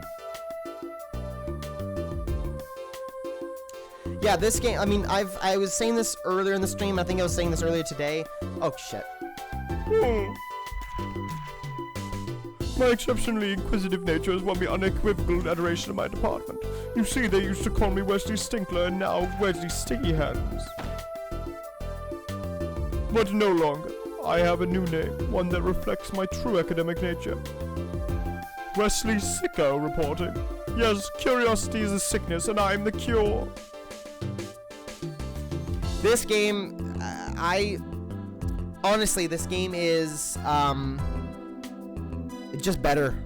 I think I think across the board, like on average, it's just better. I think that the other Phoenix Wright cases had a few more peaks, but honestly, this game just killed it. Every single case was really fucking good. I don't know how to thank you for all you've done. Light has returned to my life and visit joy. I may have lost years, but I have gained a treasure. 2 treasures, in fact. I will think of them when I write my next song.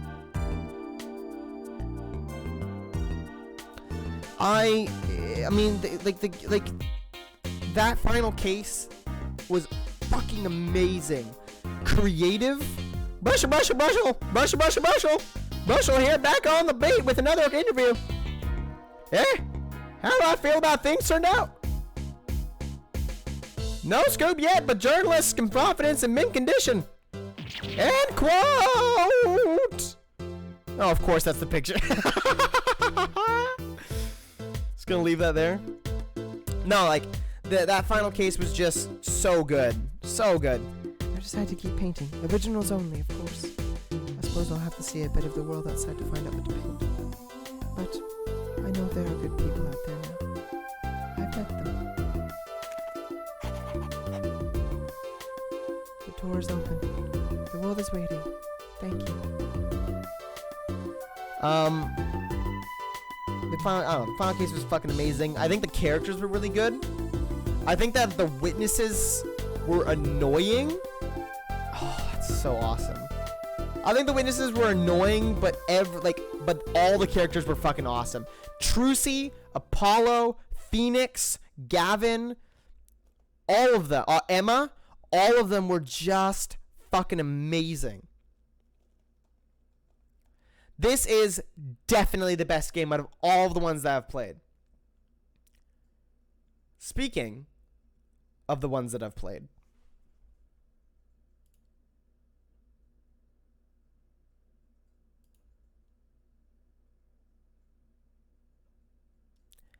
next time, on the next stream, whenever that may be, we are going to be playing Ace Attorney, Miles Edgeworth Investigations, the next game in the series. And we're going to say hi to a couple old friends of ours. Gumshoe, Edgeworth, and whoever the fuck these three are. Let's take a look at the first opening cutscene. Episode 1. Turnabout Visitor. In true Slice of Second stream fashion.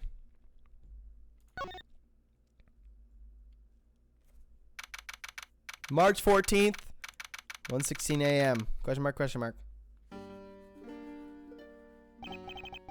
To make sure the defendant is found guilty, what other choice do I have? That is the job of a prosecutor, after all. That may be true, but why? Why go this far? Sorry. Maybe I wasn't clear enough, but a guilty verdict is all that matters to me. No matter what the cost.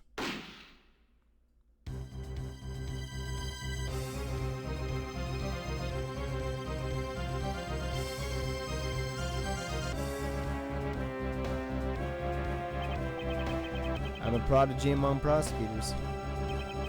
Always have been, always will be.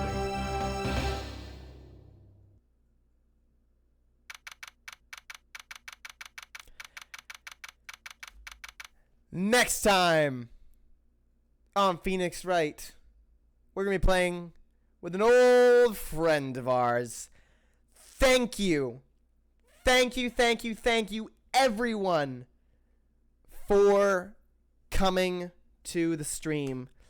That was an amazing game. Easily the best in the series to date.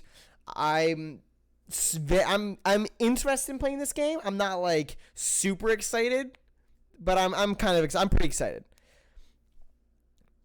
We are going to be playing the Edgeworth game. After this will be coming the Professor Layton game, and then we'll be back to play Dual Destinies and Spirit of Justice. And that will be the entire fucking series. Thank you all so much for coming. Thank you everyone for being here for the streams. It is always fantastic to be able to stream for you guys. And I fucking love doing it. And thank you. Thank you, thank you, thank you, thank you, thank you, thank you, thank you, thank you, thank you. Everyone, have yourselves a wonderful night. Have yourselves a wonderful day. And have yourselves a wonderful life. Please, everyone, be good to each other. Bye-bye.